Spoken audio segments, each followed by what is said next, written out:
This is Audible. Audible Studios presents In Time for Revenge, a sci-fi murder mystery. Written by Jasper T. Scott. Performed by Ben Yeager Thomas.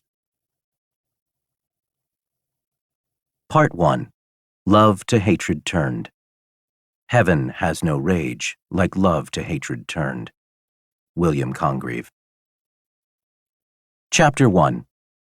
July 29th, 2020. Rain pelts the tin roof of the converted barn on my family's estate outside Denver. I watch through the slanting skylights in the vaulted ceiling as a blue fork of lightning slices the night in half.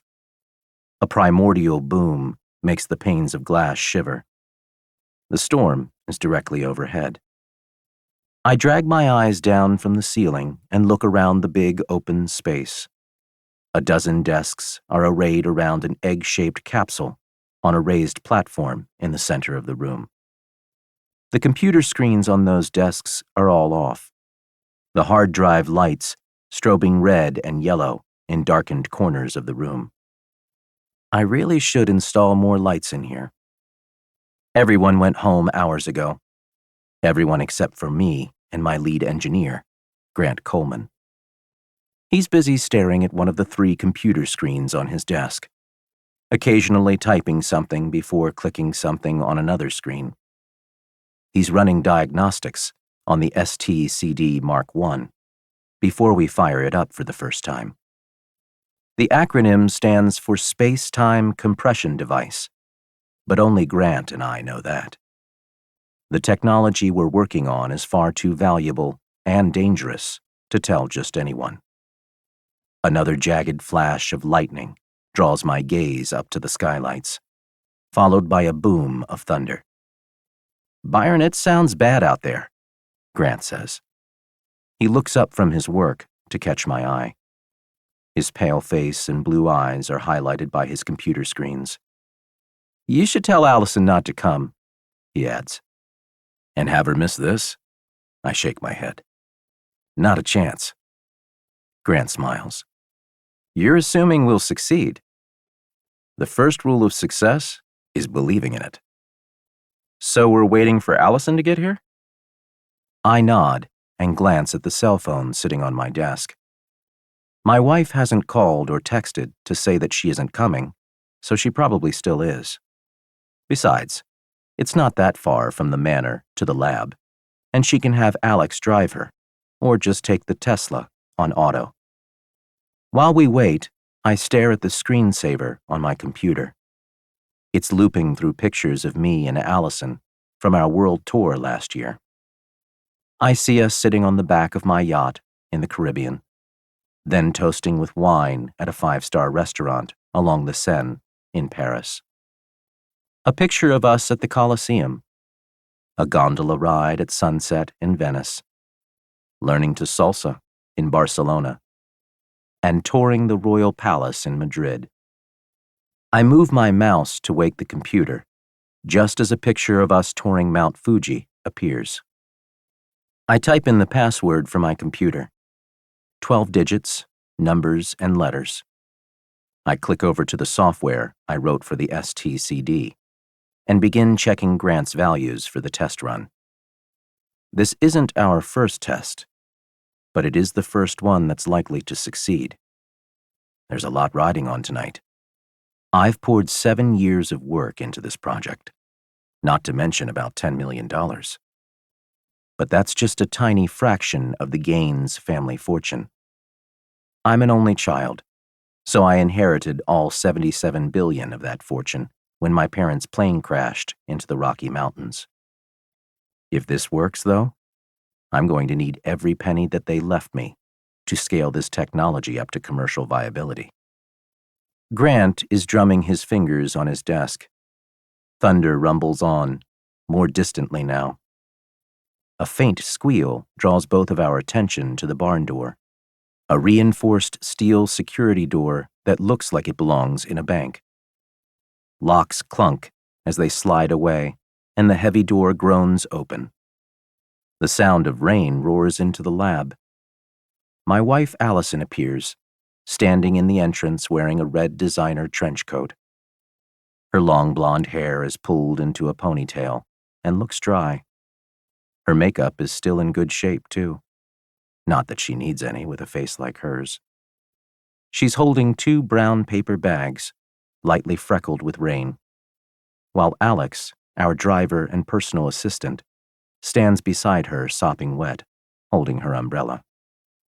Despite the late hour, he's still in his working uniform, a black suit and red tie. Alex is a tall, fit African-American man with a shaved head and a thick black mustache. He's still strong and vital-looking at 43, but I still remember him in his 20s, when he first started working for my parents. Allison half turns to him with a bright smile. "Thank you, Alex." He inclines his head to her. "Anytime, ma'am." He retreats just as a flash of lightning illuminates the falling sheets of rain. The door groans shut, sealing out the storm. Allison strides toward me, her Louis Vuitton heels clicking on the polished concrete floors. I stand up and greet her with a kiss. She smiles radiantly. "I brought you both some dinner," Theodore insisted. Theodore Wilson, our major domo. If it weren't for him reminding me to eat and sending down meals with other members of the staff, I'd probably have starved to death by now. Allison glances at Grant and holds out one of the 2 bags. He pulls himself away from his desk and walks over to take it from her. "Thank you, Mrs. Gaines," he says. "You're welcome, Grant." He returns to his desk and pokes his nose inside the bag. "Ugh, it smells like heaven." I take the other bag from her, but put it on the desk behind me. I don't have time to eat right now. It can wait until we've successfully tested the Mark I. "So, what is so exciting that you had to call me down here in the middle of the next great flood?" Allison asks. I grin and point to my creation, the egg-shaped silver capsule sitting on the dais in the center of the lab. 7 years to get to this. I can feel my eyes burning with the threat of tears. Happy tears. I'm getting ahead of myself, but somehow I know that this time it's going to work. "It looks the same as it did the last time I saw it," Allison said. "That's because all of the changes are inside." I take my wife's hand and lead her up to the platform. Grant increased the power supply by adding 20 additional power walls around the perimeter of the building. I point to a thick black braid of several dozen cables leading to the egg-shaped capsule. He also fixed the overheating problem and increased the number of field conductors in the outer shell. "So what did you do?" Allison arches an eyebrow at me. "I supervised." Grant snorts. "He thinks he's the brain. I guess that makes me Pinky." I laugh at that. It's a running joke between us. "Pinky?" Allison asks. I remember the 10-year age gap between us. Allison wasn't even born when that cartoon went off the air. I'm 35, and she's 25. Sometimes I wonder if she was ready for marriage, but it's too late for us to go back and wait now. I try to give her space, which helps. She still models from time to time, and she's working on a few projects of her own. "What happens if it doesn't work?" she asks. "Back to the drawing board?" I shake my head. It will work. Allison's brow furrows. "I admire your confidence." I flash a lopsided grin at her and grab her hand again to lead her behind the circle of workstations around the testing platform. Grant comes over with 3 welding masks, one for each of us. "What's this for?" Allison asks, her nose scrunching up as he hands her a mask. "Safety," Grant explains, as he slips his own mask on. He's a big man. With the mask and his disheveled black hair, he looks worse than a mad scientist. He looks like someone you don't want to meet in a dark alley. Allison is still staring at the mask in her hands. "We didn't use these the last time." "Last time, we weren't using enough power to run a whole city block," I say. "If this works, The Mark I is going to light up like the sun. Okay. Allison slips the mask on with an unhappy frown. I put mine on, and then pull Allison back to the far wall of the lab. I haven't mentioned that there's about a 1% chance that the STCD could explode. I nod to Grant. Let's fire it up. Start with 10% power. Aye, aye, Captain, he quips. His fingers fly across his keyboard for a few seconds. He grabs the mouse, his index finger poised to click. The compression field is charging, and in 3, 2, 1, nothing happens. Grant leans forward, staring at his screens through his mask. I can hear a discernible buzzing sound fill the air from all the electricity suddenly flooding through the room. My heart is pounding. The hair on the back of my neck stands up. But that could just be my nerves. Outside, the storm has moved on, but we have our own electrical storm brewing in here. Well? I ask. Grant slowly shakes his head. The clocks are still running in sync. I leave Allison's side and stalk up behind Grant to see what he's looking at. His screen is full of numbers and various graphical gauges. One of them is the Mark I's internal temperature. It's creeping up to 50 degrees Celsius. I look up at the egg-shaped device. If the temperature keeps rising, that egg is going to be poached. It's not glowing, Allison says from the side of the lab. Can I take off my... No, keep it on. To Grant, I say, increase the power to 20%. Increasing power. The persistent buzzing in the room grows louder. It's like a swarm of cicadas now. I stare hard at the STCD. My breathing shallow, my whole body tense. This has to work. I can't have wasted my time. The math checks out, and I've checked the schematics and the code a dozen times. I've given everything I had to this project. My thoughts cut off in midstream as I realize something is different. The hair on the back of my neck is rising again. I lift my mask cautiously. The capsule is glowing faintly. Byron? Grant whispers. You're not going to believe this. Try me. The lab clock is running a full second ahead of the Mark I's. I lower my mask. I'm feeling lighter than air. If I flapped my arms, I swear I'd go soaring straight into the ceiling. You're certain? We're up to 1.5 seconds difference now, he crows. We have a confirmed compression factor of 1.1052. He looks up, his expression inscrutable behind the mask. We did it! I take a quick step back, look to the prototype, then back to him, and slowly shake my head.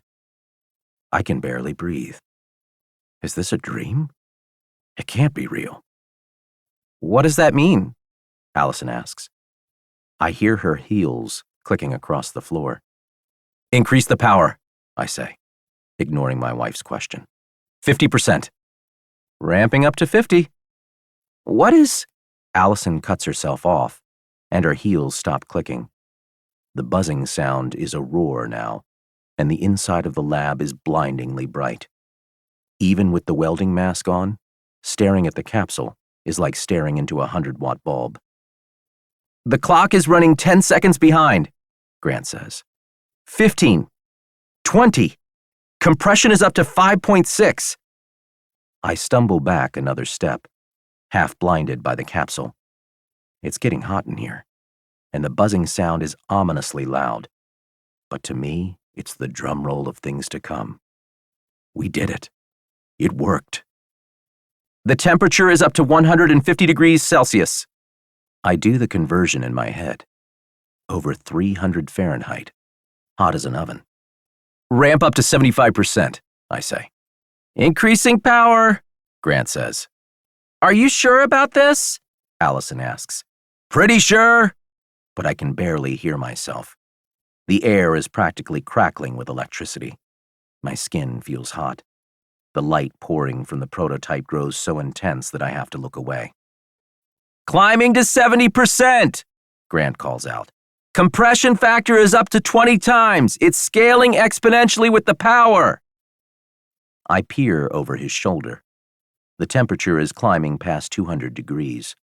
I can feel the heat radiating in waves from the testing platform. We still have a cooling problem to solve. 74%, Grant says. "The clocks are 6 minutes apart." I can barely see, and the buzzing feels like it's inside of my head. Then something goes pop, and the lab plunges into darkness. Allison screams. I'm adrift in a sea of black. I put my hands out, feeling for something solid to anchor me. Finding Grant's desk, I hold on to it with one hand and rip my welding mask off with the other. "What happened?" My ears are ringing from the sudden silence. A ghostly blue tendril of electricity crackles through the lab, arcing off the Mark I. "I think we blew a fuse," Grant says. His phone's screen snaps on, spilling pale light around us. He finds the flashlight app a second later and shines the beam toward Allison. She's standing with her arms out like a scarecrow, her mask still on. She reaches up to pull it off. "I thought it was going to explode," she says shakily. I decide not to mention that it actually could have. Instead, I look to Grant. The significance of what we just accomplished is only now dawning on us. Grant's beam shines my way, blinding me, then dips to the floor. It's enough to see the giant grin on Grant's face. "We did it! Can you imagine what will happen when we scale up further?" I match that grin and throw my head back and whoop like an animal. Allison creeps over to us, her blue eyes wide and long blonde hair sticking up with static. Maybe the hair standing up on the back of my neck wasn't just nerves. "What will happen?" she asks, looking between Grant and me. I stare at her, surprised that she hasn't grasped the significance of this yet. I don't even know where to start with answering her question. The applications for this technology are too vast. "Well?" Allison prompts, getting impatient with my silence. "I'll explain later, honey." Turning to Grant, I say, "Right now, it's time to celebrate." Chapter 2. We're sitting in the parlor of the manor, drinking 100-year-old rum, laughing and talking about how we are going to rule the world. A dazzling flash of lightning catches my eye through the towering window beside us. The clouds glow purple for a second, and a jagged line of skyscrapers are silhouetted by the light. My family's manor sits atop a hill at the foot of the Rockies, peering down on Denver like a lord over his realm. "What if we could expand space-time, too?" Grant asks.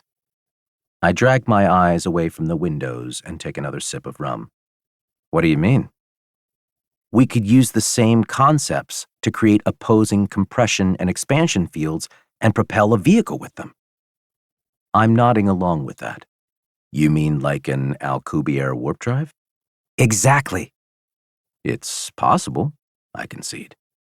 "But first things first, we need to perfect compression fields. For now, that's where the real money is." Most of our discussion is likely flying over Allison's head, but she's all smiles as she saunters over from the bar to sit in my lap with a fresh appletini. "Is that your fifth?" I ask, nodding to the drink. Her eyes are so glassy that they could be marbles rolling around in her head. Allison makes a show of counting on one hand until all 5 fingers are up. "Oops," she says, giggling. "I guess it is." "How much would we charge?" Grant asks, getting my attention back on our project. $1 million per year might be a good starting point, I say. I mean, we have to power the thing that whole time. It's not like we get to condense space-time on our side of the compression field, too. So, 100 million per century? Maybe tack on a fee for each additional year to factor in inflation? I swirl rum in my glass. Sounds reasonable? We'd get it all up front, of course, Grant adds. Of course. Allison is looking at me with big eyes, one hand on my shoulder, the other sliding discreetly up my thigh in an effort to get my attention. $1 million per year doesn't sound like much, she says. Not if you only have one client at a time, I reply.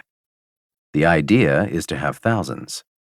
We could make a cool $10 billion a year without breaking a sweat, but why stop there? This is something that you could easily see millions of people paying for. And then we're talking about trillions of dollars. Allison's jaw drops open, and I grin back. But what if they won't pay that much? Oh, they'll pay it. They'll probably pay even more, especially if there's more demand than we can meet, which there will be for quite some time. How much do you think a dying man or woman would pay to travel 100 years into the future, where they could cure their disease, or maybe even become immortal? That's what this is for? Allison presses. It's a time machine? Kind of, but it only works in one direction, into the future. Her eyes drift out of focus. I'm pretty sure she's seeing dollar signs. That's okay, because I am too. You can actually do that? She asks. You can send people to the future? Grant sits up in the chair across from us. Well, we're still a long way off from testing with live subjects, Grant says. And we have to increase the power a lot more. We need the compression field strong enough that 100 years passing for us will only be like a day to them. After all, they're going to be trapped inside one of those capsules the whole time, and there's only so long you can keep someone asleep without feeding them. We can mitigate some of that with a life support system if we have to, but again, there are limits. I wave my hand to dismiss those concerns. What Grant is trying to say is that we still have work to do, but sending people to the future is the goal, and it doesn't stop with medical applications. There's tourism to consider as well. Granted, we can't bring people back when they're done touring around, but that hardly matters. There are enough rich, adventurous people out there to keep us in business selling one-way tickets. Hell, I might even buy one myself. Grant takes a sip of his rum, then says, Well, as I see it, we still have 2 problems to solve. I swirl the dregs in my glass, nodding slowly. Power is the first problem. We need to increase it. Get that compression factor as high as we can. Easy enough if we scale up to a bigger prototype. We just have to add more power walls and a bigger generator and more solar panels to feed them. Heating is the other issue. If we stick a live test subject inside the device, it'll be roasted alive if we can't get the temperature down and keep it down. Again, that should be easy to fix with a bigger prototype. I can isolate a chamber inside the device and circulate a supercooled fluid through it. I shake my head. Forget the prototype. How long do you need to build a full-scale model that could take human passengers? That depends on my budget. The more money you give me to play with, the faster it will go. Let's say I want it done in 2 months. Grant chokes on his rum. Give me a number. The Mark I cost us $5 million to build, but we had a whole year to build it. It's also 1/10 of the size that you're talking about. But now we know how to build it. Building a bigger wheel is easier than inventing one. Granted. I smile at him. No pun intended. He ignores my attempt at humor, lost in his thoughts. To scale up to a full-size STCD in just 2 months? Maybe 50 million? That's assuming we put a rush on all of the components and hire more people to help me at the lab. STCD? Allison asks. That's an awful name. I flash a smile at her. We know. That was half the fun of it. I look back to Grant, giving his budget some thought. It's a lot of money, but not unreasonable considering the task at hand. Consider it done. We start the build tomorrow. Grant's brow lifts at that. Tomorrow? Is there a problem with that? Tomorrow is Sunday, but that doesn't matter. You can't change the world on a 9-to-5 schedule, and Grant knows that. Besides, he doesn't have kids or a family to worry about. No problem. Grant sets his glass on the end table beside his chair and rises to his feet like an old man. I can almost hear his bones creaking. We haven't slept much over the past week. But I'd better get home and get some sleep if we're going to work again tomorrow. It's late, I say. You can stay here. We have plenty of empty rooms. Grant looks to Allison, as if asking her for permission. I frown at that. It's my house. She doesn't have a say in it. But I wait for her response anyway.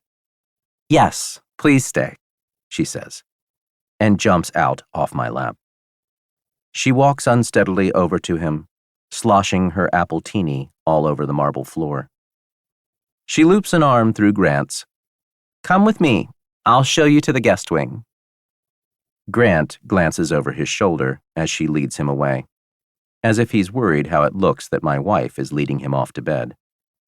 I smile indulgently and wave my hand for them to go on. Grant appears to relax. He's a handsome man, but no better looking than me, and certainly not richer or smarter. I've noticed that there's chemistry between them, but even as drunk as Allison is, she's far too smart to do anything about it. Her prenup is clear. She has too much to lose.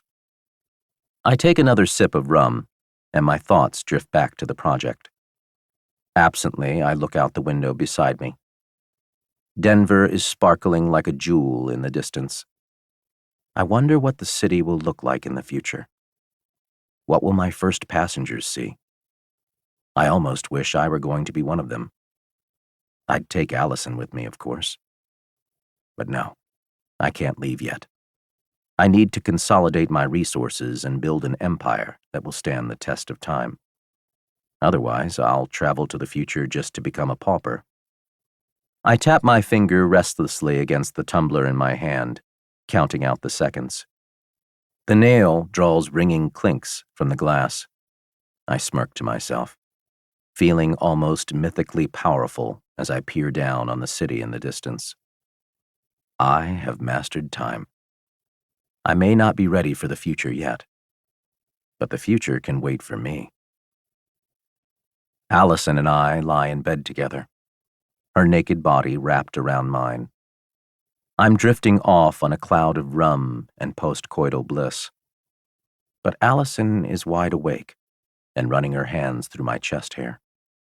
Her nails lightly trace raised red welts that she clawed out a few moments ago. What about us? She asks. I'm too tired for words. Say it all works out and you become richer than ever. You accomplish everything you ever set out to do. What's next? That question takes me by surprise, and my mind wakes up to deal with it. I don't know, I admit. I've never thought that far ahead. Well, what about kids? Kids? I regard her steadily, blinking the sleep from my eyes. Are you sure you're ready for that? Allison sits up, and I experience a flash of disappointment as she pulls the blankets up with her to keep herself covered. I think I am. Her eyes drift out of focus, and a smile twitches to her lips as if she's already imagining our kids. We've talked about it. She knows that I've been ready for a while now, but I'm also acutely aware that my wife is still in her 20s and still modeling. What about your career? She shrugs. That's just to keep me busy. If we have kids, I'll be more than busy enough with them. And I have my other projects. True. She's been trying to start a few businesses of her own. Something to do with fashion and travel. Trying to become an Instagram influencer, I think. It's not a career if you ask me, but it keeps her busy.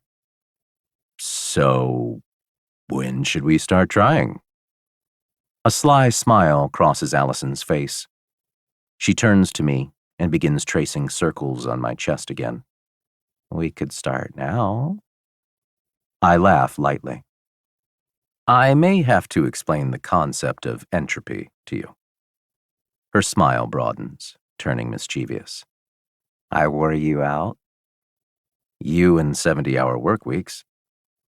That's okay. Tomorrow. Sounds like a plan. My eyelids droop and begin sliding shut once more.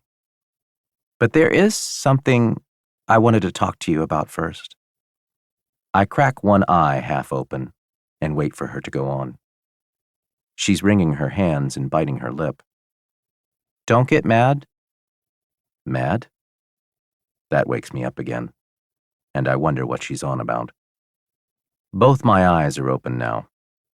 Mad about what? Just promise me that you'll think about it. Try to see it from my point of view. Okay. She spreads her hands to take in the room. All of this is yours. The estate, your family fortune, your amazing discovery, and everything that's about to happen as a result. But what do I have? You have me. I have a bad feeling about where this is going. Until I get fat and pregnant, and what if I never look this good again? You won't. She scowls. I laugh and squeeze her hand. You're going to get older. We both will. That's not something we can avoid whether we have kids or not. Well, fine, but having kids accelerates that, and it will end my career, making me even more dependent on you. And that's a bad thing because... Because as long as we have a prenup that says I get nothing if you leave me, I know that you still don't trust me. And that makes me wonder if I can trust you. How can I have kids like that? I'll never be able to relax. I was right. That's what this is about. I sit up next to her, my brow furrowing. A stabbing headache lights up the space behind my left eye. You wouldn't get nothing in a divorce. You'd get $1 million per year of marriage, regardless of why or how the marriage ends. And if I'm unfaithful, then you get half of everything. There's plenty of security in that agreement for both of us. It should make it easier to trust each other, not harder, because it means we both have a lot to lose. She's shaking her head, her eyes sliding away from mine. You don't understand because you're the one holding all of the cards. You have all the power in our relationship, and that means every time we fight or even disagree, I feel like I'd better watch my step or else. So you're saying that you won't have kids with me unless I void the prenup? Allison offers a shaky smile and turns to me, her eyes searching mine. She starts running her hands across my chest again. Would that be so bad? Having to trust each other like a normal couple? I bristle at that, but bite my tongue. I'm too tired and drunk for this shit. I can't believe what I'm hearing. Doesn't Allison know how this sounds? And the timing is more than a little suspicious. Let's say I void the agreement. What if you decide to divorce me after that? I stare hard at her. I just hand you half of everything on a silver platter? My mouth twists sardonically. Allison is blinking fast. She leans away from me as if offended that I would even suggest that. After all this time, you still think I'm after your money? I never said you were, but right now you're making me wonder. Allison lets out a breath and unleashes her most sarcastic smile. No, you didn't have to say it. The prenup said it for you. What do you think that's for? It's for people who don't trust their spouses. Funny, you didn't seem to object when you were signing it. Because I didn't have a choice. Besides, it was reasonable back then. We hadn't been together long enough for you to trust me, but now we've been together for 3 years. 3 happy years, and you're telling me that after that you still don't trust me? I don't like how she keeps turning this around on me. I climb out of bed and stand there stark naked in front of her. My chest is heaving. I'm seeing red, but holding myself back. trying to calm down. I have to work on my temper. I promised her that I would. I've just made a huge scientific breakthrough, maybe the biggest breakthrough in history, and right after I tell you that it could be worth trillions of dollars, suddenly you're suggesting that I void our prenup? How do you think that sounds? Allison's eyes flash with hurt. A tear slides down her cheek. She flings it away. Get out. Excuse me? You heard me. If you don't leave, I will. I'm not sleeping in the same bed with you tonight. You're joking. Get out, she screams. A pillow flies at my head. Whoop. It muffles my incredulous laughter. I stare at Allison for a handful of seconds, working on my breathing exercises. Deep breaths, in and out. Fine, I say. My voice could freeze a lake in hell. I've learned to turn the heat into ice, but ice can burn too, and I can tell that I'm scalding Allison right now. We'll talk about this in the morning. She shrugs and looks away. I grab the pillow she threw at me and use it to protect my modesty as I leave the bedroom. I walk down the hall to one of the guest rooms. Halfway there, Grant emerges from one of those rooms. He looks startled to see me, even more startled to see that I'm not wearing any clothes. He holds up a hand to ward off my nakedness and averts his gaze. I smile, wondering if that's for my sake or his. What do I care if he sees me naked? I thought you were in the guest wing, I say. So did I, Grant replies. I can move to another bedroom if you want. Why? We have 10 bedrooms. I don't care which one you stay in. He nods, still not looking at me. Relax, I'm covering myself with a pillow. You're not going to go blind if you look at me. Grant drops his hand and regards me with a frown. The hall is dimly lit. The manor is in night mode, and the wall sconces are dimmed down to a soft golden hue. Shadows crouch in the recessed doorways that line both sides of the hall. 4 of the 10 bedrooms are up here, along with a game room, an office, and a nursery that was once used by yours truly. Is everything okay?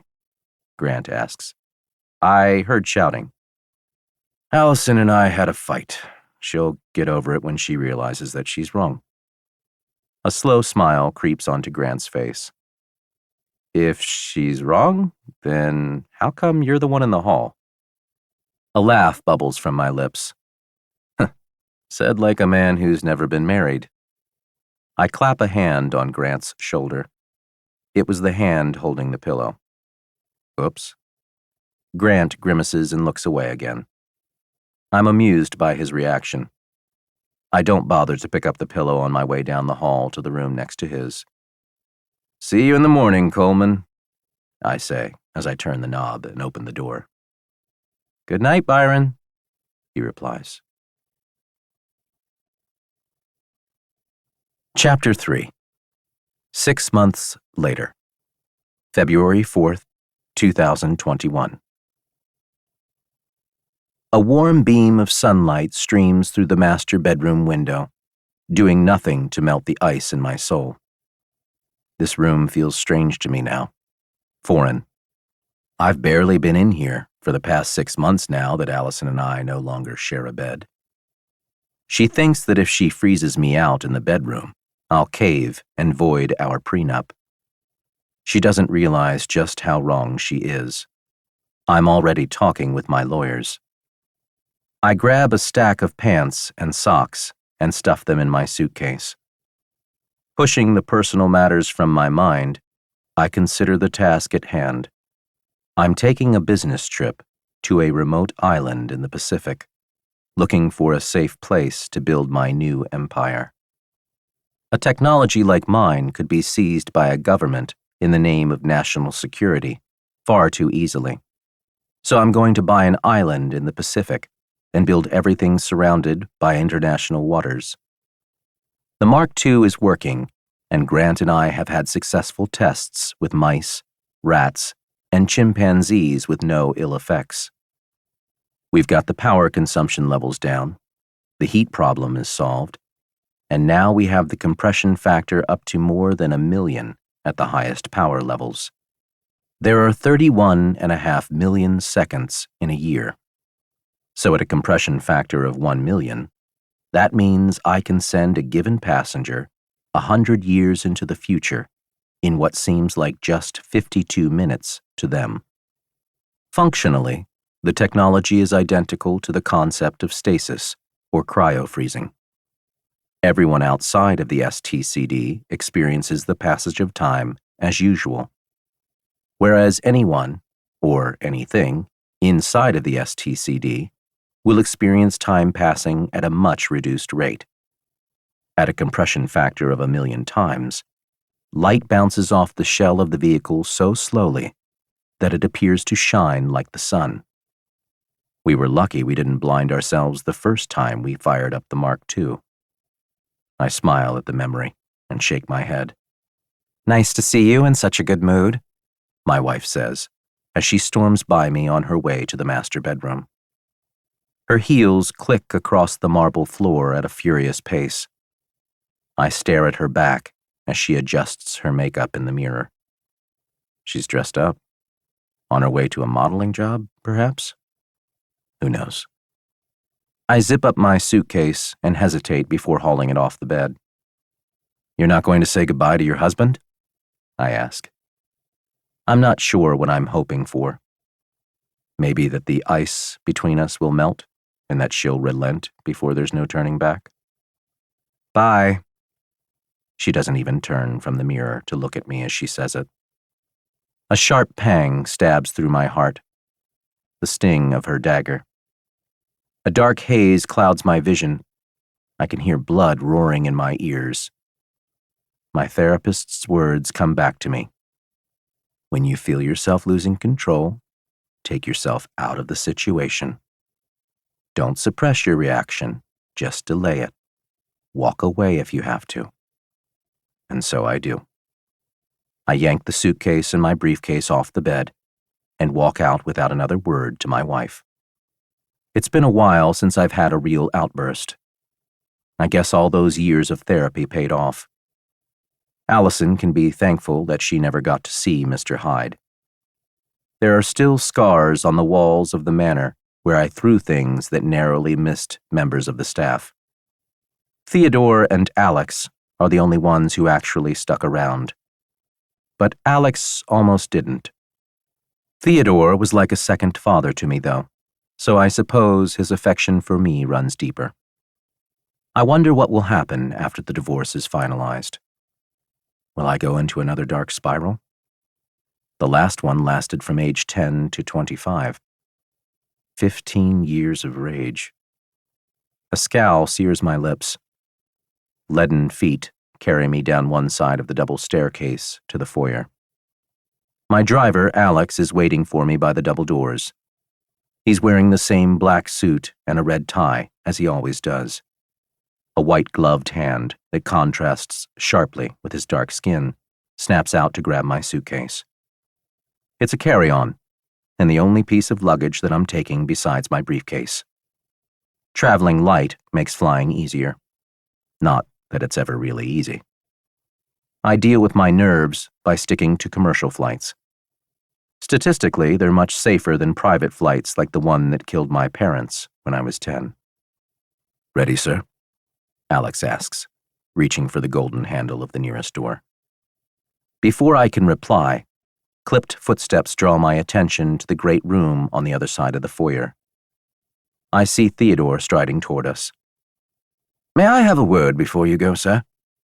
he calls out as he approaches. He's a tall, pale-faced British man. His head is shaved like Alex's, but that's probably because he doesn't have any hair left. My fault. He's pushing 60 and has the wrinkles to prove it. Also my fault.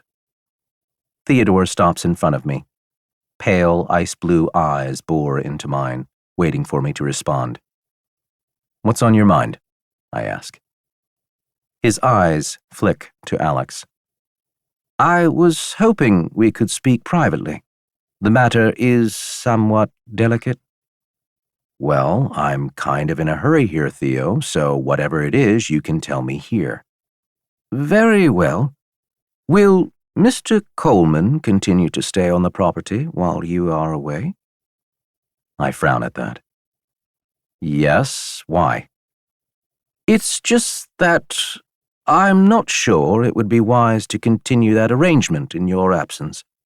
You are doubtless aware that Mr. Coleman is an attractive man. He left me to fill in the blanks. Are you suggesting that my wife might try something with him, or vice versa? I shake my head at that, even as I begin to seriously consider the possibility. It's been 6 months for her, too. I realize that Grant is your friend as well as your employee, sir, but that does not preclude the possibility that he could be seduced or otherwise beguiled by your wife. The implication is that Grant might not betray me very easily, but Allison would, and I know all too well just how beguiling she can be. I give it a few seconds of serious thought before a sly smile spreads across my lips, and I shake my head. Let her. I can't lose what I've already lost. All she'll do is throw away what she might have gotten in the settlement. This is the first time I've mentioned the divorce proceedings aloud. Theodore is taken aback. He straightens up and nods. I see. Very well, sir. Have a good trip. Thanks, Theo. See you in a week. The sound of a passing airplane rumbles through the walls of the Admirals Club where I sit, waiting for my flight at Denver International. I like to be early when I fly, so that I can calm my nerves with a few drinks before takeoff. That's how I met Allison. In a lounge, not unlike this one. I grimace around a sip of rum. Maybe coming here wasn't such a good idea. I should have just gone straight to the gate. I pull out my Kindle, bringing up the latest edition of Popular Science to pass the time. Before long, I'm skipping through articles, scanning the highlights to distract myself. Is this seat taken? I glance up to see a stunning woman with sleek brown hair and piercing green eyes. She's wearing a form-fitting white dress that accentuates every curve. It's been 6 months since I slept with my wife, and my gaze lingers.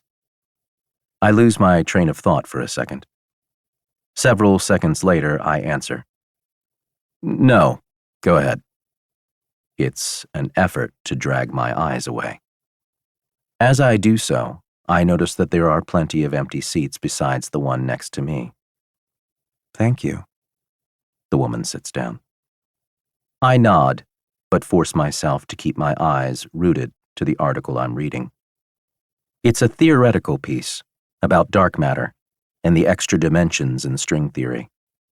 The writer is explaining the theory that the gravitational effects of dark matter may actually be coming from another dimension, which may explain why we have been unable to detect dark matter. My thoughts wander to my wife as I sip my rum. I find myself rereading the same line over and over again. It's hard to believe that our marriage is over, but I can't figure out a way to save it, and at this point, I don't have the time or the inclination to try. There's a giant void between us filled with distrust and bitterness. I notice out of the corner of my eye that the woman beside me is watching me over the rim of her cocktail. I glance her way, telling myself that it's not because I want to steal another look. Is something wrong? I ask. My gaze begins to wander down to her cleavage, but I drag it back up. There are green bits floating in her drink. Maybe mint leaves? A mojito? I was about to ask you the same thing, she says. You've been reading the same page for 5 minutes. Either you're a very slow reader, or you're thinking about something else. That's very perceptive of you. She smiles, and a flash of warmth courses through my veins, melting the ice. It's like I'm a diver coming up for air. I feel lighter and freer than I have in a long time. The woman sticks out her hand.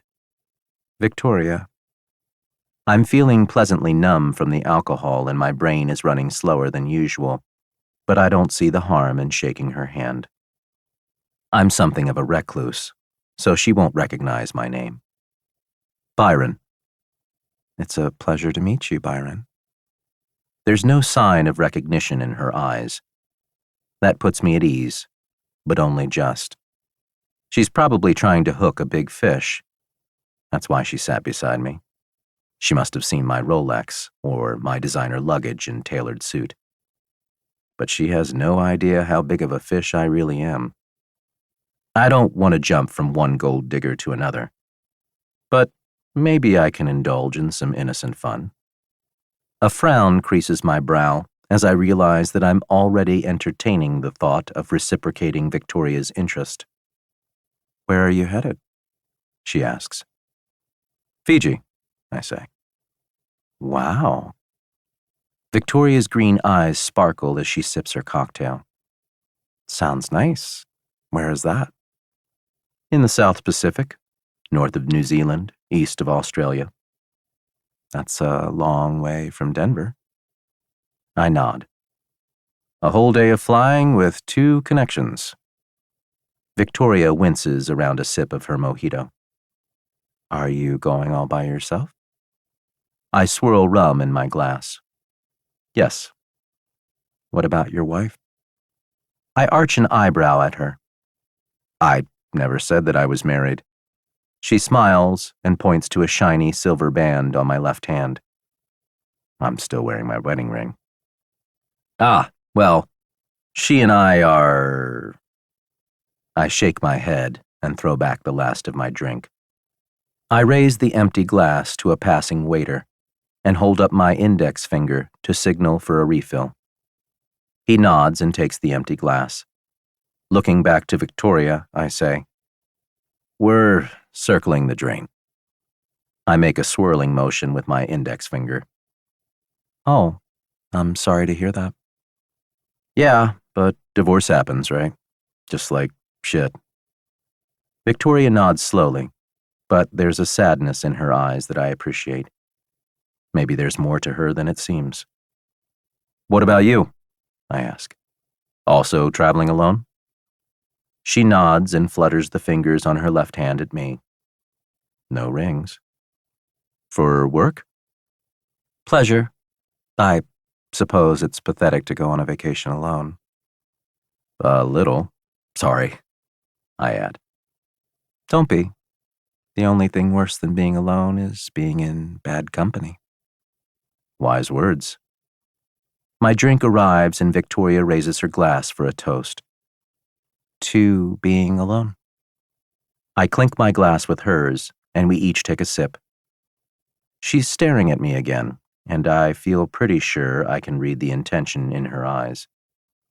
We could be alone together, she says quietly. Those words cut straight through me.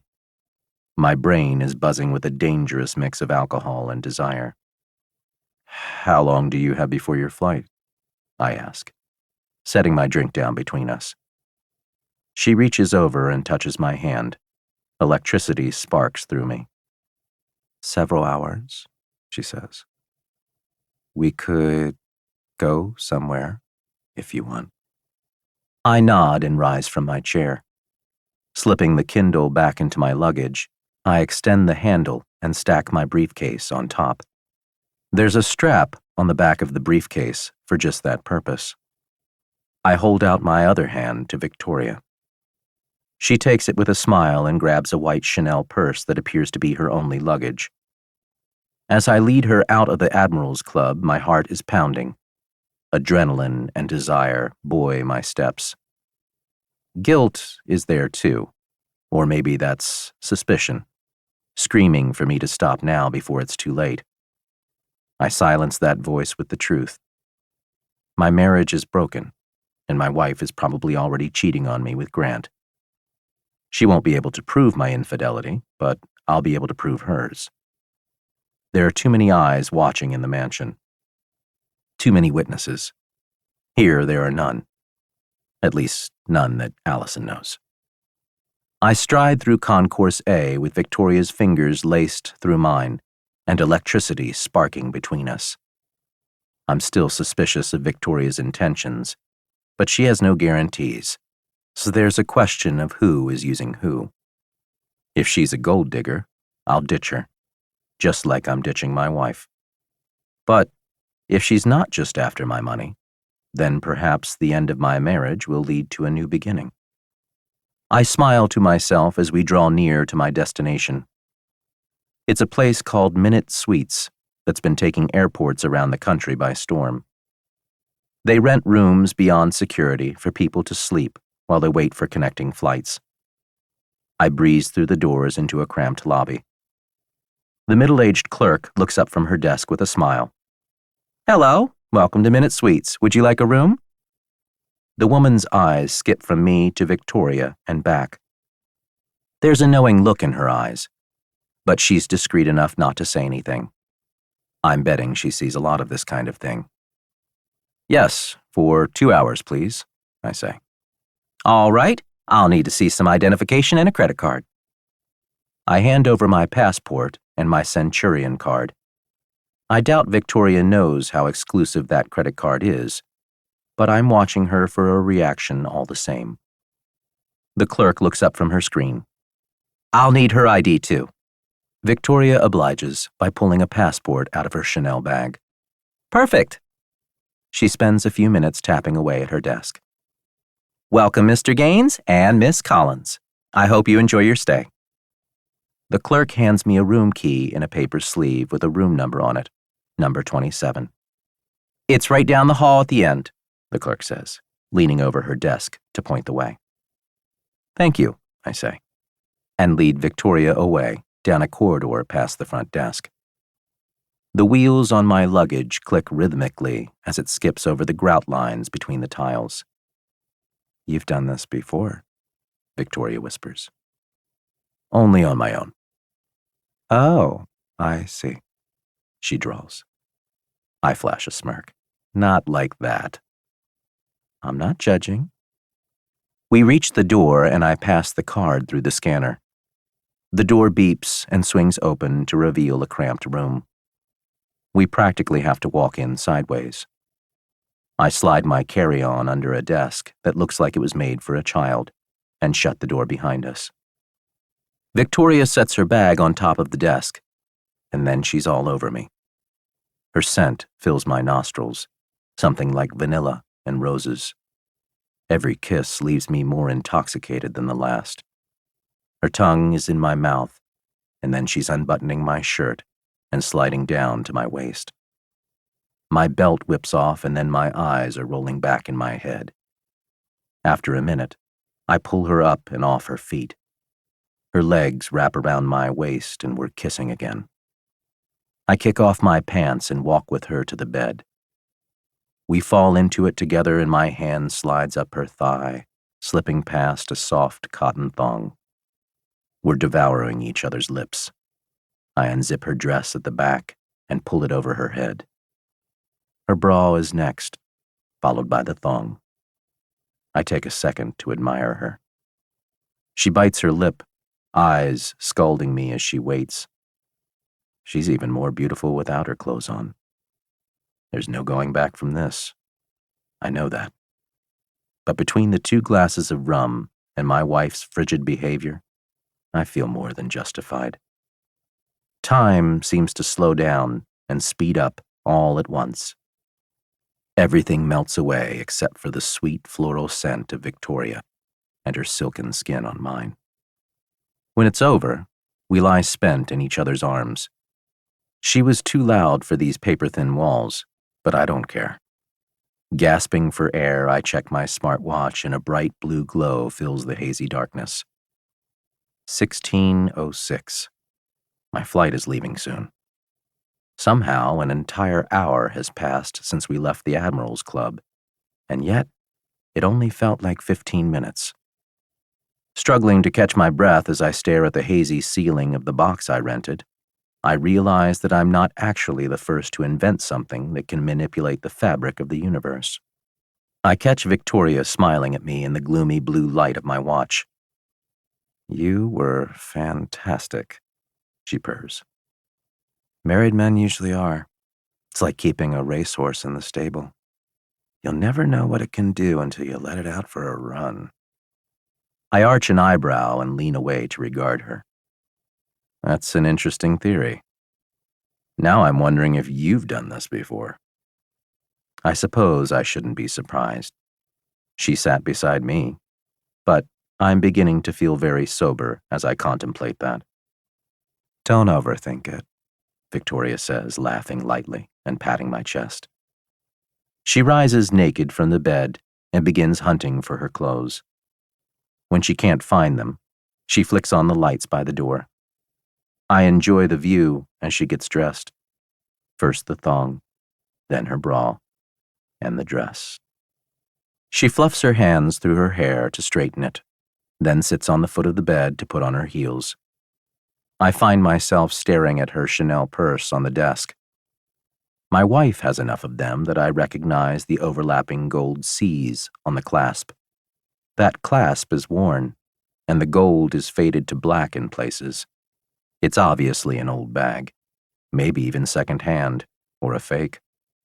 The eye-shaped space where the two back-to-back C's meet is completely faded from gold to black. I wonder why those details catch my eye. Either this woman used to be wealthy, or else she's just pretending to be. Either way, gold digger comes to mind. But then, why is she in such a hurry to leave? She should at least be trying to get my number first. "What's your hurry?" I ask. "I don't want to miss my flight," she replies. Not a gold digger. Maybe she likes the thrill of sleeping with random men, but that doesn't ring true to me. I decide to test her. "What if I say that I want to see you again?" Victoria smiles, and her green eyes soften. She walks over to my side of the bed and leans over for a kiss. She leaves me breathless. Pushing me back down, she says, "Then I'd say that I don't date married men." Before I can remind her about my looming divorce, she's out the door, her heels clicking down the hall. The sound reminds me of my wife storming into the bedroom just a few hours earlier while I was packing for this trip. I'm trying to sort through my feelings as I stare at the door. Guilt makes its first real appearance, and suddenly I feel hollow and dirty. This was a mistake. Too much of a risk. If Allison were to find out. But she won't. I get dressed in a hurry and flee the scene of the crime.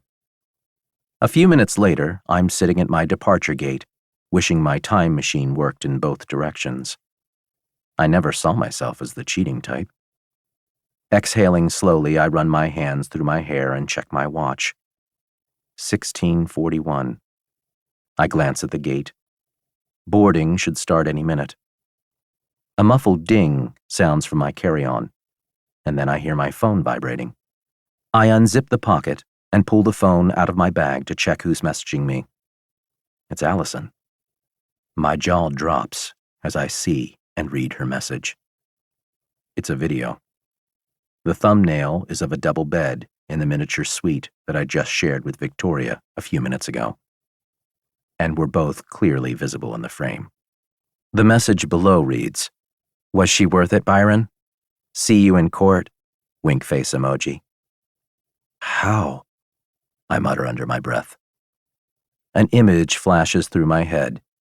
Victoria's Chanel bag with the worn clasp and the black eye-shaped space between the C's. It was sitting on that desk, filming us the entire time. Victoria. Victory. Blinding rage boils inside of me. I can't think straight. My head feels hot. I'm dizzy. She's going to pay for this. This is entrapment. My lawyers will tear her apart. She won't get a penny. I stop that train before it can derail me. Deep breaths, in and out. Now is not the time to lose control.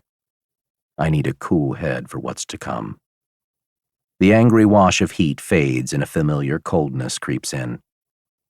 I underestimated Allison, but I won't make that mistake again. I'll see her in hell before I let her take half of my fortune. Chapter 4. 2 days later, February 6th, 2021. Well, what do you think, mate?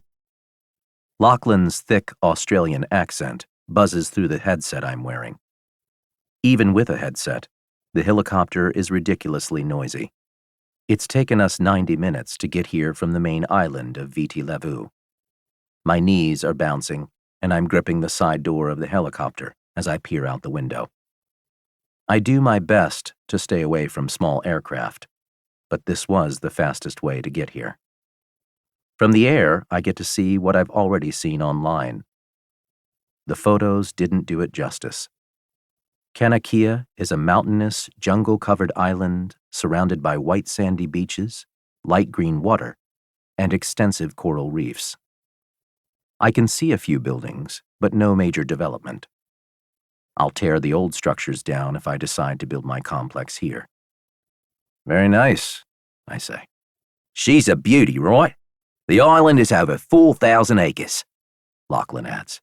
You won't get a more private oasis than this. Most buildings you see belong to the coconut plantation, but you can tear them down if you want. I nod noncommittally. For $26 million, there are plenty of other islands I could buy. But this one is far enough from the first world that I should be able to keep it hidden. It's also mountainous, gets plenty of rain, and lots of sun. Perfect for a self-sufficient, solar-powered underground complex. One that won't be threatened by rising sea levels in the future. I'll have to build with tropical storms, earthquakes, and tsunamis in mind, however. Let's get a squiz from the ground, shall we? Lachlan leans forward and pats the pilot on the shoulder. Take us down, mate. I absently wonder what kind of commission he stands to make on this sale. Lachlan works for a US-based company dedicated to the sale of private islands, but he strikes me as a local contact. The helicopter lands on a gravel road just behind the main beach, in front of what might have been a dock at some point. Now all that's left is a double line of rotten wooden posts sticking out of the water. The rotors slow from a deafening roar to a more discernible thup, thup, thup. My agent, if that's what he is, opens his door and jumps out amidst a miniature cyclone. He turns to me, squinting and shielding his eyes as sand blasts him. He gestures hurriedly for me to follow him. I rip off my headset and wait a few more seconds at the threshold until the whirling cyclone dies down. My shoes touch the ground with a crunch of gravel. We walk down to the beach. Lachlan is still talking up what he imagines are the island's best selling points. Tropical weather, snorkeling, natural beauty, isolation. Only that last one really resonates with me. Waves are swishing on the shore, and I can actually see fish jumping in the water. It's rare to find this much freehold land in Fiji, Lachlan adds. He's right about that. Most of the land here can't be bought or sold, only leased. How far to the nearest island? I ask. 15 kilometers to Vanua Baluvu. About 40 minutes by boat, depending how fast your boat is. Lachlan turns and points to a small white house on stilts that we landed beside. There's a pair of old quads and a dune buggy parked in front of it. I also notice a clothesline strung between two trees with garments drying in the sun. A rooster crows somewhere nearby, and I see chickens go running through the yard. You said there's a plantation here? I ask. With people running it, I assume. Just as I say that, 3 half-naked children dart into view. They stand there pointing at us and smiling. Yeah, it's a coconut plantation, Lachlan confirms. It's still operational, but you can get rid of it if you have other plans. It's really up to you. If I do, what happens to the people living here? Lachlan shrugs. Well, that's also up to you. They don't own the land or any of the buildings on it. As I said, it's freehold and the whole island is for sale. The current owner is doing them a favor by letting them stay here. I nod absently as I study the mountains in the center of the island. I'll give each of the families a nice severance package. They can go start their own coconut plantations if they want. Sounds like a fair deal to me. Lachlan notices my interest in the mountains. Like that? Yes. Should have a bloody good view up there. Want to take a look? He points to the dune buggy. I nod again. Please. The buggy ride is bumpy and dusty as hell. I see a few men harvesting coconuts along the way. The younger ones shimmy right up like monkeys. I flinch as a falling coconut thumps off the roof right above my head. Lachlan glances at me with a grin. Crikey! Good thing we didn't take the quads, he yells. When we finally reach the top of the highest mountain on Kanakia, I'm already sold. I can see clear down both sides of the island. Blue-green water fades to dark blue. What is the elevation here? Just over 600 feet. Good. It's perfect. Yeah? Lachlan grins like a hungry shark. Fantastic, mate. You want to see more, or should we head back to blow the froth off a few tinnies and celebrate? I'm sorry? Lachlan's grin flickers. Alcohol, mate. Beers. I smile blandly and shake my head. I'm on a tight schedule, but thanks for the offer. Sure, no worries. My lawyers will be in touch with an offer soon. I sit on the balcony of my suite at the Radisson Blu, eating a room service meal of cocktail shrimp, steak, and beer. My meal lies mostly untouched beside me as I sip my beer and stare out over the pale blue lagoon of Denaroo Island. Waves crest and roll into the beach. Tourists catch them on surfboards and waveboards.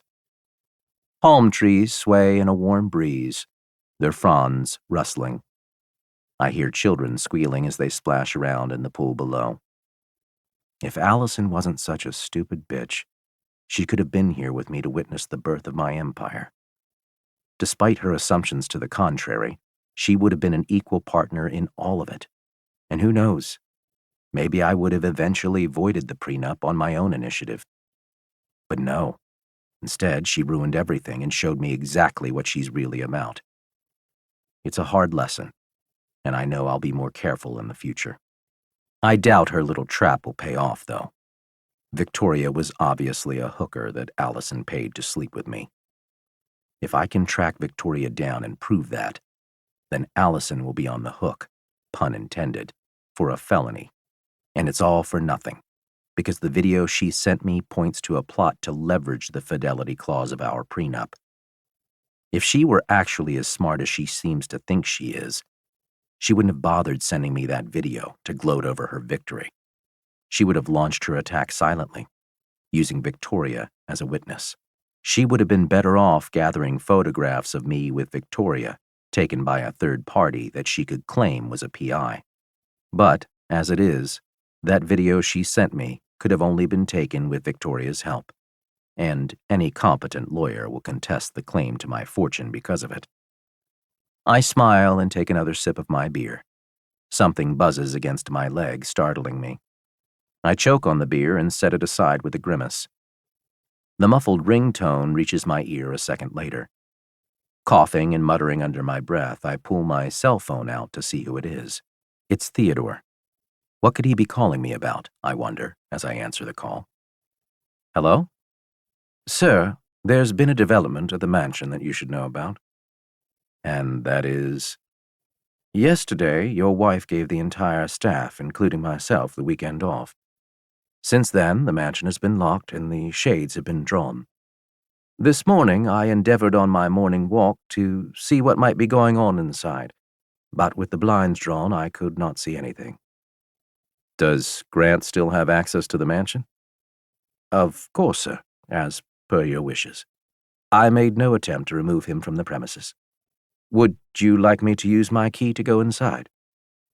A bitter smile twists my lips, and a sharp pain lances through my chest.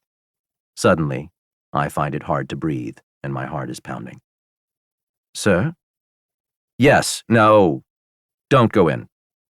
Give them their privacy. Very well, sir.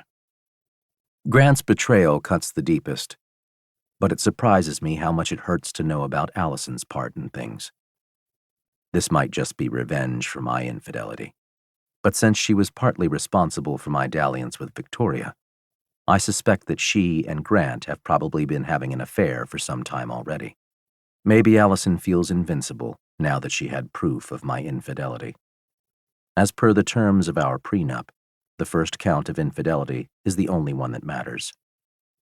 I'm coming home, I say, surprising even myself with that statement. I'll be in touch soon with my flight details. Don't let them think you're on to them. As you wish, sir.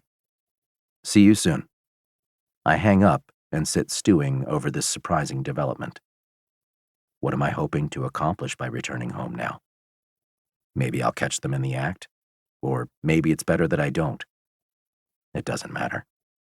I'm kicking them both out of the mansion as soon as I arrive.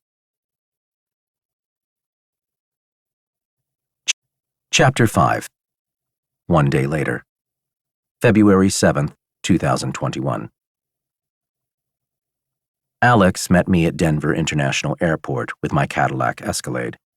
Now, as I sit in the back, I'm leaning against the door, watching snow-covered fields roll by in a monochromatic blur. I'm exhausted, but wide awake at the same time.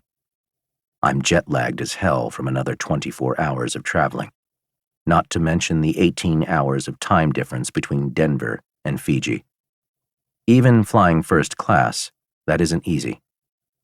Making matters worse, I doubt I've had more than a few hours of sleep since Theodore called me about what's going on behind my back. I've been too busy thinking about how I'm going to get revenge on Grant and Allison. I stare out the windows. Now we're rolling through the foothills at the base of the Rocky Mountains. They're going to pay for this. Obviously, Grant's involvement in my project is at an end, but he also knows too much about the technology for me to just cut him loose. I don't want to create a competitor for myself. Would he be able to rebuild the STCD without me? I'm the brains behind it all, but he's been by my side from the very first prototype, so he understands everything perfectly, and he's the one who actually built the device. It would probably take him a while to get the necessary capital to start an operation of his own, and even then, I wonder if my pending patents will be enough to protect me if it comes down to a war. Mr. Gaines, we're about 20 minutes away. I nod absently. You might want to have a drink before you arrive. If this is what you think it is, you're probably going to need it. Alex is right. I could use a drink. Good idea, I say. I reach into the mini-fridge that sits on the floor between the two middle-row seats and pull out a perfectly chilled beer. Just as I'm about to twist off the cap, Alex reaches back and hands me a bottle of aged Jamaican rum, my spirit of choice. You were thinking ahead, I say. Always, sir. He hands me a glass next. Both the bottle and glass are room temperature, which they should be to properly enjoy the flavor of the rum. I smile wanly as a memory drifts back to me. I'm 10 years old, quietly blinking tears as I sit staring into the massive fireplace in the great room. Theodore is sitting beside me. He's just broken the news about my parents' plane crash. Perhaps you'd like a drink, he says. I don't respond. He comes back with something he calls a hot toddy. This will make you feel better. There's a cinnamon stick and a lemon slice in the glass. I warm my hands around it for a moment before taking a sniff. Whatever it is, the smell of it burns my nose. I take an experimental sip and spit it back into the glass. It's alcohol.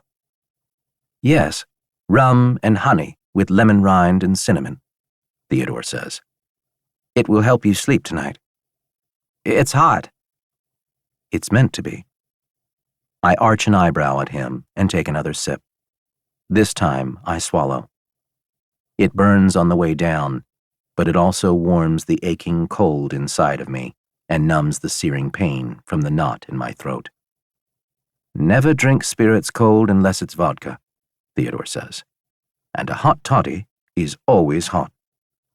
He sits beside me on the couch once more and wraps his arm around me. You're going to be okay, sir. I promise. I nod and lean back, warming my hands around my first real grown-up drink, periodically taking small sips as he spends the next hour telling me that my parents' will named him as their executor and also as my guardian, and he promises to raise me as if I were his own son. I'll always keep you safe, he says. The rum has turned me into a blubbering mess. I wipe my nose and peer up at him through a haze of tears. You promise? I promise, he says, and tightens his grip around my shoulders. That brings me back to the moment with a fond smile as I sip my Jamaican rum. Theodore kept that promise. He's been looking out for me and watching over me ever since that day. I feel myself growing sleepy with the rum as the Escalade winds along the scenic country road to my family's estate. I'm only dimly aware of passing through the security gates at the entrance of the property. The golden G in the center of the doors parts down the middle, and then we're through. Snow-covered grounds and stately trees flash by on either side. My father's private golf course. The converted stable that serves as my lab comes next. I see the parking lot is empty. It's a Sunday, so of course no one is working there today. I'm glad to see that Grant's Land Rover isn't there. It means he's probably in the mansion with Allison.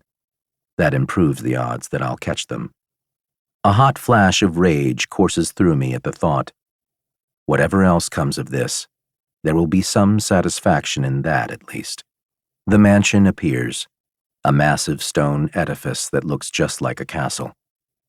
And I'm the king, I think, sleepily. A pity we're not in the Middle Ages. I could have Grant executed if we were. Instead, I'm left with a giant mess to clean up.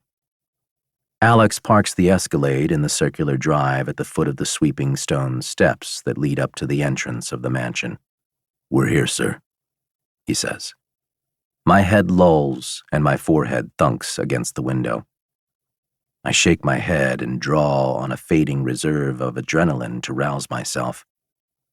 The rum and lack of sleep is taking its toll. Maybe that drink wasn't such a good idea. I can barely keep my eyes open. Sir, Alex asks. I look at him, my mind fading. You don't look too good, he says. Do you need help getting inside? He doesn't wait for me to reply. Instead, he swings his door open and jumps out. My door is next, and I almost fall out of the vehicle as my headrest disappears. I shake my head again, harder this time, and the world spins. Here. Alex reaches over and undoes my seatbelt. He helps me down, and I mumble something that not even I understand. You're just tired. Maybe you should sleep it off in the guest wing before you speak with Mrs. Gaines. No, I manage, and push away from Alex. I draw myself up and stumble up the stairs by myself. I need to do this now. My heart is racing, feebly in my chest, the world a fading background around me. Alex opens the door for me, and then I'm standing at the top of the stairs, leaning hard on the banister, unable to remember how I got there. I turn to look behind me, wondering where Alex is, but the front doors are shut, and he's nowhere to be seen. Did I dismiss him? Maybe he dismissed himself. I hear giggling and low, whispering voices. I stand there, blinking stupidly. Then I hear the knocking of a headboard. I stumble on toward the sound. The door to the master bedroom is cracked open. I push it the rest of the way and see exactly what I expected to. But somehow I'm still shocked. A dark rage floods through me. You bastard! I say, slurring my words. Grant rolls off my wife, and there's a moment where I can see both their faces, their eyes, widening in shock. I wasn't due back until Wednesday. They lie there, frozen, speechless and naked. The sight of that washes away what little is left of my awareness, and an unintelligible roar tears from my lips. Chapter 6. I wake up in a dark room, feeling like I'm adrift on a sea of cotton. But the sea is in my head. My thoughts are dull and fuzzy. It's hard to put together a coherent thought. Where am I? I prop myself up on my elbows, trying to figure out which bedroom I'm in. There's a crystal tumbler with half a finger of what might be rum on the nightstand beside me. Beside that, an orange pill bottle lies on its side with the cap off. All of the pills are spilled out on the floor. I shake my head. Whose pills are those? Did I take one? I'm looking around again. The shades are drawn, so it's hard to tell where I am for a second. Despite that, I recognize the configuration of the furniture and the adjoining hall that leads to the walk-in closets and the master bathroom. I frown and shake my head. I haven't slept in here since my wife kicked me out 6 months ago. And where the hell is she anyway? Maybe she and Grant fled the mansion after I caught them in the act. How did I get here? What happened last night? It's not clear in my head, but as I focus on the last 24 hours, memories trickle back in flashes and fragments. The flight from Fiji to LAX, then from there to Denver. Alex meeting me at the airport. The ride home with me sipping rum in the back of the Escalade. Did I take the glass with me? Or is the one beside the bed evidence of a bender? That would explain why I can't remember. But I do. I remember walking up the stairs, hearing voices and suspicious noises, then pushing the bedroom door open and seeing my wife in bed with Grant. But after that, there's this big blank where something else should be. Did I pass out? Who carried me to bed? Hello? I croak. No answer.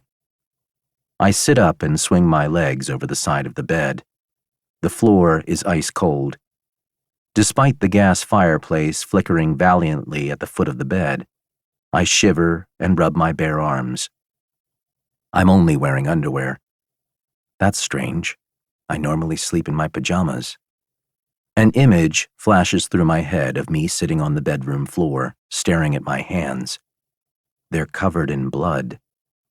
Grant and Allison are lying face down and naked in front of me, both of them lying in a thick, sticky red pool that is smeared with my handprints. I recoil from that thought as if it were a physical thing, and draw my knees up to my chest, suddenly terrified to touch the floor.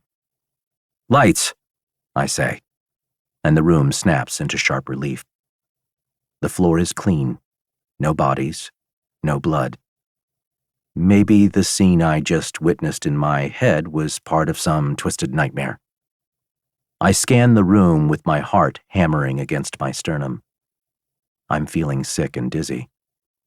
My gorge rises, and suddenly I can't contain myself. I lean over the side of the bed and vomit my life out on the floor. When it's over, I'm shaking and heaving foul lungfuls of the steaming filth on the floor. I scuttle down to the foot of the bed and climb out on wobbly legs, wiping my mouth on the back of my hand. I study the hardwood floor carefully as I walk around the bed and pad over to the bathroom. No signs of blood, and no crusty residue on it under my bare feet. It wasn't real, just a nightmare. I get to the bathroom and flush the vomit taste out of my mouth with several caps full of mouthwash. I stare at my face in the mirror. I look like hell. There's a 2-day shadow cloaking my cheeks and jaw. My eyes are red and bloodshot with dark bags under them. My hair is in disarray, sticking up at all angles, and a bright red pimple mars one cheek just above my beard. I touch it, but it moves higher on my cheek as the skin depresses beneath my finger. Then I realize that red speck is on the mirror, not my face. I lean toward it, my eyes widening as I do so. It's a speck of blood. I run back to the bedroom and fall on my hands and knees, running my hands over the floor, scratching my fingernails through the seams between the floorboards. My nails come away crusted with blood. I stare at my hands for what must be at least a minute, my eyes blurring with tears of horror and regret. "Theodore!" I scream. But of course he can't hear me. What time is it? I run to the nearest window and yank the blackout curtains open. Blinding light pours in, reflecting off the snow-covered ground like a mirror. It's overcast, but probably the middle of the day. What day is it? I check my watch. Monday, 9:06 a.m. I came back Sunday evening. The staff should all be back at work by now. I turn away from the window to the door. I can't remember what I did with the bodies, or my clothes, or... Gut-twisting guilt and remorse are joined by unbridled terror. If one of the staff finds something, I'm done. It will all be over. All of my plans, the empire I'm planning to build, everything goes up in smoke while I serve several consecutive life sentences in prison. I have to find out if I left any kind of trail before someone else does. And I need to find Theodore. He'll know what to do. I jump to my feet and run back to the bathroom. I scrub my nails and hands vigorously with soap, and then swipe a hand towel off the rack beside the double sinks and wipe the speck of blood from the mirror. Then I think about how DNA evidence could be preserved by the fabric, and I run the towel under the faucet and scrub it with soap. I leave it beside the sink. I'll throw it away later. Moving quickly, my eyes darting, I check every inch of the bathroom. The floor, the sink, the shower, the tub. There's a faint pink scum line around the tub. Blood and dirt mixed with soap. Shit. I grab the hand towel and pour soap on it to scrub the line away. When I'm done, I wash it in the sink again, wringing it out several times before tossing it in the garbage bin beneath the sink. Fleeing the bathroom, I run back into the bedroom to check for more evidence. There's nothing visible on the floor, but the shag rug that should be at the foot of the bed is missing. Shit. I'm shaking violently.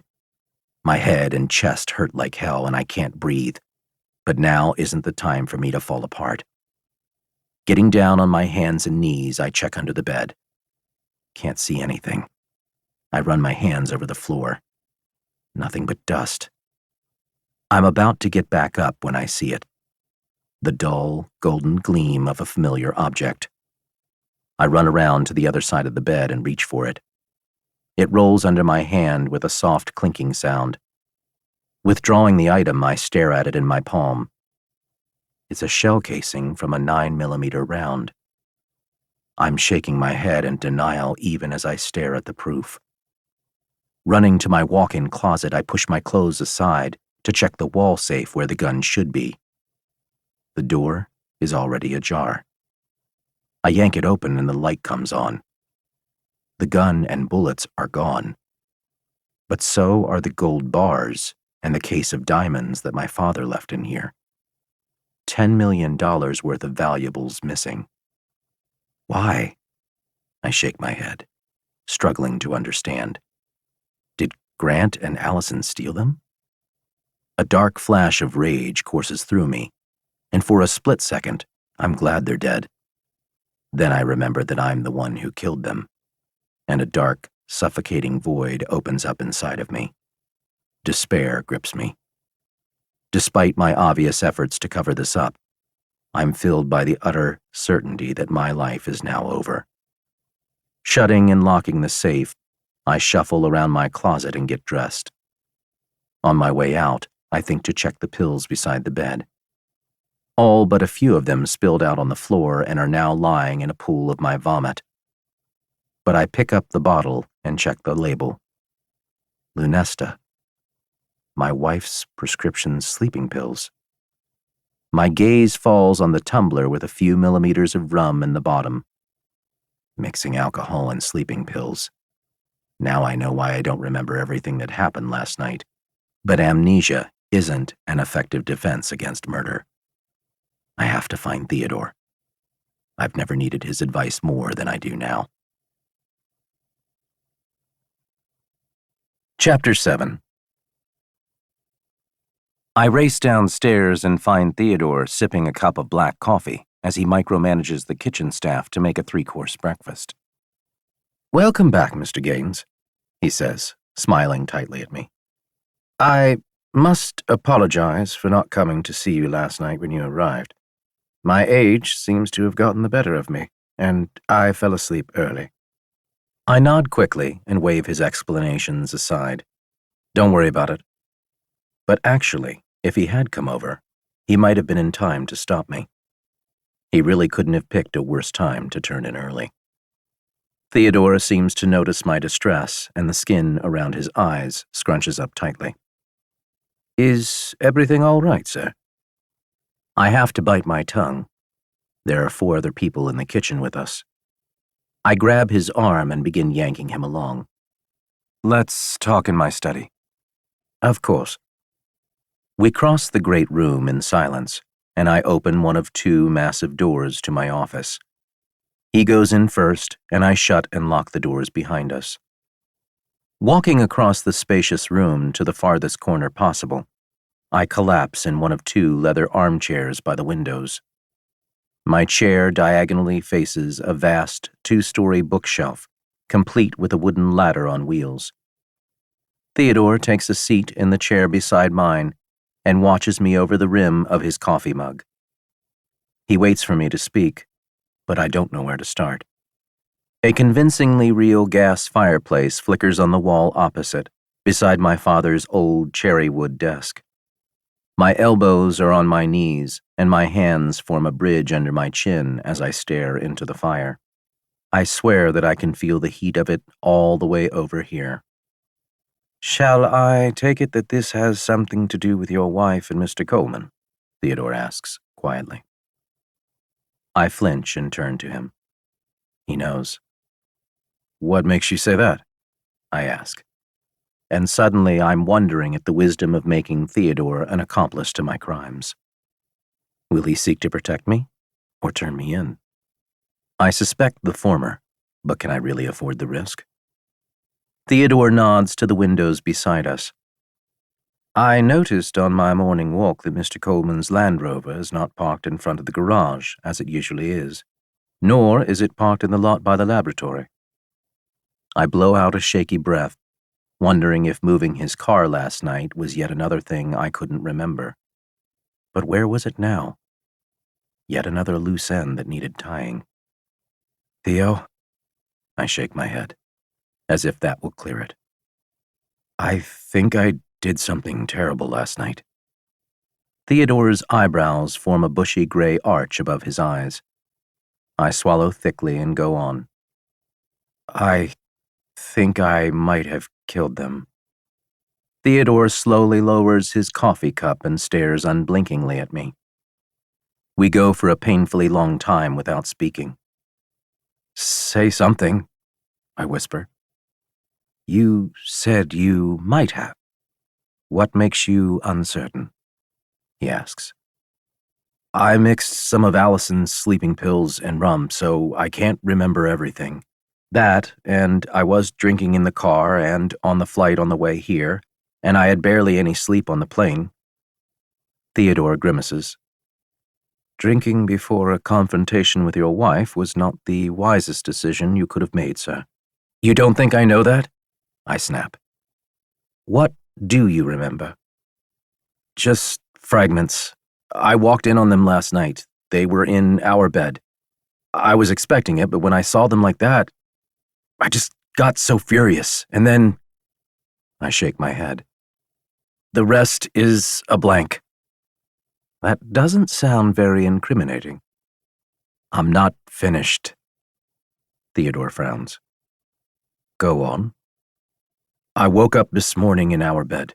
The one where I found them, and I was wearing nothing but my underwear. Unusual for you? Yes. I remember sitting on the floor in a pool of blood, their naked bodies face down in front of me. My hands were covered in... I stare at my palms until my eyes burn, and tears slide down my cheeks. I wipe them angrily on my sleeve. Theodore's shoulders round, and he sinks deeper into his chair. His expression is heartbreaking, a terrible mixture of disappointment and fear. He looks paler than usual, his blue eyes dull, and for the first time I can clearly see his 60 years. "What did you do next?" Theodore asks. "I can't remember, but I guess I must have cleaned up because I couldn't find anything this morning." Theodore straightens. "Then how can you be sure it really happened? You may have dreamed the entire thing, or hallucinated it because of those pills." I regard him with a shaky smile. "I found a speck of blood on the bathroom mirror. Perhaps Mrs. Gaines was flossing last night. There's also a residue of dry blood between the floorboards. You can't see it, but it's there, and..." Theodore's cheeks turn gray. He nods for me to go on. I reach into my pocket and withdraw the most damning evidence of all. I hold it up for Theodore to see. "I found this under the bed." Theodore's jaw drops at the sight of the shell casing. "Only one?" I nod. "But one bullet wouldn't kill two people." He's right. "We'll have to look again," Theodore adds. "Did you find the gun?" "No, but I found my safe open. The gun was missing, so were the gold and diamonds." Theodore's brow furrows. "And what do you make of that?" "Maybe they were planning to run away together? It's worth more than what Allison could have got from me in the divorce." "Yes." Theodore strokes his chin thoughtfully. "Do you remember what you did with the gun?" I shake my head. "No." "What about the clothes you were wearing?" Another shake. Theodore sighs, and my composure cracks. "I need your help, Theo," I whisper in a shaky voice. He just looks at me, his eyes hard, and for a moment I'm afraid that he's going to suggest that I turn myself in. Then he offers a shallow nod, and his lips press into a thin, bloodless white line. "Of course, sir. I will do everything in my power to protect you, just as I always have." A pinprick of light shines in the darkness that has spread like a cancer through my soul. I'm shaking again, but a small hope is flickering inside of me. Maybe this doesn't have to be the end. I rise on trembling legs and stumble over to the bar in front of my father's desk. I pour myself half a glass of rum, but just as I'm about to knock it back, Theodore's hand stops mine. "I believe you've had enough of that, sir. We're going to need a clear head for what's to come." I nod stiffly and put the glass back down with a thunk. My eyes wander to the crackling fireplace beside me. My eyes drift out of focus, and the flames seem to swell to fill the whole room. Hell is real, and I'm busy burning in it. Chapter 8. 1 month later. March 12th, 2021. I sit cuffed to a table in a bright room that's reserved for semi-private visitations between inmates and their families or lawyers. It's a far cry from what I had pictured for this. A dark room with a two-way mirror and a naked light bulb swinging overhead. My lawyer, Dan Collins, sits to one side of me, his briefcase open on the table, reading a sheaf of papers while he waits. On the other side is Theodore Wilson, my real advocate here.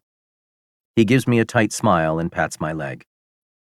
"We're just here to listen," he says, and I nod. "We'd better do more than that," Dan Collins adds. He catches my eye and holds it. "This is the best we're going to get." I frown and look away just as the door swings open.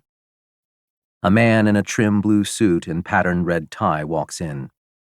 He has a military bearing with wavy dark hair. His broad jaw, bright green eyes, and aging movie star good looks make him even less likable than he already is. I realize that's because he reminds me of Grant. This is the face the city wears for its worst criminals. Brent Larson's face.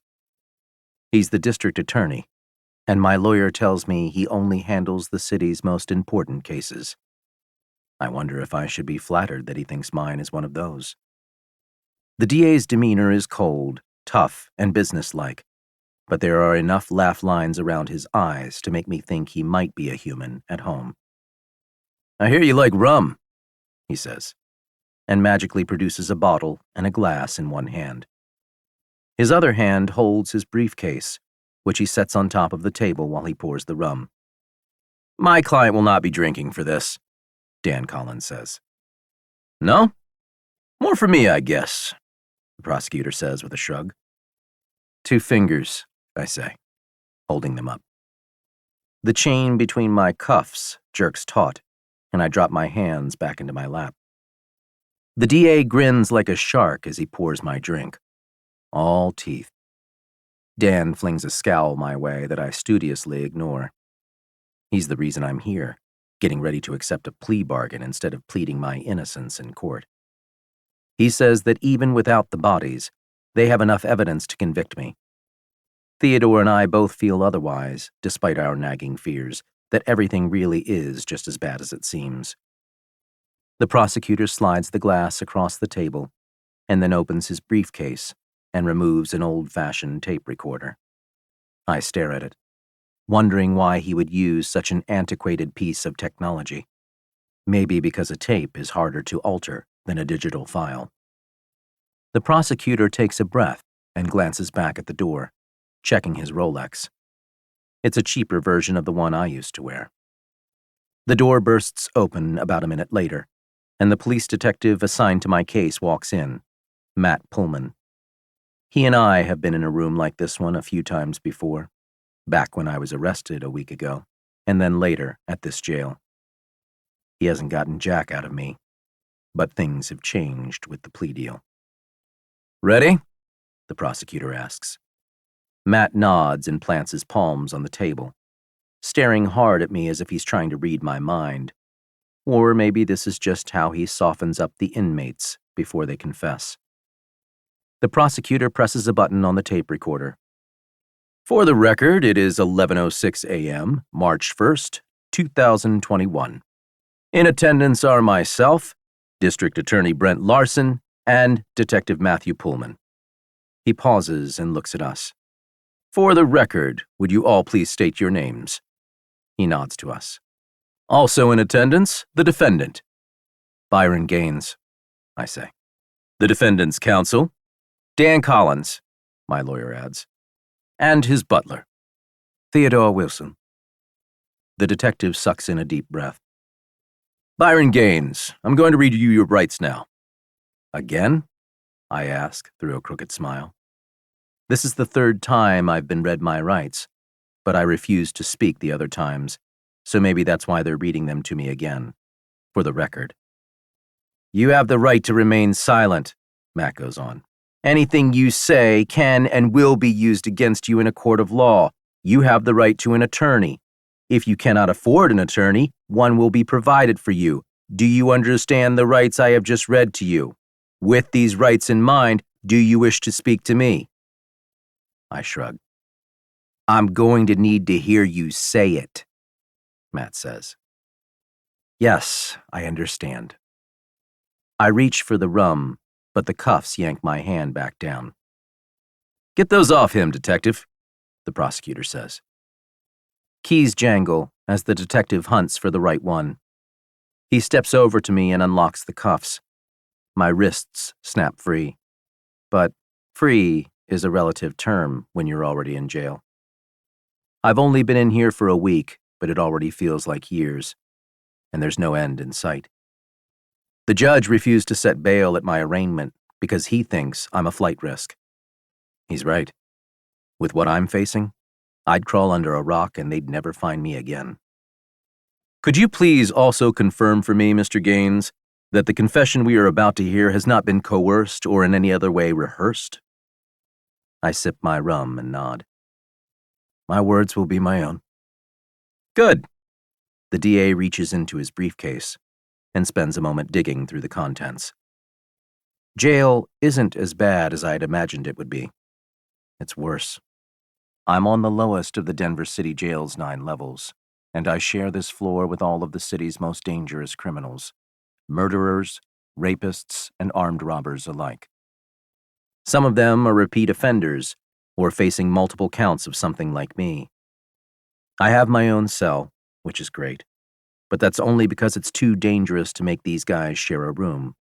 All of the criminals in here look and act the part, but I don't, and the sneering, dead-eyed looks I get in the corridors, in the dining hall, and in the showers make me fear for my life. They know who I am, and that makes this so much worse. None of them seem to have noticed that jail is the great equalizer. I won't be able to avail myself of my fortune for a very long time. Security is tight, at least, but the guards here like to remind me that big boy prison isn't as safe, and that that's where I'm headed. There will be plenty of opportunity for someone to stick a shiv in me, or something worse, and no one will care if they do. That's the other reason I'm here. Besides my lawyer's insistence, I'm here to get nicer accommodations when the time comes. I watch as Detective Pullman goes to stand by the door with his arms crossed over his chest. The prosecutor slides a blue folder across the table to me. Mr. Gaines, this is what we're prepared to offer you. I don't reach for it. Instead, I sit sipping my rum while my lawyer grabs the folder and reads the terms. It's a good deal, he says after a minute. Give me the highlights, I say. If you plead guilty to both counts of first-degree murder, then they'll set you up with a private cell in Golden Valley Correctional. It's a medium-security facility. And if I don't plead guilty? I ask. Then you go to Colorado State, a level 5 maximum security prison, the prosecutor says.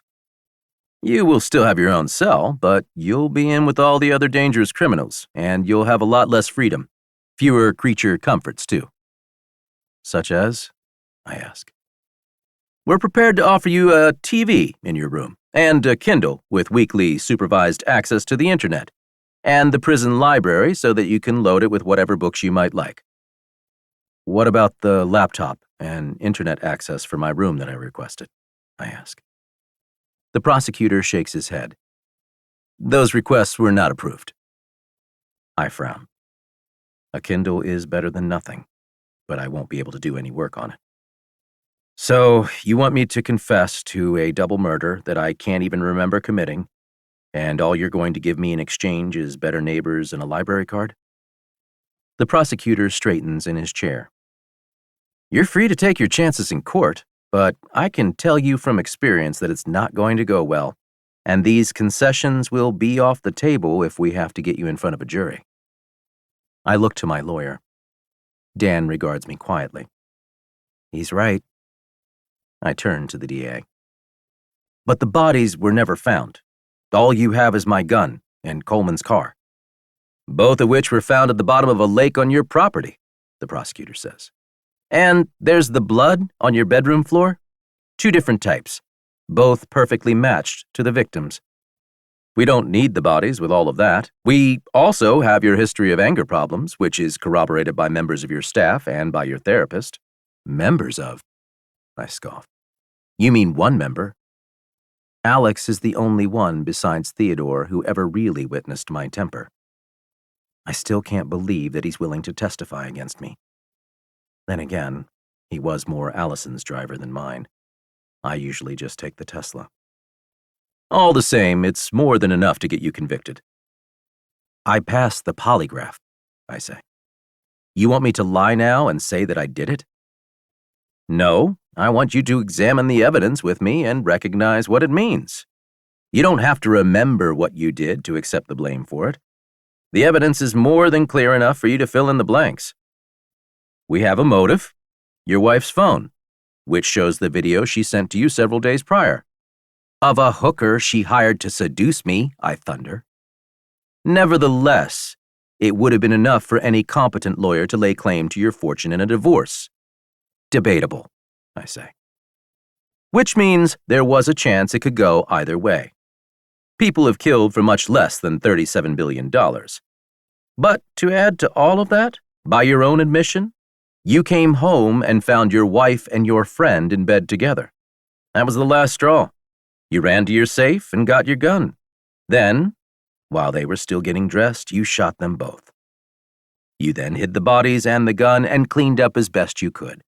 At some point, you took your wife's sleeping pills because you knew they would blank your memory of the night in question and help you pass a lie detector test. Risky, I say. Without being able to remember what I did to hide the evidence, I'd be unable to keep it from being discovered. You're a smart man. There's a reason we haven't found the bodies, the DA argues. Dan Collins interrupts us. Look, either we accept the plea deal or we don't. He looks at me. What's it going to be? I ignore him. Tears spring to my eyes. I swipe them away angrily. You're wrong, I say, shaking a finger at the DA. That's not what happened. But you just said you can't remember what happened. I can't, but, how do you think your story is going to sound to a jury? They'll convict you in a heartbeat. So why are you here trying to make a deal with me? The prosecutor favors me with a thin smile and spreads his hands. Maybe I'm getting soft. I've been cheated on, and I've been through a divorce. I know what that's like, and I know just how crazy betrayal can make a man. That doesn't mean I did it, I say. Okay.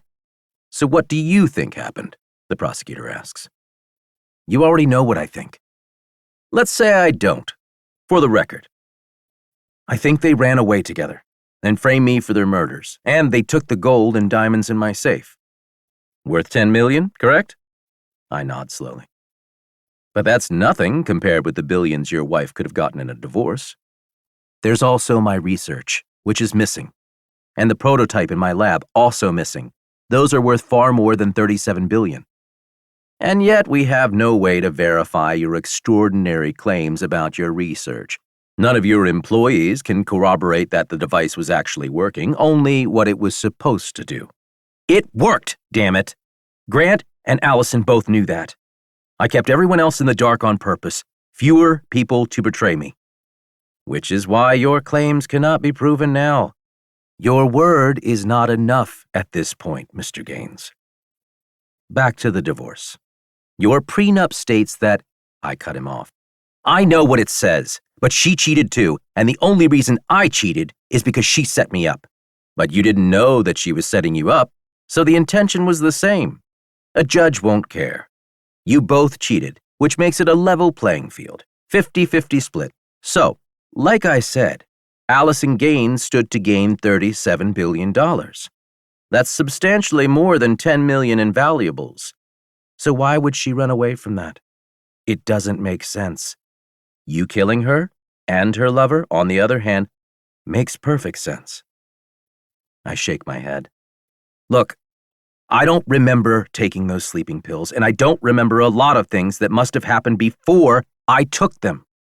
I have a doctor and a pharma rep, both of whom are ready to testify that Lunesta doesn't mess with memory formation before you take it. I should be able to remember everything leading up to the moment I took those pills. Sleep deprivation and alcohol also interfere with memory formation, Mr. Gaines. And you're on record as saying that you had been drinking that night and that you had barely slept in the 24 hours prior to the crime. I throw back the dregs of rum in my glass and slam it on the table hard enough to crack the glass. Then who took the gold and diamonds out of my safe? And where the hell are their passports? My voice thunders around us in the tiny room, echoing back to me. A stunned silence follows, but the prosecutor recovers smoothly and speaks in a calm, quiet voice. You took them, Mr. Gaines, when you were trying to come up with a good reason for why both your wife and Grant Coleman had gone missing. Dan interrupts us again. Mr. Gaines, if you're not going to take the deal, we need to end this before you incriminate yourself any further. Again, I ignore him. If I plotted all of that, then why would I leave her cell phone in her car? Alex found it in the morning after I woke up to discover what I'd done. He saw the video she'd sent me and began to develop his own theory for why Allison and Grant were missing. The bastard turned the phone into the police the same day and fled the property. The DA just looks at me with a faint smile on his face. I see red and fantasize about clawing that smile off his face. No matter how smart the criminal, he says, there is always something they didn't think of. Now, are you going to take the plea deal or not? My chest puffs up with a defiant retort. I'm not giving this asshole what he wants. But then Theodore looks at me, his eyes red with unshed tears. You should take it, sir. And like that, my resolve crumbles, and the DA's arguments play back through my head. He's convinced my only friend, the man who raised me, that I've committed this crime. And, if I'm being honest, he's convinced me too. Even if I can't remember it, I know what I must have done, and no amount of wishful thinking can change that. I'll take the plea, I say quietly. Dan Collins lets out a slow breath and gives me a tight smile. He's happy. He was about to lose his first case in 3 years. The DA's shark grin is back. He hands me a pen. You've made a wise choice, Mr. Gaines. Part 2. Crime and Punishment. In theory, the punishment should fit the crime, but that's just a theory. JTS. Chapter 9. 5 years and 4 days later. March 16th, 2026. Months in prison, 60. I keep my head down as I sit eating my dinner of cold mashed potatoes and beef stew in the echoing dining hall of Golden Valley Correctional. The noise is thunderous, pressing in on me from all sides, making me feel exposed and vulnerable. I glance around as I eat another spoonful of mash. A few guys I recognize sneer and wink at me. One in particular, Victor Viking Carlson, is just what he sounds like. A vicious, terrifying man with long blonde hair and beard who is so barely removed from his Norwegian heritage that he still has the accent to prove it. He's in here on, surprise, sexual assault charges. I look away before Victor thinks I'm challenging him. He and I both know that I'm about to become fair game again. My friends in here are few, and only one of them dares to actually sit with me. I glance at him. Carl the Brick Johnson. Bald, Latino, and covered in tattoos from the neck down to his ankles. He's a heavy-set mountain of a man with tiny black eyes that hint of horrors he's both made and witnessed. With fists like hammers, no one here dares to cross the brick. His name is suspiciously similar to another mountain of a man and former wrestler. But Carl got his nickname for a much darker reason than the WWE. A gang jumped him in an alley one night and tried to rob him. He claims they were actually trying to kill him, but, as it turns out, none of them were actually armed. In the process of fighting them off, Carl threw a brick at one of them and knocked him dead. With that, he landed in here on manslaughter charges. Apparently, you can't kill a man in America and get away with it unless they've pulled a loaded gun on you. Who knew? I would have let Carl off the hook, but I guess that's why I'm not a judge. After all, someone's got to keep the country's prison staff employed. Brick notices me looking at him. ¿Qué? He asks. He's taught me some Spanish, so I know that he means what. I smile tightly at him. 2 months left. See? He nods. Looking forward to it? See? The Brick doesn't say much, but he doesn't have to. Somehow we understand each other, even though he comes from one of the roughest neighborhoods in Denver, and I was born in a golden cradle. Carl has only been in here for 10 months. Involuntary manslaughter isn't much of a crime compared to mine. I'm in for 30 years. Just another 25 to go. That's pretty light considering, but it's only because I pled guilty, and I get to serve both counts of second-degree murder consecutively. I'm also lucky that my crimes were considered crimes of passion, which reduced the charges from first-degree murder, with the death penalty, to second degree. That means if everything goes according to plan, and I don't get murdered in here before I'm released, I should be a free man again when I'm 66. I will have spent more of my life behind bars than free. But who's counting? Me, of course. I am. It might be cliché, but I've scratched every month into the frame of my bed. I can't do days because I'll never have enough room for that. I put my spoon down and push my plate away, having lost my appetite. Carl glances at me, his spoon hovering halfway to his lips. You gonna eat that? No. Can I? Go ahead. He drags my tray over and leaves it beside his. I watch him eat with a wistful smile, thinking, a mountain's gotta eat. I don't know what I'm going to do when he's gone. Until Carl came along, I wasn't under anyone's protection. The quid pro quo involved is not an appealing exchange. I'm not willing to smuggle contraband through my visits with Theodore, and I'm even less interested in easing anyone's loneliness. So, when Carl is gone, I'll probably go back to getting beat within an inch of my life, getting picked on, verbally abused, and spat on, in addition to other less savory forms of violence.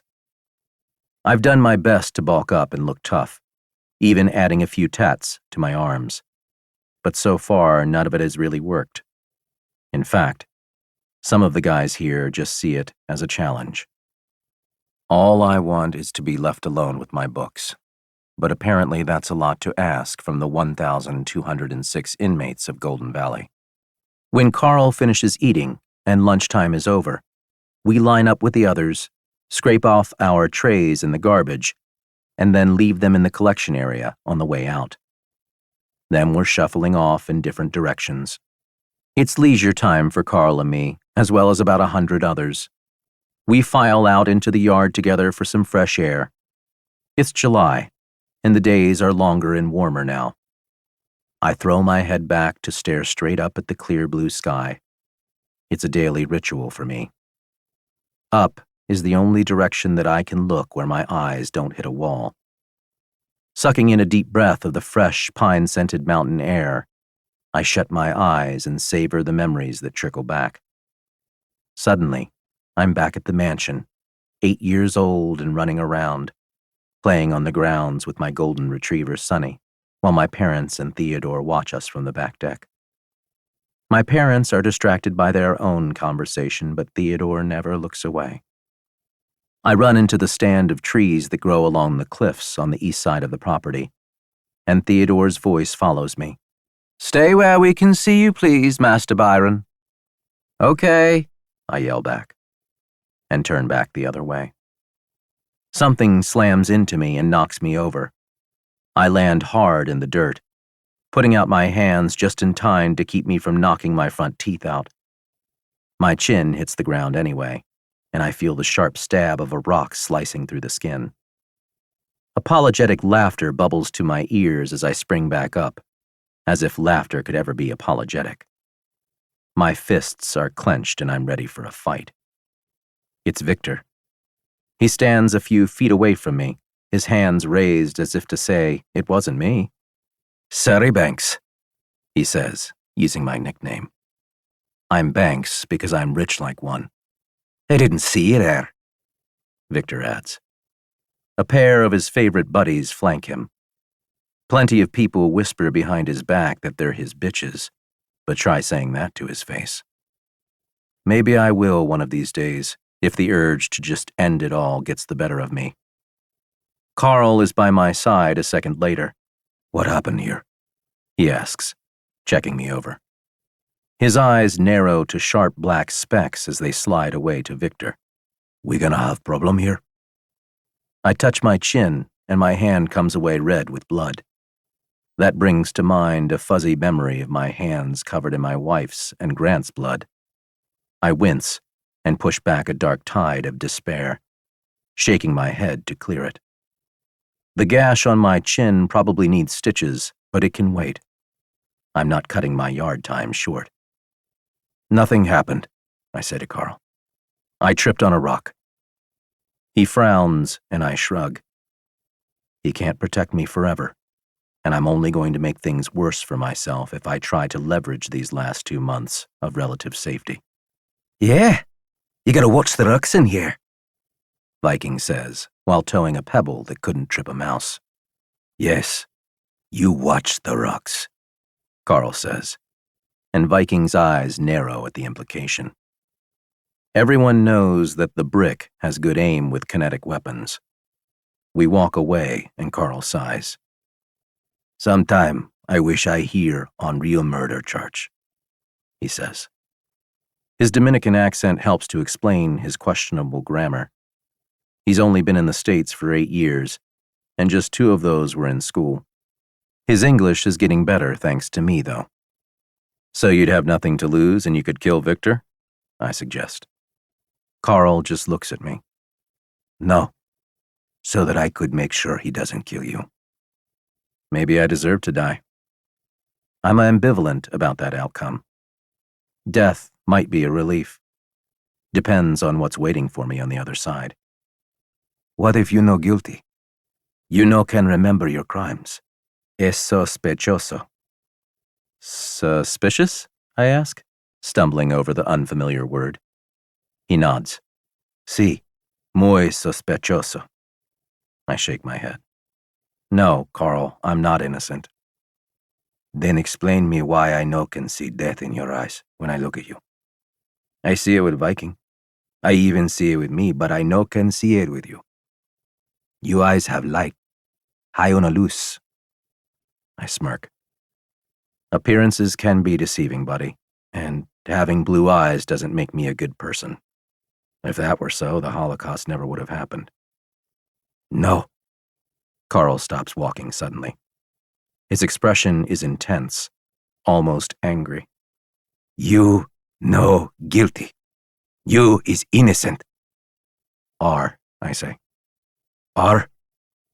You are innocent. Carl nods agreeably. You know are guilty. Close enough, I decide. Yeah, well, even if you were right, what good does that do me? Plenty of innocent men have died in prison.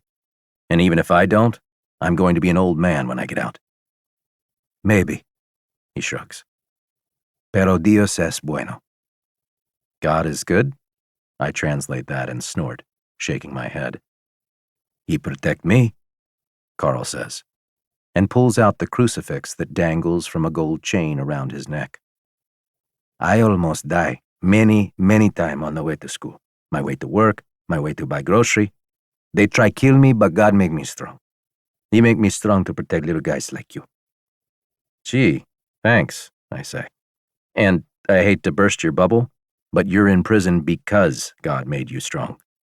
A little less juice in those trees you call arms, and you'd be walking around a free man right now. Carl smiles.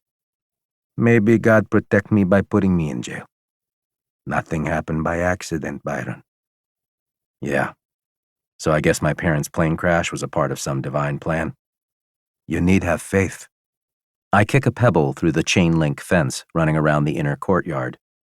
It clinks off the metal, and the fence shivers noisily. No offense, Carl, but I'm fresh out of faith. That okay. I have sufficiente for both of us. I pray you get out. God listen to me. Yeah? Must be nice. Tell him Byron sends his regards. You joke, but he send regard back. Ya verás. You'll see, I translate. Will I? I wonder. Doubtful. The nights are the worst. They're cold, and despite the sheer number of inmates in Golden Valley, it's far too quiet in here. I stare at the ceiling, feeling small and insignificant. The walls really do seem to close in on you after a while. You can feel the sheer weight of all that concrete, crushing you, collapsing your chest and making it hard to breathe. Carl's words play back through my head over and over again, but they have the opposite effect. His insistence that I'm innocent chips away at a hard and bitter knot inside of me, and before I know it, the tears are sliding quietly down my cheeks. I'm ashamed that someone still thinks the best of me, still sees the man I once thought I was. But now, looking back, all I see is a man drunk on power and money, so arrogant that he even thought he could alter time. Now, in one of the universe's great ironies, instead of finding a way to speed up a tiny pocket of space-time, I've found a way to slow it down. Prison is the exact opposite of my space-time compression device. It stretches time into a mindless infinity of routine, guilt, soul-sucking despair, and loneliness. That last one might be the worst. The loneliness is so deep and so profound that I fear it will soon define me. The simple longing to be with a woman goes far beyond physical need or desire. It's the longing of a son for his mother's embrace, or the unrequited longing of a young man for his unattainable crush. Prison makes every woman in the world an unattainable crush. I realize that I never fully appreciated Allison. She was my wife, but I had all the power in the relationship, just like she said, and I made sure to wield it in subtle ways so that she stayed on her best behavior, always keeping me happy, always afraid to cross a line. No wonder she wanted to get rid of the prenup.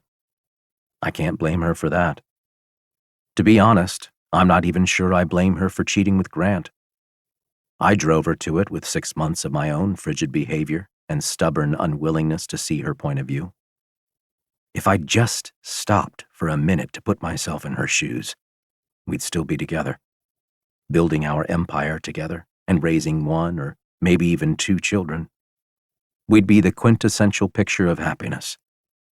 Instead, my greed and fear of betrayal became self-fulfilling. Soon my pillow is soaked and my chest and throat hurt like someone has slit my throat.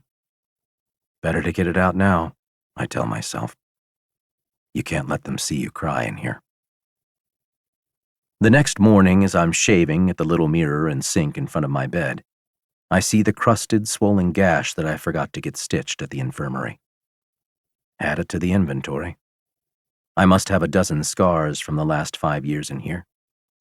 Do the math, and that means I'll have almost 100 by the time I leave. Soon it's time for showers, and guards are escorting us there. Carl smiles and says, "Good morning." I nod, but don't quite manage to smile back. Victor the Viking swaggers in with his posse, sends me his customary smirk. One of his boys winks at me and makes a rude gesture, grabbing himself as he does so. I wonder what it is about prison that turns men into animals. We finish showering, and I'm pleasantly surprised not to cross words with anyone during my time here. Then it's time for breakfast, and after that I'm sent off on my work detail. I'm assigned to laundry duty today. I notice that Carl isn't there, but Victor is. "Hello, Banks," he says. "You should see a doctor for your chin. Wouldn't want to ruin your pretty face with a scar." Yeah. I choose not to point out that he's already given me one above my right eye, and one of his buddies gave me another on my lip. "How long do you have left in here?" Victor says, as we fold sheets and place them in big clear plastic bins. He knows the answer, so I don't say anything. "You have cotton in your ears?"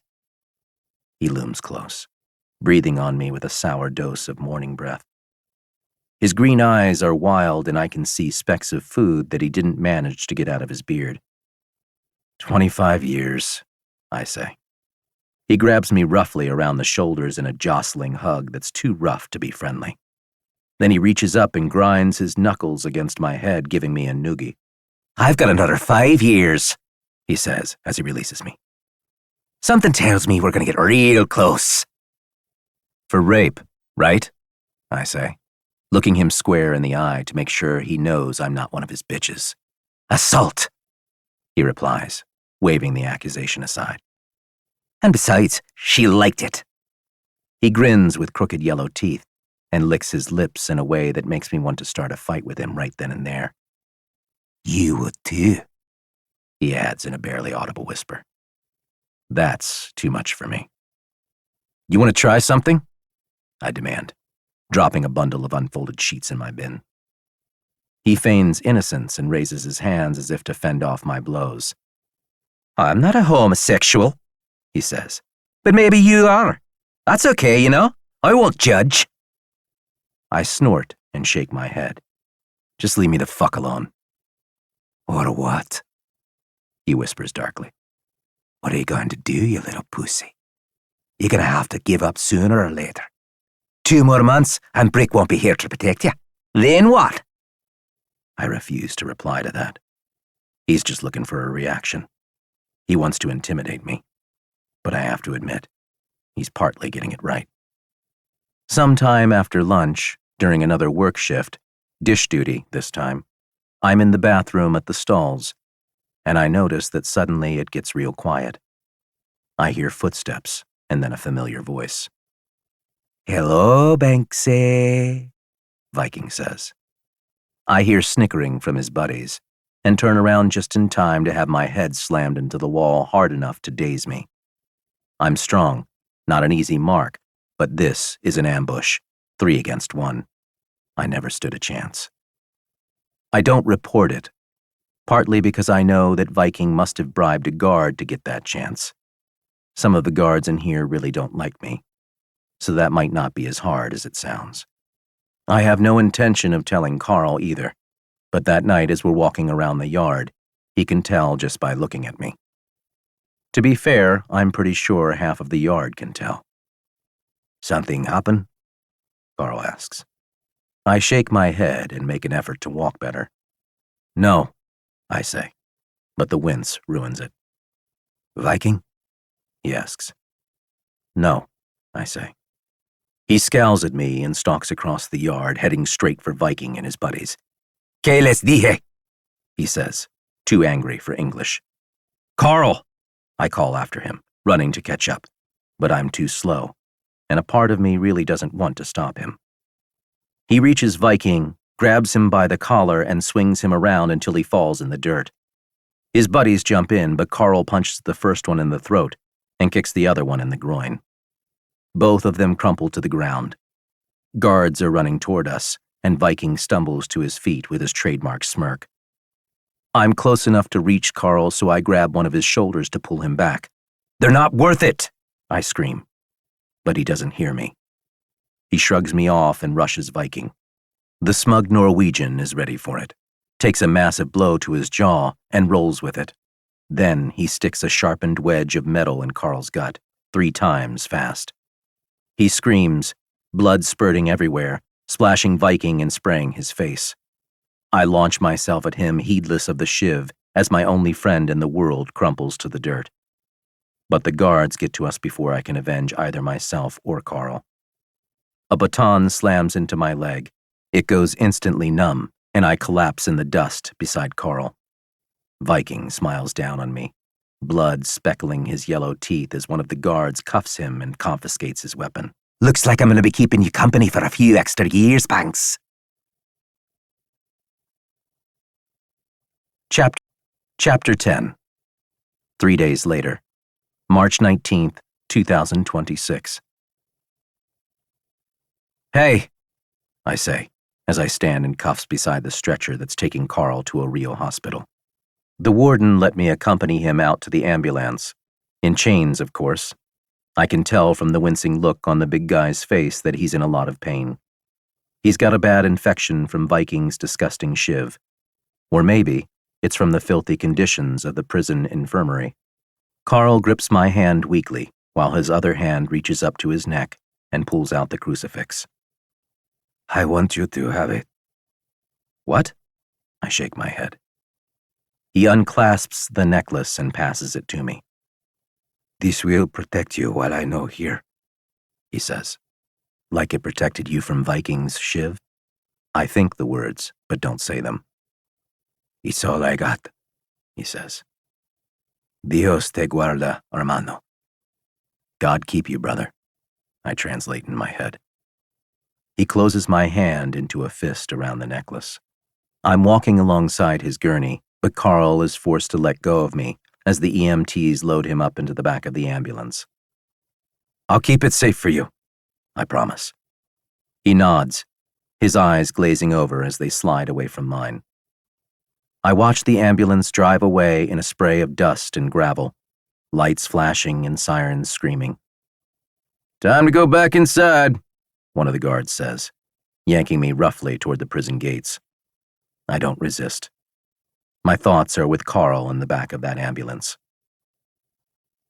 Carl died of complications from the stab wounds that night. That was the lowest, darkest day I've had in this place so far.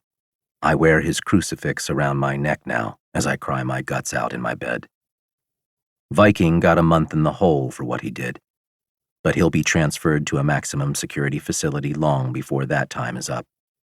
His sentence will be altered too, just like he predicted.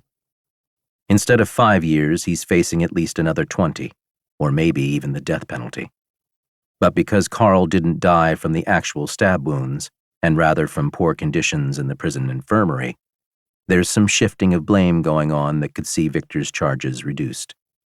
I fall asleep in a puddle of tears, swearing to myself if Victor and I ever cross paths on the outside, I'll make him wish he was never born. We held a kind of memorial service at the prison the next day, because none of us are allowed to attend Carl's real funeral.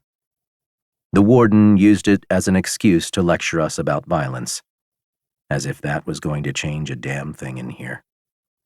I eat a heartbreaking lunch, sitting alone at one end of a table shared by prisoners that I know nothing about. The past few days have all been like this, but at least before Carl died, I could hope that he'd be coming back. On the way out of the dining hall, I head to the phones to make an important call. I try not to bother Theodore more than I have to, but today, I really need to talk to someone. Even in my absence, I've kept him and all of the staff on with their usual salaries, except for Alex, who was going to testify against me. Just because I committed murder and went to prison doesn't mean that others should suffer for it. Theodore agreed to that arrangement with the condition that he be allowed to continue his investigations into my innocence. I'm touched that after all these years, he's still conducting those inquiries. But even if I were innocent, the trail is cold as ice by now. I reach the telephones and take a seat in one of the available booths, dialing with a prepaid card to call the mansion. He answers after just 2 rings. No small feat at his age in a 20,000 square foot home. Hey, Theo. I try to sound upbeat, but there's no hiding the tremor in my voice. Sir. The ice in my soul recedes slightly at the sound of his voice. He sounds out of breath. Must have run to reach the phone. I've been waiting for you to call, he says. You have? My brow furrows at that. There's been a development that I believe you should know about. My investigations have turned up multiple leads. Multiple leads? I wonder how that's even possible after 5 years. But my heart is pounding and soaring at the same time. Hope is sparking inside of me, making me feel terrified. Hope is a dangerous thing in here. Those sparks can turn to flames that burn like the fires of hell. Talk to me, I say. What did you find? I would prefer to discuss it in person, Theo says. I can't wait that long, I say. Who said anything about waiting? I'm already on my way. Then how are you? Call transfer to my cell. I'll be there in 20 minutes. Okay, great. Well, you know where to find me.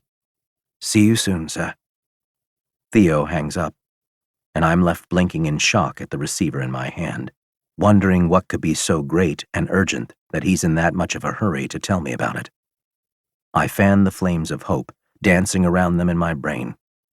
Maybe I won't get burned this time. Chapter 11. I take a seat in front of the plexiglass barrier across from Theodore. We each pick up the phones. Theodore looks like he's aged a decade in the past 5 years. Loose bags hang under his eyes, and his cheeks are sucked in and wrinkled like aged and cracking leather. Despite that, there's a fire in his blue eyes where I've only seen wistful sadness before. "So what's the news?" I ask. Theodore smiles and his eyes grow moist, sparkling with warmth. "The news, sir, is that you are innocent." "What?" I shake my head. I've been courting the hope that he found something ever since I called him, but this sounds more decisive than I'm expecting. "How? You have proof?" Theodore nods, still smiling. "Multiple witnesses, a trail, names, places, and dates." "How?" "One of the investigators in our employ traced the serial numbers of your father's diamonds to a jeweler in Rome. He was able to confirm that a woman matching Allison's description sold over $1 million worth of diamonds and gold to him 5 years ago. He also had a name: Giselle Devereaux. That name led us to 5 other jewelers across Europe, and we found even more of your father's diamonds. We also managed to cross-reference the name to records in the U.S. Customs database. Giselle Devereaux left the United States 5 years ago and never returned.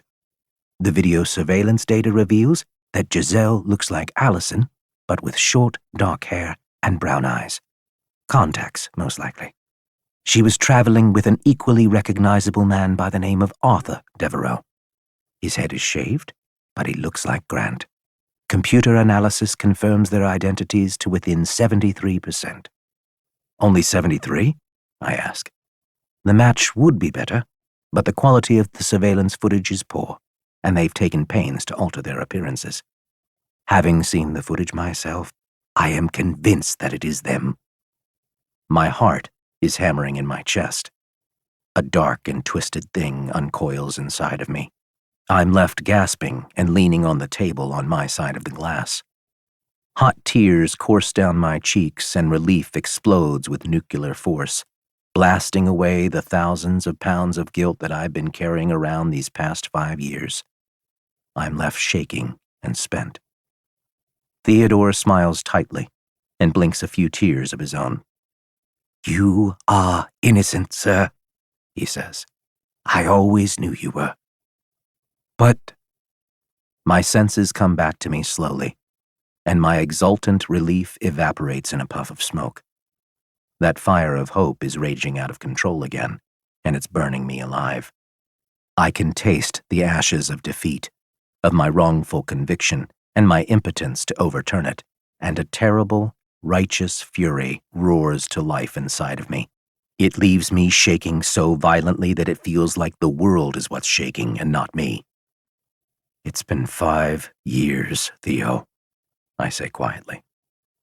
"I pled guilty, and there's a time limit on appeals. 1 month. Theodore's triumphant grin fades to a troubled frown. "But surely, in the light of new evidence." I'm shaking my head. "You can't just withdraw a guilty plea because of new evidence." I've studied enough criminal law in these past 5 years to pass the bar.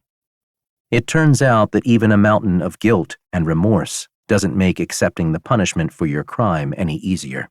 In those first few years, I must have read 1,000 books, searching for any legal loophole that could set me free. "That is absurd," Theodore says. His eyes flash darkly. "We need to consult with a lawyer about this." "Go ahead, but I already know what they'll say. Believe me, I've researched the topic enough." A terrible coldness and darkness overcomes me. "So help me, Allison and Grant will pay for this, I swear it." "Sir, we are being recorded." "Let them record me. I wouldn't do anything illegal, and anyway, death is too good for them." "Agreed, but you have 25 years left to serve." I can't accept that there's no other option but for you to serve them. I've heard of criminal cases being overturned when the evidence changed. For example, children who testify that one of their parents molested them, only to later admit that they made it all up. I narrow my eyes at him. Those reversals are rare. I can recall reading about exactly those types of cases in which appeal was repeatedly denied. But they happen, Theodore insisted. There's a conviction review bureau at the Colorado Attorney General's office. We need to get a lawyer and start the appeals process. There has to be a way to address this injustice. And if there isn't, we'll make one. Theodore's lips tremble as he sets his jaw, and his eyes blaze with a fire that's colder and more controlled than the fast-burning one that just raged through me. I shrug. See what you can do. Count on it, sir. I'll be back soon, with proper counsel. I nod, and we both hang up. I watch as he leaves, contemplating the sad state of our justice system. I've been down this road before in my mind. Back then, it was just a fantasy. But even now that real evidence has surfaced, that hasn't changed. Overturning my conviction is still a fantasy. Most criminal cases don't go to court because the courts are overburdened, and God forbid that lawyers and judges should have to miss any rounds on the golf course. So prosecution convinces people to plead guilty by offering a reduction of sentence. If that sounds like coercion, that's because it is. But it's perfectly legal, and it works 9 times out of 10. The real kicker is that those convicted felons can't change their minds later, even if something new comes to light that might have proved their innocence. There is a very short list of circumstances in which it is acceptable to withdraw a guilty plea, and only within the 30-day time limit after a conviction. Stupidly enough, new evidence is not one of those acceptable circumstances. Chapter 12. 497 days later. July 29th, 2027. Months in prison, 77. Will the defendant and his counsel please rise? The judge says. My heart is leaping out of my chest. I feel dizzy, and my legs are shaking as I stand. I'm afraid that I'm going to have a heart attack, or faint, or go mad. I feel like I'm standing on a bridge peering down at a distant blue canvas that will make fish food of my brains if only someone will say, "We the people find the defendant guilty." Members of the jury, have you reached a verdict? The judge asks. One of the jurors stands with a sheaf of papers in his hands. Yes, Your Honor, we have, he says. It's a miracle that I've made it this far, that my new lawyer got the appellate court to withdraw my guilty plea and overturn my conviction on a Fourth Amendment violation. Apparently, Alex's theft and delivery of my wife's phone to police custody constituted an illegal seizure because that phone was attached to a monthly plan that was in my name. In other words, the phone was legally mine. Someone stole it, and that stolen evidence was what established my motive. I can't believe that Dan Collins missed that. He charged me over $1 million, and the best he could do was advise me to accept the plea deal? Idiot. Members of the jury, on the case of the People versus Byron Edison Gaines, what is your verdict? Your Honor, the members of this jury find the defendant not guilty. The judge says something else, but I don't hear it. Theodore is pulling me into a backslapping embrace that I'm too numb to feel. I'm having an out-of-body experience, and my senses are no longer my own. For a second, I'm afraid that I'm actually asleep in my cell, or that one of Viking's goons finally found a way to send me up to visit Carl, and heaven is where I finally get a fair trial. I glance about, half expecting to see Carl there in the stands, proof positive that I really am dead, and this is heaven. But he's not there.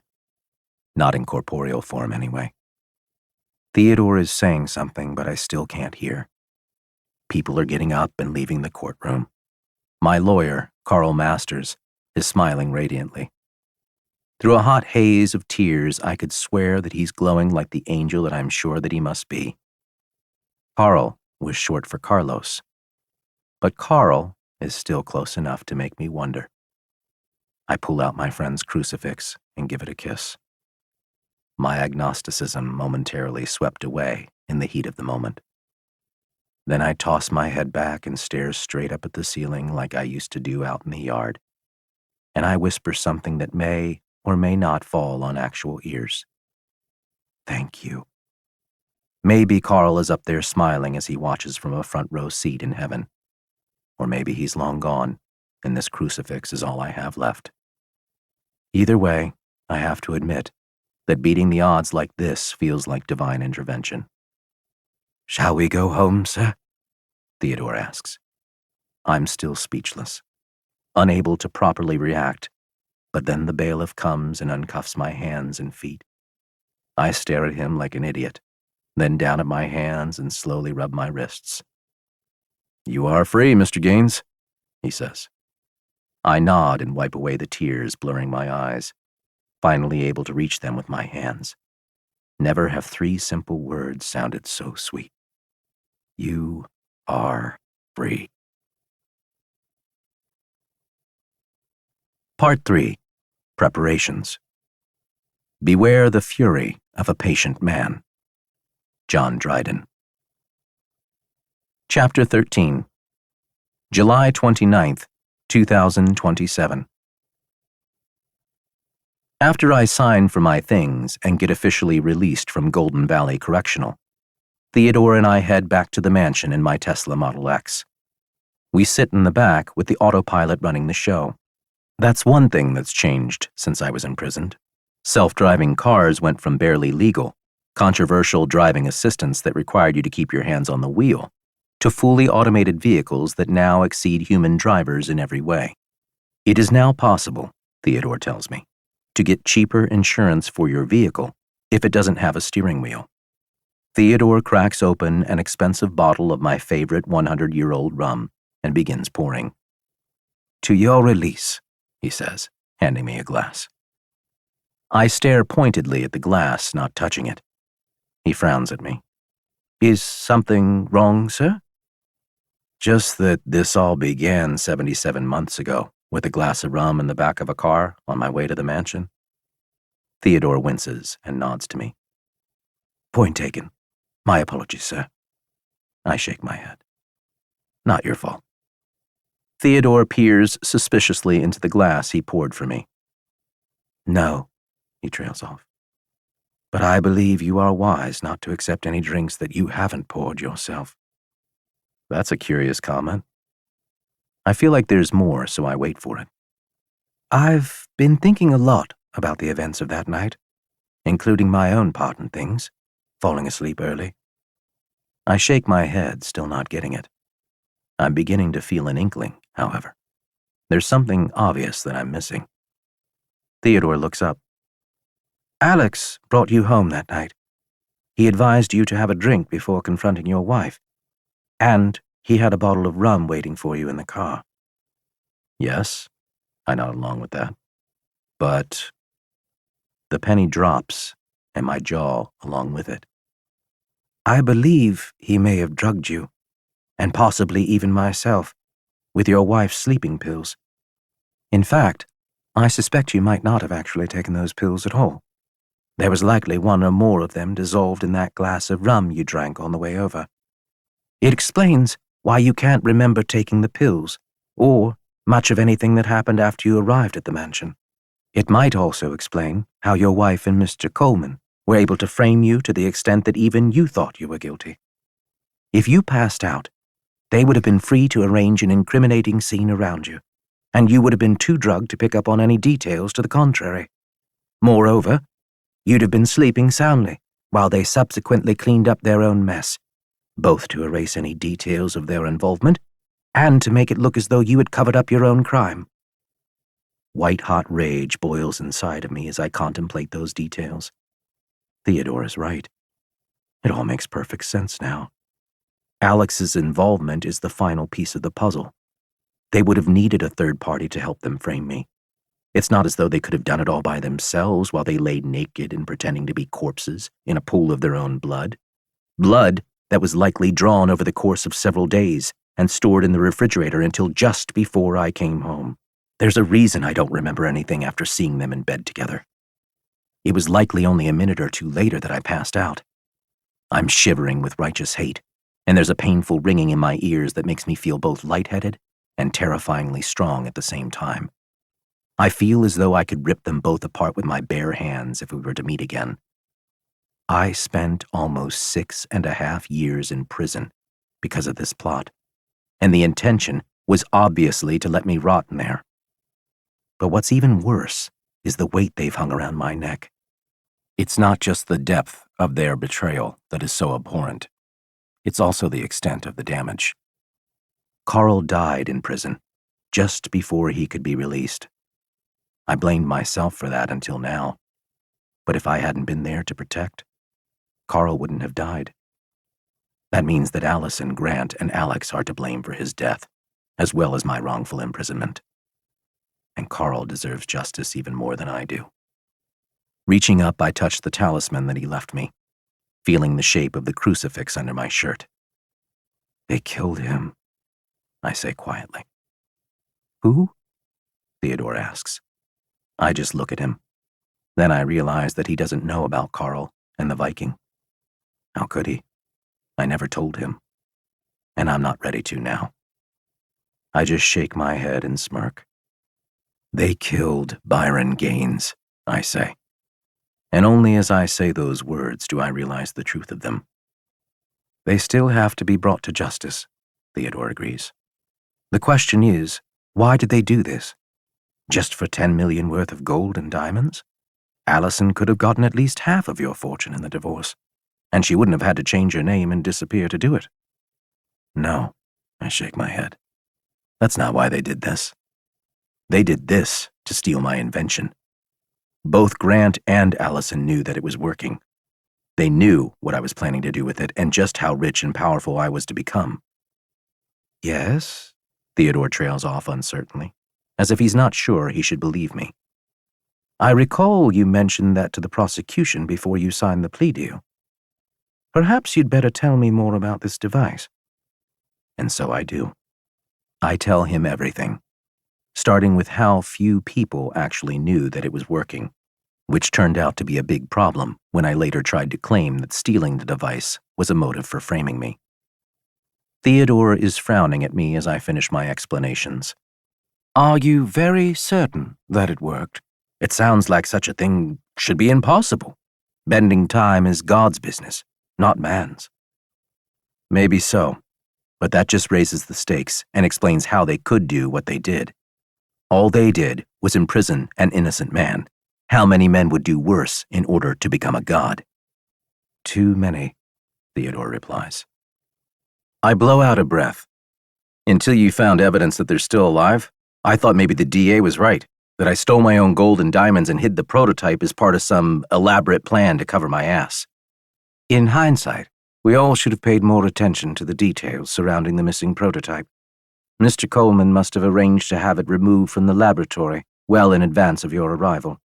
It would be too difficult to arrange transport for such a large object in the middle of the same night that they framed you for their murder and fled the premises. Yeah, well, now the question isn't why or how they did it, but where the hell they are now. If what you're saying is true, sir, I'm afraid it might not be that simple. What do you mean? I ask. What would be the point in stealing such a technology if not to commercialize it? I shake my head, still lost. It's been more than 6 years. Where are the breaking news reports that this technology exists? Where is the standing invitation for the aging and infirm to buy tickets to the future, where their ailments might be cured? They might not be ready for that yet. 10 million isn't a lot of seed capital to make such an expensive technology available to the public. Perhaps. Or maybe the question isn't where the hell they are, as you so eloquently put it, but when. When? They may have decided to use your technology on themselves. Why to free themselves of the fear that what they did might catch up with them. You would have been released before your 60th birthday, with plenty of years left that they might have had to worry about reprisals. By commercializing your technology, they would have painted targets on their backs and made it easy for you to track them down. But if instead they were to take that technology and travel, say, 60 years into the future, then you would be dead, and they would be so far removed from their crime that no one would even remember the details of it anymore. $10 million would be enough to create a self-sufficient facility that could house the prototype with them inside, would it not? I'm blinking stupidly at Theodore, horror and rage coursing through me in equal measures. If they have done what Theodore is suggesting, then it might very well be impossible to track them down. That might also explain why the only trail that our investigators could find leading back to Allison and Mr. Coleman goes cold soon after you were imprisoned. All this time that I've been in jail, the people who put me there have been serving a sentence of their own, and they almost certainly still are. A sentence of at least 60 years, exactly double my own sentence. There's a delicious irony in that, but it's tempered by the knowledge that they're serving their time gladly and perfectly oblivious of its passing.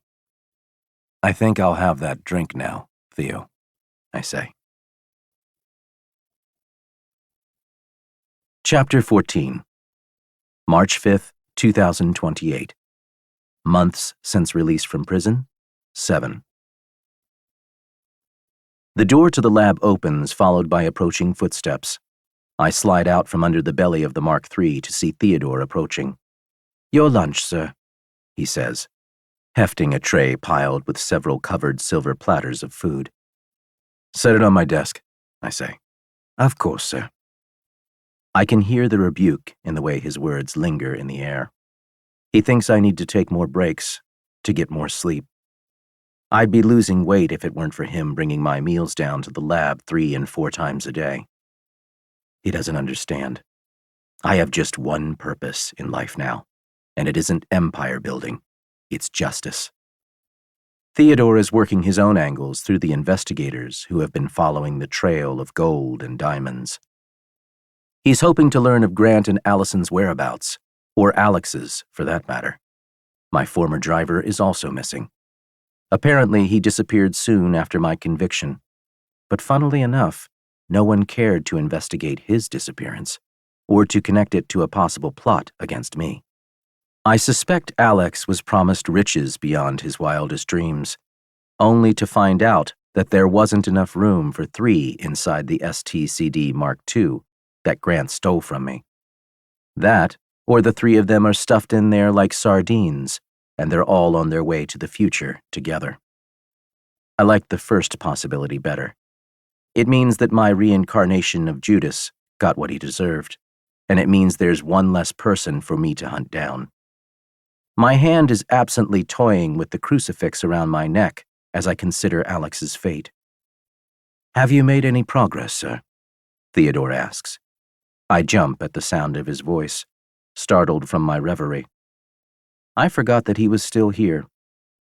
Turning to the sound of his voice, I see him stepping up to the egg-shaped capsule I've been working on. The Mark III is even bigger than the Mark II was, with plenty of room inside for both me and Theo. I haven't told him that I plan to take him with me to the future, but in the end, it will be up to him if he wants to join me. I reach for a dirty rag on a stainless steel cart beside me and wipe my even dirtier hands on it. "It's done," I say.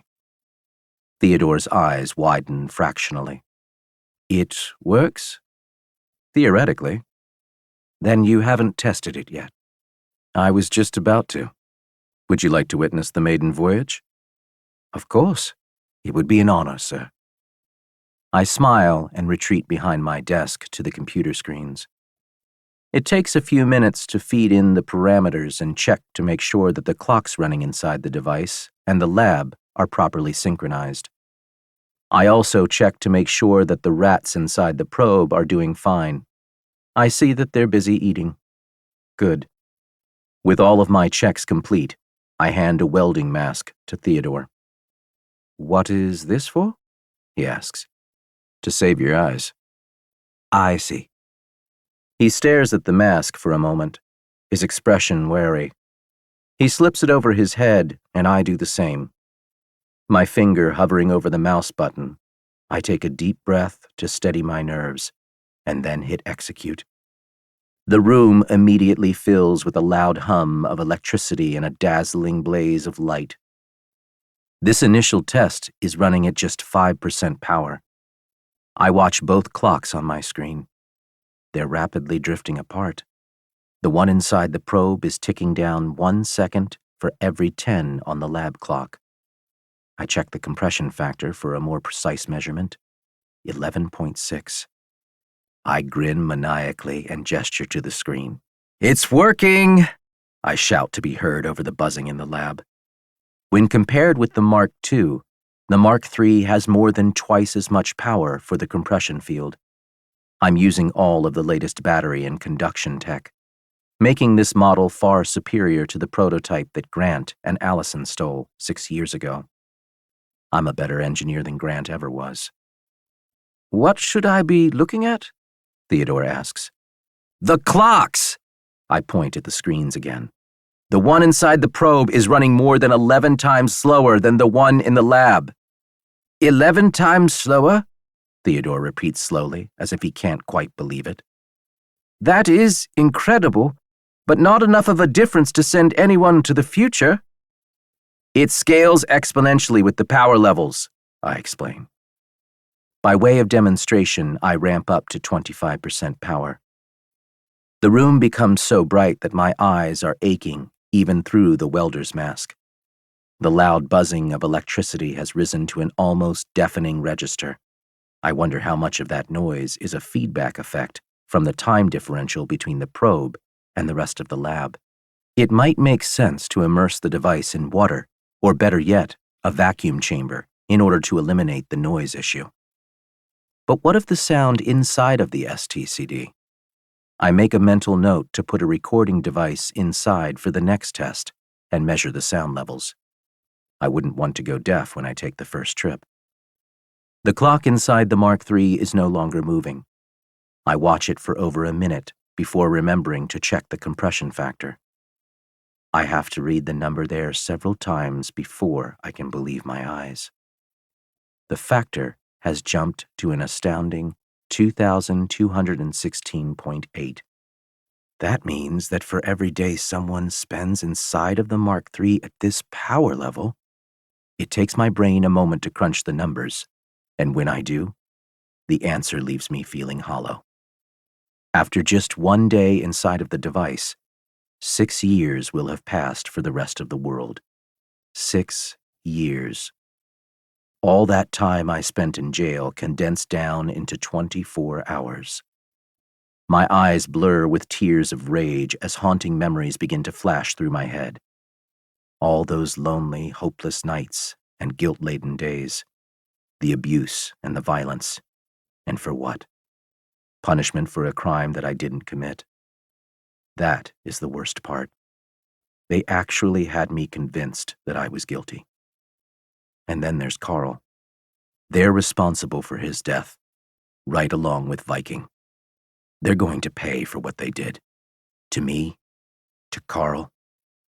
I realize that Theodore is shaking me by my shoulders. I snap out of it and slowly shake my head as if waking from a dream. You need to turn it off, he screams. Look at the temperature. The outer hall is climbing past 300 degrees Fahrenheit. And now that he mentions it, I can feel the heat radiating off the device like an oven. But the inside is still reading a chilly 60 degrees, thanks to Grant's cooling solutions and a few more of my own design. Instead of killing the power, as Theodore suggested, I ramp it up to 50%. The compression factor jumps to an impossible number that I can't even wrap my head around. 1,564,290.7. The ground is shaking and the entire building along with it. My face is starting to burn from the heat pouring off the device, and the brightness in the room is increasing with every passing second. The outer hall temperature is up to 500 degrees Fahrenheit, and I can see waves of heat shimmering off it like sand in a desert. Inside the probe, it's 100.2 degrees and inching up fast. The rats are frantically trying to escape their cages. Theodore has me in a headlock and he's screaming in my ear, but I can't hear or even see him. The world has gone white, and the only way I know he's screaming in my ear is because I can feel his breath piling into it. I'm fumbling blindly for the controls to shut the Mark III down, but that's hopeless now that I can't see. Fear stabs through me. Either the device is going to explode and turn us into human spaghetti, or it's going to roast us alive as it melts down. I'm fumbling blindly with the mouse, clicking around at random. I really should have built a physical kill switch. My skin is itching and prickling from the heat. I ignore the sensation, struggling just to keep breathing the stifling air. My tongue feels like sandpaper in my mouth. Giving up on the digital controls, I reach for the computer behind them. My fingers graze what feels like the power button, but I'm not even sure that resetting the computer will work. I hesitate. What if killing the program destabilizes the probe further? Before I can stab the power button and find out, a scalding blast of heat slams into me and throws me off my feet.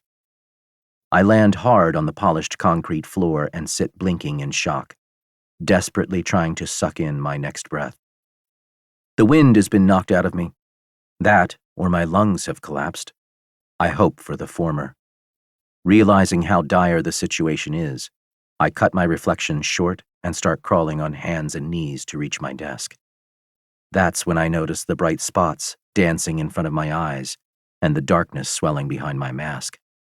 The world is fading back into focus, and it's not shaking anymore. I tear off the mask and find the lab has returned to its normal brightness. I'm a few feet from my desk. The monitors have been knocked over, and one of them is dangling by its cables a foot above the floor. The lab is a mess. Papers are scattered all over the floor amidst my lunch. My coffee cup and a glass of juice lie shattered in shrinking puddles of their contents.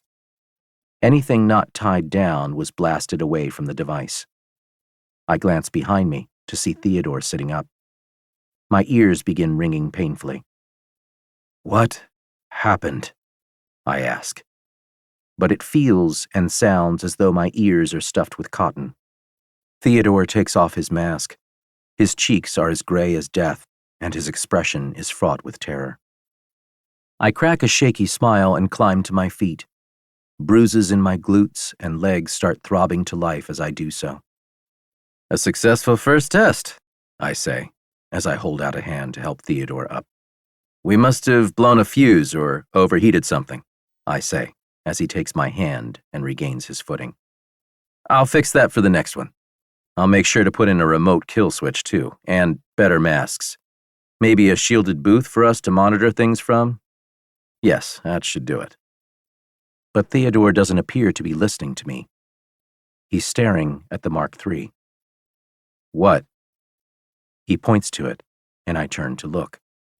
That's when I see what has him speechless. The Mark III is gone. All that's left of it is a black scorch mark on the floor. Chapter 15. That night, Theodore and I are sitting in my study in the armchairs by the windows and staring into the crackling fireplace on the opposite wall. I'm sipping a glass of aged rum, while Theodore is enjoying a glass of scotch, neat. We're both quiet, each of us considering the possible consequences and implications of what we witnessed today. Whatever happened, it happened after just a few seconds at the first truly useful power and compression levels that we tested. The Mark III was up over 1.5 million for the compression factor, which is fantastic, but the temperature was climbing out of control at that power level, and the probe only lasted a few seconds like that before vaporizing itself. And that's a few seconds from our perspective, out in the lab. From the reference frame of the Mark III, we're talking about a few microseconds. The compression field is not sustainable at those power levels, and it's not going to send anyone to the future like that. But we had the Mark II stable at 1,000,000 times compression. 1 hour inside for every year outside. Either my device is actually inferior to the one Grant built, or else I need to back off the power and aim for the same compression factor that we tested successfully before. There might be some kind of a compression threshold where scrunching up space-time any more causes a catastrophic meltdown. We have to try it with lower power levels next time. I need to duplicate the results we had with the Mark II. Theodore nods to me. Perhaps you should simply rebuild that version of the prototype. I can't. Grant didn't just steal the device, he stole all of our research and schematics along with it. I'm working from memory and my own designs. I see. And I suppose hiring another engineer for the project is out of the question? I just look at him. That's what I thought. It may simply be a matter of time before you resolve the issues. This was, after all, only your first test. Yes, but now I have to rebuild the prototype again. That's going to take months. But you can make improvements along the way. Now that you know you need to pay more attention to cooling, you'll be building the Mark IV. Yeah, I guess. You'll get there, sir. The dregs of rum in my glass slide down my throat like fire. Oh, I know I will. Have you given any thought to how you're going to find them by traveling to the future? You're looking for a needle in a haystack of time. If the Mark II was stable, and they have adequate life support inside, or take multiple trips with breaks in between, they could conceivably travel many hundreds of years into the future. Except they won't, I say, shaking my head. They're trying to get to a safe point in time to commercialize this technology, sometime after I'm no longer a threat to that. But they have two problems. One, they can't go too far, or someone else will come along and develop the technology before they can bring theirs to market. That's just a matter of time, and maybe less time than they think. Two, they likely waited to hear how long I was sentenced to prison for. That means that they have reason to worry I'll develop the technology myself once I get out of prison. What can they possibly do to prevent that? I shake my head. They might not have been counting on that. Colorado has the death penalty for murder. If I'd gone to trial, I either would have received 2 consecutive sentences of 30 years, which means I would have died in prison, or else I'd have gone straight to death row. My lips twitch into a nasty smirk as I reach for the bottle of rum beside me and pour another glass. And what do you think they'll do if they learn that you are free? I take a sip of my second drink. They might try to kill me. If that's the case, we should increase the security on the Gaines estate. I nod. Do that. I'll see to it first thing in the morning, sir. Silence stretches between us once more. I'm absently playing with Carl's crucifix again. I notice Theodore watching me. May I ask you a personal question, sir? Go ahead. Did you find God in prison? I snorted that. If there's a God, I'm sure he can afford better accommodations than Golden Valley Correctional. I hold the cross up for Theodore to see. I got this from a friend. I see. I drop the topic there, but Theodore isn't finished. Is he still doing time? He got the death sentence. Ah, he committed a murder then. No, he was murdered for defending me. Theodore's face grows long, and his eyes are wincing. There is justice, sir. I understand that you are ambivalent, but I do believe people get what is coming to them. If not in this life, then the next. I look at him. And if there is no next life? There is. But if there isn't, I insist, then righting the wrongs is up to us. Justice is our responsibility. You're talking about revenge. The only difference between justice and revenge is the person delivering it. I gulp down a mouthful of rum to cool the fire burning inside of me, but that just adds fuel. My head is buzzing as I stare into the fireplace across from us and imagine miniature versions of Allison and Grant writhing inside of it. That is a significant difference, sir. Objectivity is required for any real justice. Objectivity is just another form of ignorance. Only the victim knows the true measure of the pain inflicted, and therefore, only the victim can inflict it back. Perhaps that is true in human terms. But God knows, sir. That is why he says vengeance is mine. A small smile twists my lips in wry amusement as I stare at Theodore. Not if I beat him to it. Chapter 16. June 2nd, 2028. Months since release from prison? 10. The Mark IV is finally ready. I've immersed it in a circulating coolant bath that gets piped through massive, supercooled radiators in order to deal with the heating issues. There's an access hatch at the top, along with a metal catwalk to reach it, and a ladder leading down into the probe itself. By this point, I've already run multiple low-power tests and crunched the numbers 100 times over to make sure that ramping up the power won't disintegrate the probe again. Besides that, I have installed a blast-shielded test booth that's sturdy enough to survive a bomb going off inside the lab.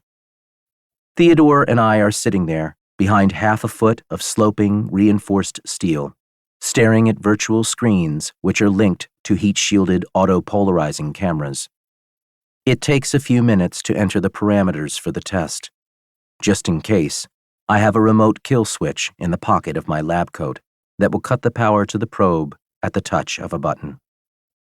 I look over my screens one last time and go through a verbal checklist. The clocks are synchronized, the recorder is recording, the rats are skittering in their cages, and the monkey is eating a banana. We're locked and loaded, I say, turning to Theodore with a smile. Ready? I ask, absently rubbing my crucifix for good luck. Ready, sir, he says. My hand leaves the mouse and hovers over a physical button on the console that will activate the compression field inside the probe. My other hand finds the throttle-like slider that controls the power. STCD Mark IV, test number 27, I say aloud for the benefit of the log.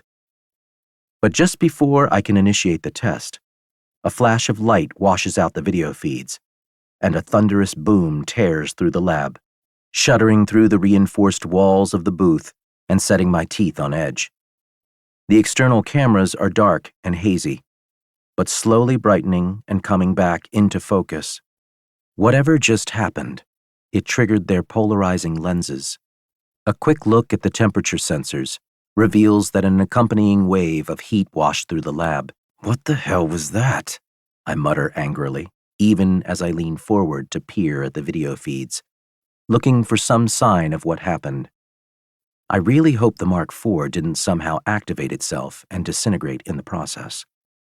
It takes me a minute to realize what I'm looking at, and when I do, it leaves me speechless. Sir, is that the Mark III? Theodore asks quietly. The old probe is back from the dead, sitting exactly where it left 3 months ago. That puts the two-man egg-shaped capsule inside of the much larger Mark IV, but I can see from the internal cameras that parts of the capsule have fused with the Mark IV and its contents.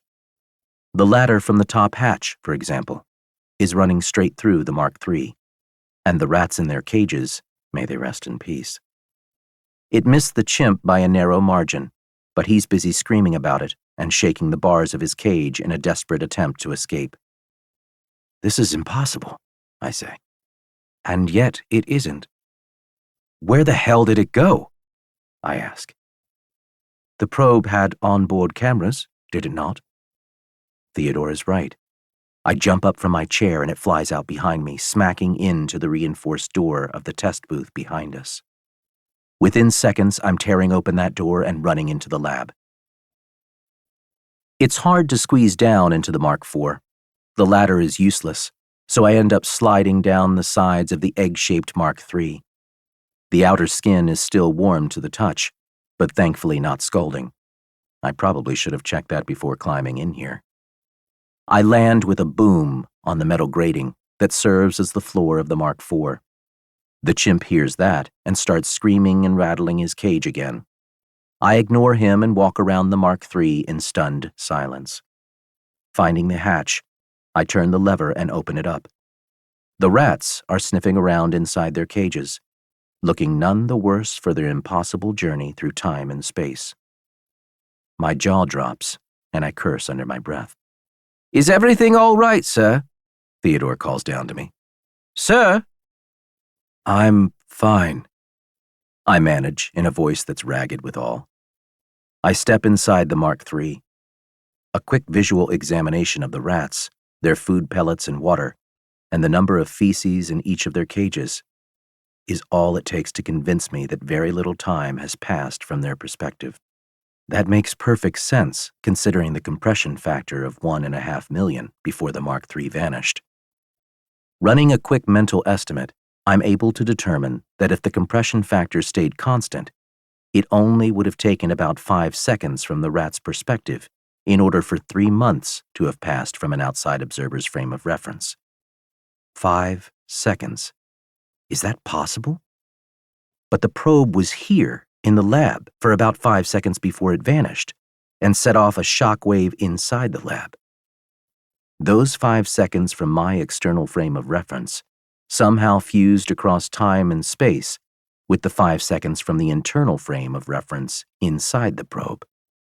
And that resulted in what exactly? Teleportation to the future? That much is evident, I suppose. But via what mechanism? What pathway? It's as if the compression field was so strong that it tore a hole in space-time, creating a wormhole whose exit only exists in the future. My discovery is far more wide-reaching than even I had realized. I've just stumbled onto some unfathomable new layer of the universe, something that connects time and space in intrinsic ways. Could that pathway somehow be used to travel back in time and violate causality? Or does it only ever go forward? I am terrified by the possible implications of this technology. The macroscopic consequences are vast, and even on the comparatively trivial level of my personal vendetta, there are some new possibilities to consider. Even if this phenomena of space-time tunneling only allows forward travel through time, it means that there's probably a good reason why Allison, Grant, and Alex have been missing for 5 years. For all I know, they hopped aboard the prototype in this very lab, and they're busy tunneling through time and space at this very moment. I glance about the inside of the Mark III and notice the gleaming ladder from the Mark IV's hatch, crossing vertically through the edge of the probe's internal space. No, I shake my head. If Grant discovered this on his own while I was in Fiji, or even at some other point during the 6 months it took for us to develop and test the Mark II, then he surely also noticed the fusing and displacement that occurs when two objects try to occupy the exact same physical location. He would need to move the prototype to a place that he could control the environment, where he could be sure that it would never intersect with any other objects upon its return. Otherwise, he and Allison might end up with a ladder crossing through their internal space. They're hiding out there somewhere, but I won't actually be able to find them, just their bunker. At least not until I find the future that they traveled to. Walking over to the other side of the Mark III, I yank open an access panel and withdraw the shielded black box that stores all of the probe's data. It's actually a white box with the words black box ironically stamped on it. The climb back up to Theodore isn't easy, but fortunately I can just barely reach one of the rungs of the ladder protruding from the top of the Mark III. I use that grip to pull myself up mostly one-handed. Before my time in prison, I'd never have been strong enough to manage that. Since being released, I've kept up with my exercise plan in my father's old gym. Rage and exercise go surprisingly well together. "Is this it?" Theodore asks, taking the black box from me as I emerge from the hatch. "Yes." I'm grinning like a fool. "Shall I take it that you discovered something already?" The rats are alive, Theo. Somehow we teleported them 3 months into the future, and they're alive. Theodore appears taken aback. Well, that is good news for your safety, sir. But we should continue to monitor them, just in case. And we will, I say. But I'm convinced that I already know what we'll find. Grant wouldn't have risked his life with untested tech, I add. You can bet that he vetted the safety of it. And that means I'm closer than ever to following him and Allison. It won't be long now, Theo. You think they teleported too? Of course. It explains how they thought they could get away with framing me. They're untouchable until they arrive in the future. Yes, I suppose that could be the case, Theodore said. But have you considered an alternative to pursuing them, sir? I frown at him. Such as? Such as commercializing this technology yourself. Now, long before they can. Beating them to the punch, as it were. You would have your revenge in an unexpectedly subtle way, undoing their plans and leaving them stranded in a future where they have few resources and no knowledge of how to survive. You could leave them as homeless beggars on the street if you take back your technology and make it ubiquitous before they can use it. I shake my head. They'll have taken at least half of the gold and diamonds they stole with them as assets to be converted into seed capital for their future venture. Whatever happens, they won't end up on the street. Gold and diamonds have kept their value against inflation for centuries already, and there's no reason to think that they won't continue to do so. No, perhaps you are right. But you could still build your empire here and now before they arrive. I give that a real thought before throwing it out. I could, but it's not enough. There's nothing worse than to gain everything you ever wanted, only to lose it all. That is what I will do to them. It may be difficult to do so if your invention has already made them wealthy and powerful. I smile wickedly at that. No, that won't make it difficult.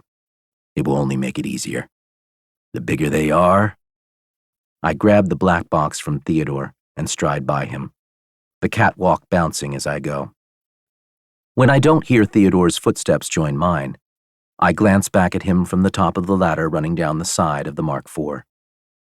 Theodore is frowning at me, disapproval etching his face with deep lines. He's only beginning to understand the depth of my plan, but he doesn't know the half of it yet. I have a question for you, Theodore. Sir? When all of the tests are finally finished and everything is ready, would you join me? That is not a question, sir. I made you a promise a long time ago, and I have no intention of breaking it now. A strange feeling overcomes me, and the anger that fuels my every waking moment retreats a step. Suddenly, I'm 10 years old again, and Theodore is my only anchor in the storm that looms dark and terrible on the horizon. Back then, orphaned by my parents' deaths, the future only existed to terrify and confuse. There was no clarity, no clear picture of what would happen next. The only certainty was the sadness and loss that I knew I would never escape. Thank you, I say, as a dry, scratchy heat rises in my eyes. But the tears don't come. They never do. Not since Carl died. But I still remember crying myself to sleep most nights in prison. I sneer at the memory of how weak and pathetic I used to be. And the heat disappears, the emotion safely buried. Chapter 17. 2 years and 8 months later. February 7th, 2031. Months since release from prison, 42. Today, exactly 10 years ago, I was framed for the murders of my wife and her lover. Now, sitting strapped into the STCD Mark V with Theodore, I am about to follow them through time itself to avenge that crime and all of its collateral consequences. I did consider starting with Viking, but I found out that he's upstate serving a life sentence without parole in a maximum security facility. There's no misery I could possibly add to his existence that prison life hasn't already added for me, and death is too good for him. So I've let it go, and consigned him to the slow march of time. I'll soon be speeding by him, waving to his decaying corpse in my rearview mirror. Last chance to change your mind, I say, glancing at Theodore, as I strap myself into the probe. It won't be moving, but the violent shaking we've witnessed inside the lab appears to occur inside of the probes as well. Theodore just looks at me with a sad smile. It is also the last chance for you to change yours, he replies. I shake my head and busy myself by running through a pre-launch checklist on the touchscreen that's attached to a movable mechanical arm beside my chair. Theodore should know better. I've come too far to turn back now. It's taken me almost 3 years since the discovery of what happened to the Mark III to get to this point. With Theodore's help, I managed to fake my own death off the coast of Fiji. Ironically, I did that by buying a Learjet and staging a plane crash. We paid the pilot a handsome sum to fake his death along with mine, and then bailed out over one of the islands. Theodore was waiting with a yacht to pick us up, and we took the pilot to his new life in New Zealand, along with a suitcase full of cash. He is the only witness to the fact that I am still alive, but he has every reason to keep his mouth shut. His heirs will be awarded an additional $50 million at the time of his death, if the news of my survival has not mysteriously leaked to the public by then. Besides those preparations, I've also had to convert all of my family's fortune to hard assets that can be reclaimed anonymously in the future under any alias I choose. That's a lot harder than I would have thought, but with Theodore's help, I've used anonymous corporations to buy up large tracts of real estate around the world. We placed them in trust funds and then left them in the care of multiple wealth fund management companies. Apart from that, I have more than $1 billion worth of gold and platinum bars stacked inside the Mark V and in the bunker. And I've invested roughly $10 billion in various stocks and bonds. Time will tell which of my bets pay off, but I know at least one of them will. Then there's the final element of my preparations. I have staged the lab to look abandoned, with some failed prototypes to litter the space. It will look to any investigators that Grant and Allison might hire as if I drove myself mad before I died, failing repeatedly to rebuild the Mark II that they stole. Meanwhile, the working Mark V is safely ensconced in a bunker under my father's old golf course. This facility is self-contained and designed to withstand the test of time. There are plenty of supplies, as well as links to the solar panels on the roof of the mansion, and the lab, which will slowly recharge the power walls that supply both the Mark V and the facility itself. The curious part about this technology that I've created, however, is that it doesn't require the probe to be powered after it disappears, a fact which means the power requirements are far lower than what Grant and I ever imagined. From our perspective inside the probe, we'll never actually disappear. We'll be there and gone in an instant. There's no physical dimension or void to observe in between the probe's disappearance and its reappearance. That seems to imply that all times, past, present, and future, may actually physically exist in parallel within some kind of infinitely layered space-time manifold, which makes me wonder again about the possibility of traveling backward in time with this technology. I've toyed with the idea of expanding space-time instead of compressing it, but I haven't had the time to pursue the idea. Sir, I hate to be a nag, but my legs are beginning to cramp. Is there a problem with the probe? Perhaps I should come back when you are ready. I shake myself out of my thoughts. No, everything is ready. I was just lost in thought for a minute. Theodore's wrinkles scrunched together in a thoughtful frown.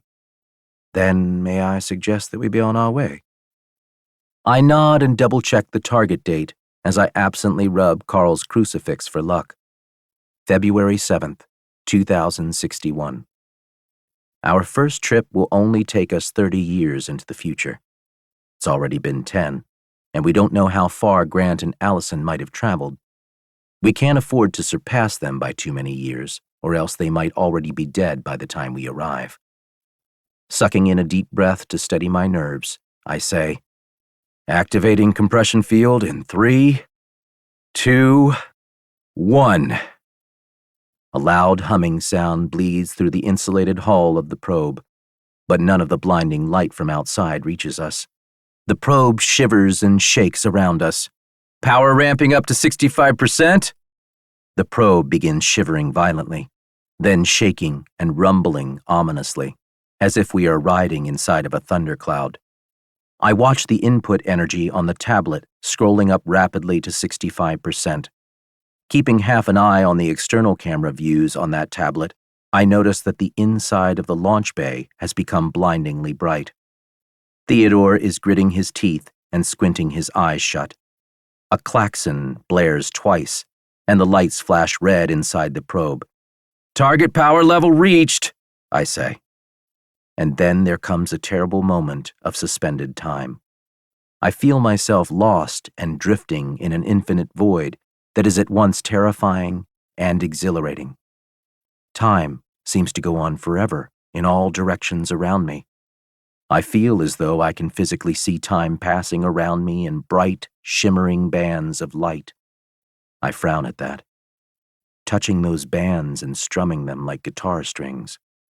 They're cold to the touch, and the cold spreads through me. An overwhelming sense of foreboding consumes me.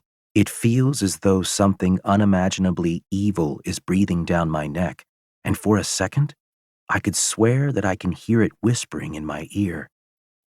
I try to say something, to scream, but my mouth is no longer my own. No part of my body is. I can't move, but my mind rages on, a prisoner in this endless, frozen moment of time. Theodore's eyes have flown wide, but he is equally frozen in the chair opposite mine. The shifting bands of light ripple around us like waves on a pond. And then I'm back, gasping for air and feeling a sweaty surge of panic. What was that? Where did we go? How? I sag limply against my restraints, still breathing hard. Fat beads of perspiration splat to the metal floor grating at my feet. Theodore is sucking in quick, ragged breaths. I look at him in alarm, but he doesn't appear to be hurt, not physically, at least. His cheeks are pale and streaked with tears. "What happened?" I ask. "What did you see?" he asks sharply. I shake my head. "Nothing, just some bands of light and feelings." "Well, I saw your parents. They spoke to me." I frown at that and slowly shake my head. "Just a hallucination." "Perhaps, but they asked me for a favor. They asked me to stop you before it's too late." That foreboding sense is back, but it's just an echo from before. I shake it off. "And what did you say?" "I told them I would do my best." A scowl mingles with a smirk on my lips. "My parents are dead, Theodore. What you experienced was just a reflection of your own inner feelings. And if you want to stop me from getting revenge, you're going to have to kill me." Theodore shakes his head sadly. "I believe that would defeat the purpose, sir." Earth, 2061. Time is the longest distance between two places. Tennessee Williams. Chapter 18. 30 years later. February 7th, 2061. We emerge from the Mark V like explorers discovering a strange new land.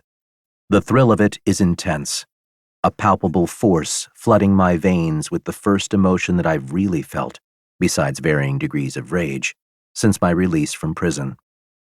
The launch bay in the bunker is mostly the same as I remember leaving it.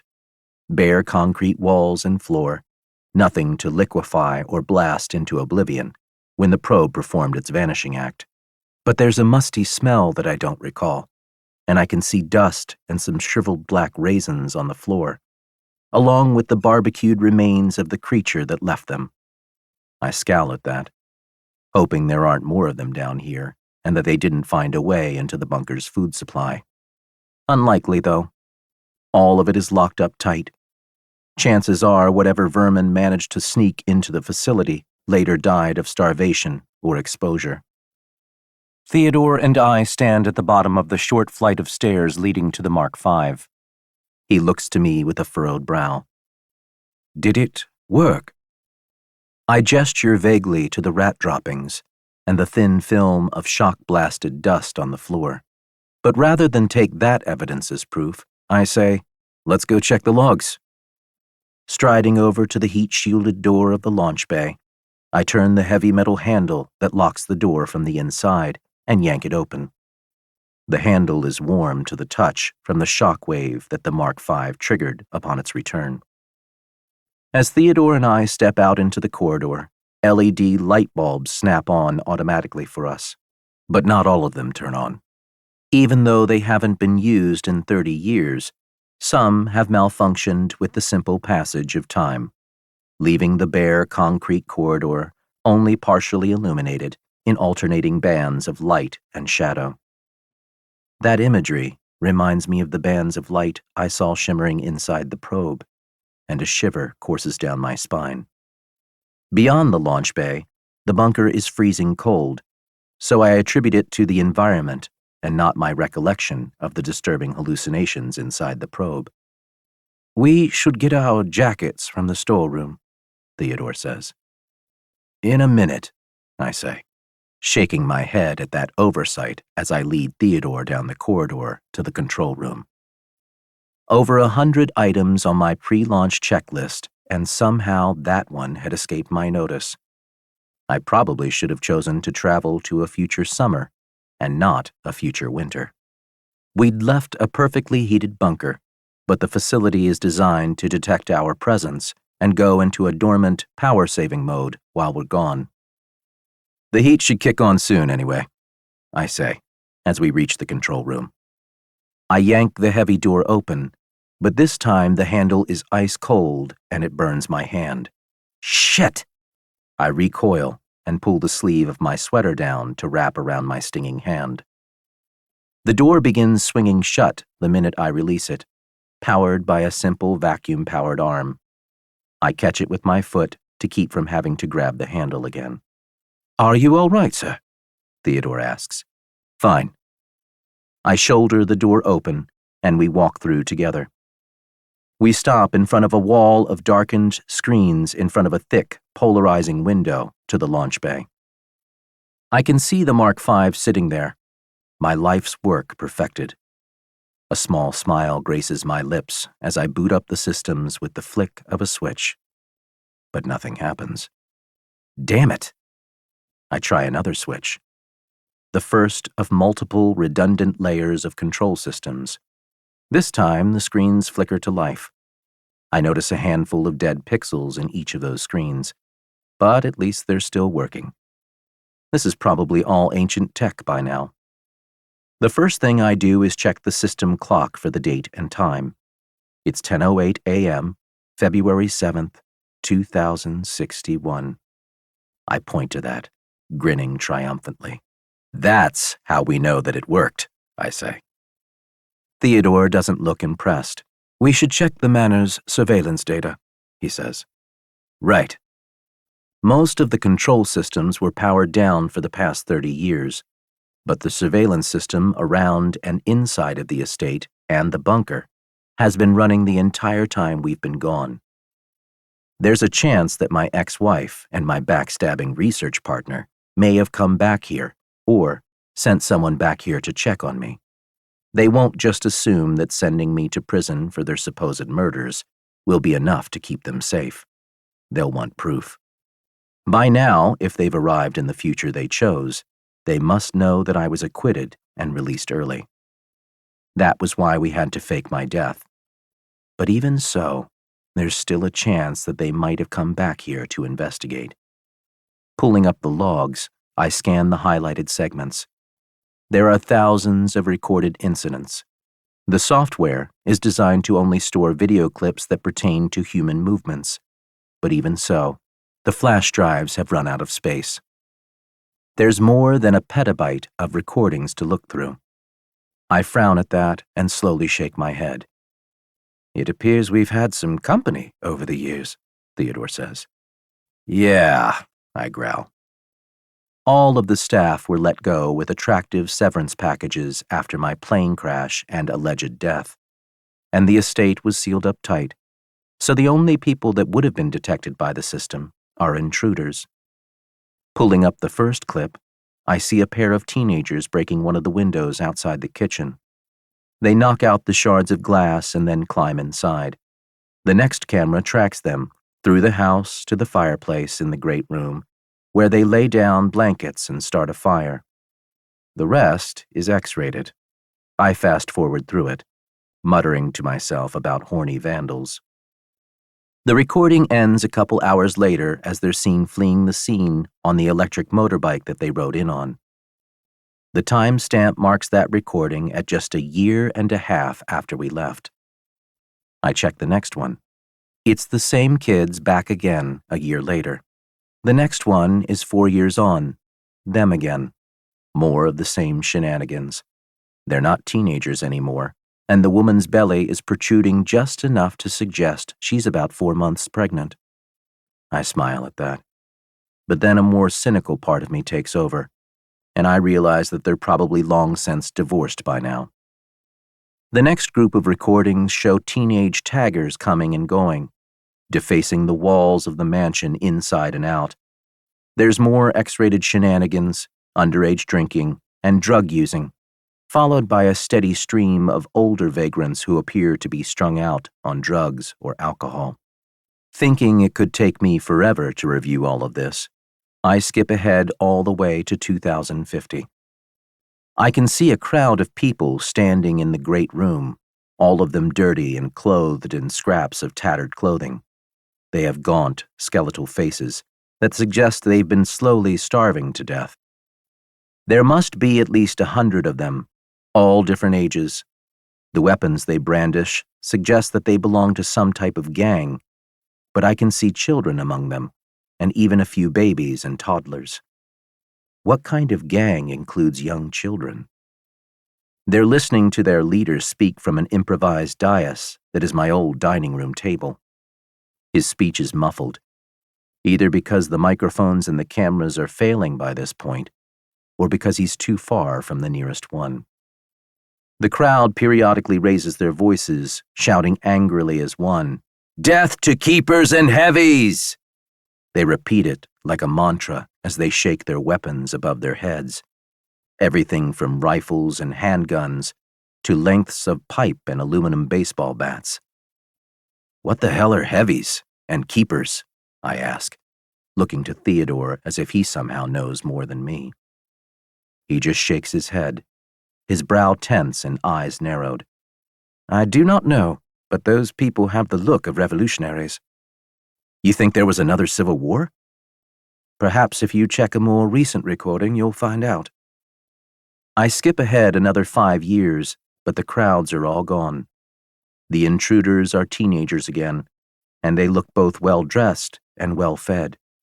Their clothes are far more elaborate than I'm used to, with garish embellishments and colors. Whoever the heavies and the keepers were, they either won or lost the fight, I say. Based on the bedraggled, desperate look of their opponents, I suspect they won, Theodore says. But perhaps we should go out and see for ourselves. Yeah, maybe we should. There's a lot more surveillance data here, but we'll learn more and faster about the future we've arrived in by exploring it on our own. Let me just check something first. I'm nervous about going out with so little information about this new world, so before I leave, I want to check the internet if I can.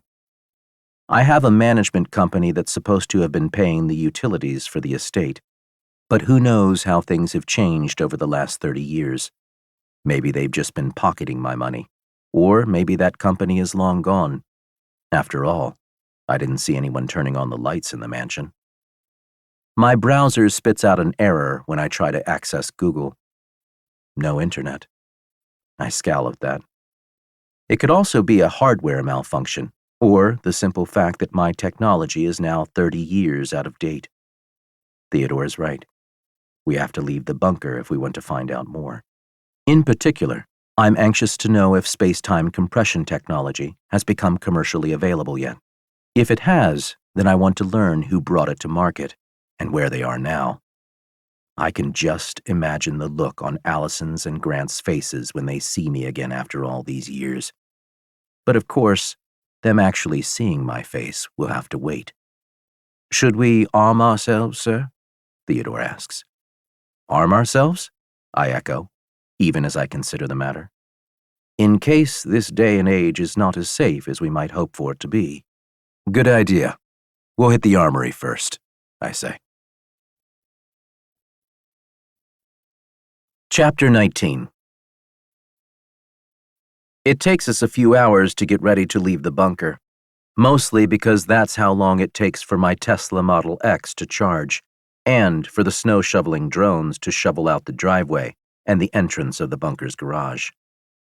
The entrance itself is an elevator, perfectly concealed beneath a massive stone pedestal, with a statue of yours truly on it, shown breaking my chains. It's an ego piece that I designed like a scarecrow to ward off further investigation. Cameras watching the statue from lampposts standing around it show that it's still mostly intact, but one of my arms has been snapped off. Theodore and I grab our travel bags. Each of them has a Smith & Wesson handgun concealed inside, along with a few bars of gold. We pack the bags into the back of the Tesla, but take our guns out first, just in case. We're not taking any IDs with us, and the car has no plates. We can't just pop up in the middle of Denver with 30-year-old plates and ID. We'll have to risk it until we can convert some of my gold into cash and use that to buy new identities for ourselves. It's not the best plan in the world, but it's the only one that will keep our real identities a secret. Hopefully, we don't run into any trouble with the authorities until we can resolve the situation. I place a bag with a few extra bars of gold wrapped in clothing in the frunk, and then we climb into the back seats. Our breath turns to steam in the frigid air inside the car, but we're both wearing jackets and gloves now, so that helps. The heat has been on in the bunker for a while already, but it's a big facility, and power reserves are dangerously low. The solar panels on the roof of the mansion and on top of the old lab are only functioning at 16% efficiency. After all this time, they're badly in need of cleaning, repair, and general maintenance. If nothing else, we have to clear the snow off them. The roof tiles are supposed to be able to melt it off with heating elements, but I guess that's just one other thing that needs repairing. Moment of truth, I say, absently feeling for the crucifix through my jacket as I triple press the T button on the Model X's sleek, car-shaped fob. The engine purrs to life with a barely perceptible whir, and the giant touch panel in the front console snaps on. There are no dead pixels on it. I let out a sigh. At least something is still working. Using my ancient phone, I connect to the car through an app so that I can remote control the vehicle from the back seat. A quick check reveals that the car's internal systems are all working properly, but it can't connect to the internet, and that means it won't be able to update its maps or autopilot software. That's not good. The streets will have changed a lot in 30 years. I explain the problem to Theodore and add, I'm going to have to drive it manually. Without a valid license, Theodore says. We don't have any other choice. In hindsight, traveling to the future is a risky business. If it comes down to it, I may have to level with the world about who I am and how I've somehow returned from the dead looking fresh as a daisy after 30 years. Time will tell. We get out of the back seats and climb into the front. I stow my sidearm in the door, while Theodore keeps his in his lap. I take a moment to caress the leather steering wheel, flexing my gloves around it. I've missed this, I say. The last time I physically drove a car was before I went to prison. After my release, manual driving already had a stigma attached to it that was equivalent to drinking and driving, and I was doing my best to avoid trouble with the law. Using my phone, I switched to the control app for the bunker itself and activate the garage elevator. It takes a few seconds for the statue and its pedestal to slide away. I can hear it rumbling along old rails as the aging machinery opens the garage. Sunlight slants down, and a dusting of snow falls into the garage, thumping on the roof and shiny black hood of my Model X. I shield my eyes and peer up at the sunny blue sky as the garage elevator slowly rises into daylight. There's a foot of pristine, sparkling white snow covering the grounds, and fresh-plowed banks of it are piled high on both sides of the driveway. Gliding off the elevator platform, I turn right, up toward the mansion. As we draw near, I remember to use my phone to shut the garage in our wake. The mansion looms before us like an ancient castle, scarred and crumbling from one too many sieges. I go slow at the end of the circular driveway, crawling past the front steps. Graffiti is everywhere. Most of the windows are broken, and there's a crumbling, charred black hole where the front doors used to be. Multiple matching holes have been punched in the glass doors and windows along the side of the great room. "The manor has seen better days," Theodore says. "It looks as though those revolutionaries fought a war here."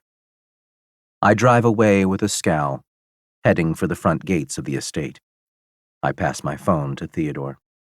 "Open the gates, would you?" "That won't be necessary, sir," he says, pointing to where my snow-shoveling drones have struggled to properly clear the entrance because the iron gates are lying in a twisted mess on the ground. Something like a tank drove through them a while ago. Maybe that explained the charred holes I'd seen.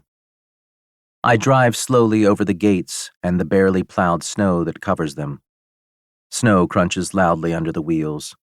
It's a good thing this car has all-wheel drive. Beyond the estate, the country road that leads here is already plowed and busy with traffic. I wait in the entrance of the driveway, blinking in shock. Fully half of the cars are sporting Tesla's styled T logo. The other half are divided among other familiar brands, as well as a few that are unfamiliar. I don't recognize any of the models, and I definitely don't recognize my street. That old country road is now 4 lanes wide and divided by a row of trees rising from a snow-covered island. Waiting for a gap, I merge with traffic, heading for Denver. It's hard not to gawk at my surroundings as I go. Where before my estate was the only structure for miles, now I find myself driving through a fancy suburb with big, sleek-looking homes set far back from the street on big acreages. If my dilapidated mansion were visible from the street, it would stick out like a homeless man on the runway of a fashion show. Theodore appears to notice my astonishment, and he nods out the window. "The world's population will have increased significantly since we've been gone." "Yeah," is all I can say. We transition from country estates to more densely packed houses in gated communities, and from there to low-rise apartments, plazas, and finally, the high-rises of downtown Denver. They're taller and more numerous than I remember, but that's definitely not the only difference. I can see stylized humanoid robots walking along the sidewalks among scattered groups of people. The robots are usually holding children's hands or carrying toddlers as parents walk on ahead. Robotic servants? That's definitely new. The streets are uncluttered by parked cars, but I see vehicles pulling off the road into what used to be parking spaces. Their hazard lights blink as they let people and robots out before driving on by themselves to pick up more people and robots further down the street. Extra wide bridges between the opposing walls of skyscrapers cast intermittent shadows. I peer up at one of them just in time to see a small helicopter with 4 rotors swoop down for a landing. I slow to a crawl, then pull off to the side of the street so I can watch. Theodore puts on the hazards for me, and we both peer up through the windshield as the hovering vehicle lets out a group of 4 people and their bot before picking up 3 others. A scattered blast of snow rains down on us as the air car lifts off and flies away. Transportation appears to have become a carefully choreographed dance of automated pickups and drop-offs, with everyone simply summoning vehicles at a whim. I wonder if anyone even bothers to own cars anymore, or if that's a thing of the past. It's a much better system, but it leaves me wondering what to do with my vehicle. Where are we supposed to park? I don't think we are, Theodore says. This is bad. My vehicle is going to attract a lot of attention when we leave it parked on the side of the road. We'd better hurry and find somewhere to turn our gold into whatever passes for currency these days. I pull back out into the street and cruise through the city, scanning windows for signs that might indicate a jeweler or even a bank. Not that I suspect a bank will actually take gold on deposit. I'd happily accept even 10% of the actual value of the 4 bars of gold we have with us, if only I could find someone to make that trade. That's something else that has changed. There aren't any signs of any kind. No road signs, no open signs in windows, no glowing neon names of establishments above their doors. Nothing. I slowly shake my head, not getting it. But then I begin to notice that almost everyone on the sidewalks is wearing glasses, even the kids. Their glasses are illuminated with tiny imagery, and some of them are swiping the air or talking to themselves as they go. Augmented reality glasses. Apparently that's another fledgling technology that's become ubiquitous in 2061. We're not going to find anything like this, I say, and pull over again. I need to ask someone for directions.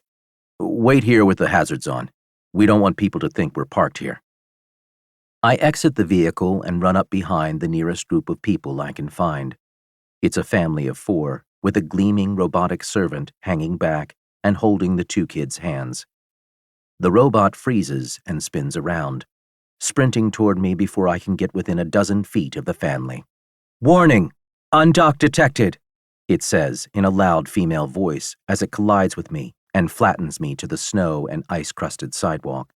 I hear people screaming and glimpse them fleeing for cover to all sides. The authorities have been notified, the robot says to me. Do not attempt to resist. I stare into its glowing golden eyes, and it glares back at me. It has a humanoid face, but rubbery and white as death. Threat level 0. Do not be alarmed, the bot announces. And then it hauls me up to my feet with my arms twisted up behind my back and both wrists grinding together in one of its padded hands. It holds me there, waiting for the authorities to arrive. I see people creeping out of street-level shops and the lobbies of what might be apartments or hotels. A man approaches us from the entrance of the nearest building. Good job, Daedra, he says, and stops a few feet away from me. I can see images flickering over his glasses, but they're all reversed and too small for me to make sense of. Police drones are 3 minutes out, the robot says. Yes, facial recognition isn't working. He's unlisted. Probably a terrorist, the robot says. With a threat level of 0? He doesn't look like a terrorist. His eyes fix on the center of my chest and narrow swiftly. I angle my gaze down and notice that the crucifix around my neck has jumped out. He's wearing a cross, the man says. Must be a fundy from one of the blocks who lost his pass card. A what? I ask. You don't know what a fundy is? The man asks. I shake my head. A fundamentalist? I frown, still not getting it. Look, I'm not a terrorist or a fundy. I trail off, realizing that I can't tell him the truth without sounding crazy. Unless Allison and Grant have already arrived, but if that's the case, I still can't say anything. The truth will make me an instant news headline. Well, the man prompts, Police drones are 1 minute away, Daedra announces.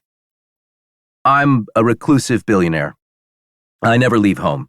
That car behind me is over 30 years old.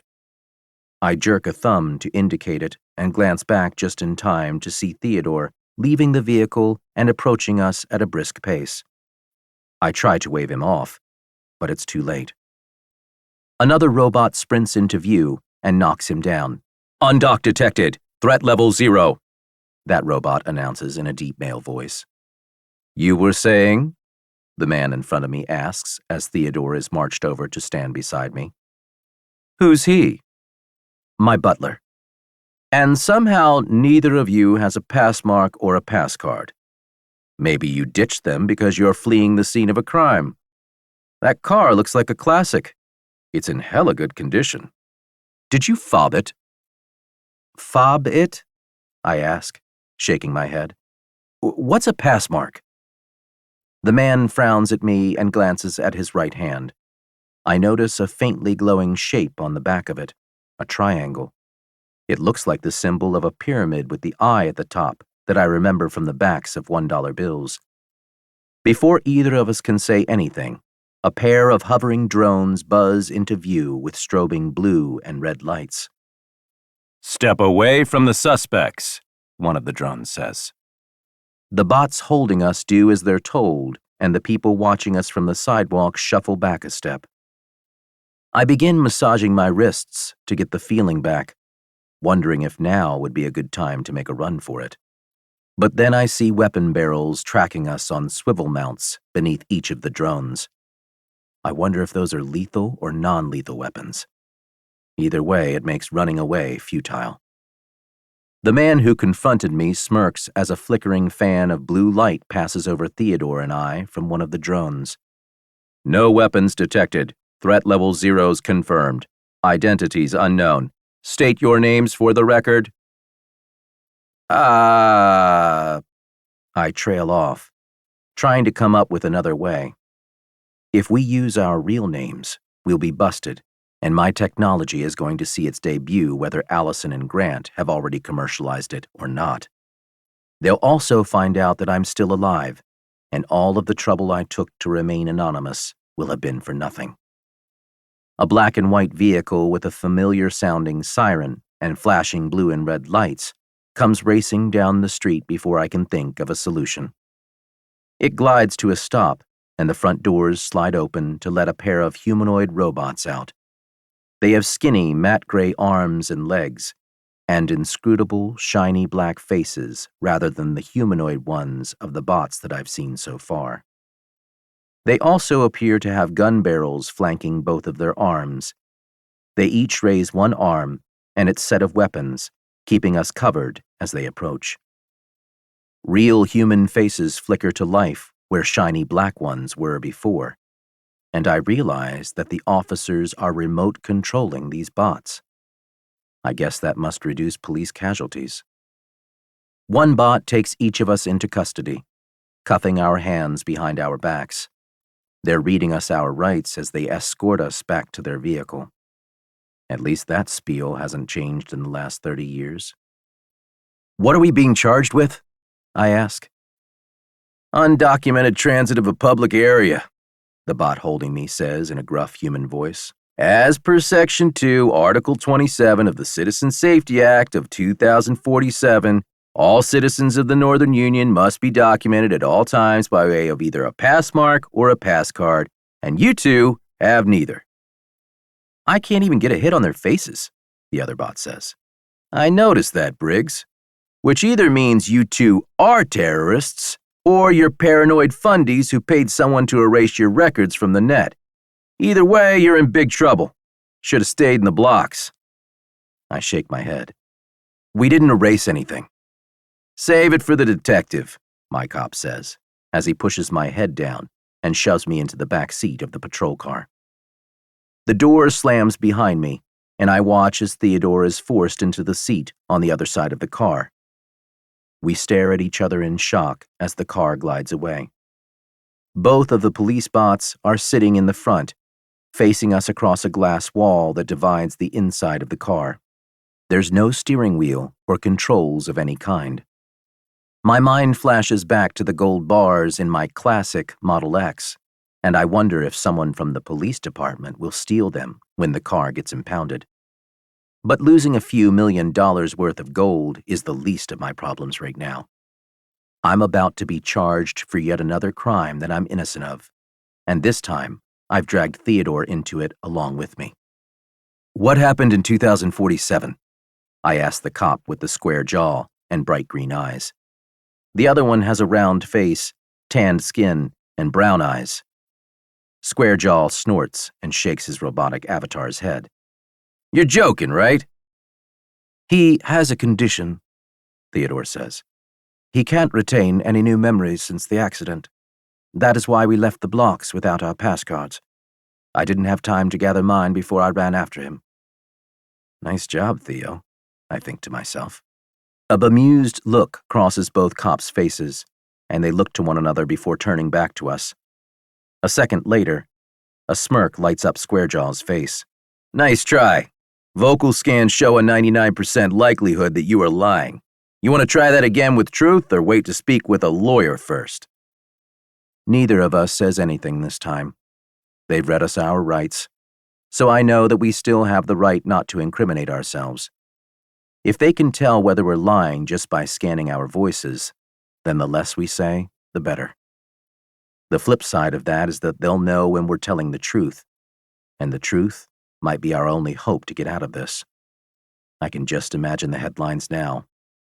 Billionaire fakes own death and travels 30 years into the future. That should get Allison's and Grant's attention. But what will they do about it? And how will I ever get my revenge if they know to expect it? There has to be another way. Chapter 20. The police station and booking process are at least somewhat familiar, but there's a body scan and a retinal scan added to it. When it's over, we're reminded about what we've been charged with: undocumented transit of a public area. I'm surprised that unlawful possession of a firearm hasn't been added to that. What happened to the guns we had with us in the car? They were unregistered. By now, the cops must have found them. A pair of bots escort us to our holding cell, and I wonder if my fingerprints will be matched to the ones taken at my previous booking. Maybe not. 40 years is a long time to keep records for someone who is supposed to be long dead already. The police bots slide the cell shut with a rattling boom and then go clanking off. I watch them go, suddenly struck by the fact that I haven't seen a human policeman yet. Are they commuting from their homes? Maybe they're sitting in a control center upstairs. I turn around. The holding cell hasn't changed much, except for the fact that it's almost empty. Only 2 other people share it with us, and both of them look like they're strung out on something. I go sit on a metal bench beside Theodore in the opposite corner from those 2. What did you do with the... I trail off and glance around, suddenly worried that someone could be watching us in here. I make a gun-firing gesture to Theodore to indicate what I'm talking about.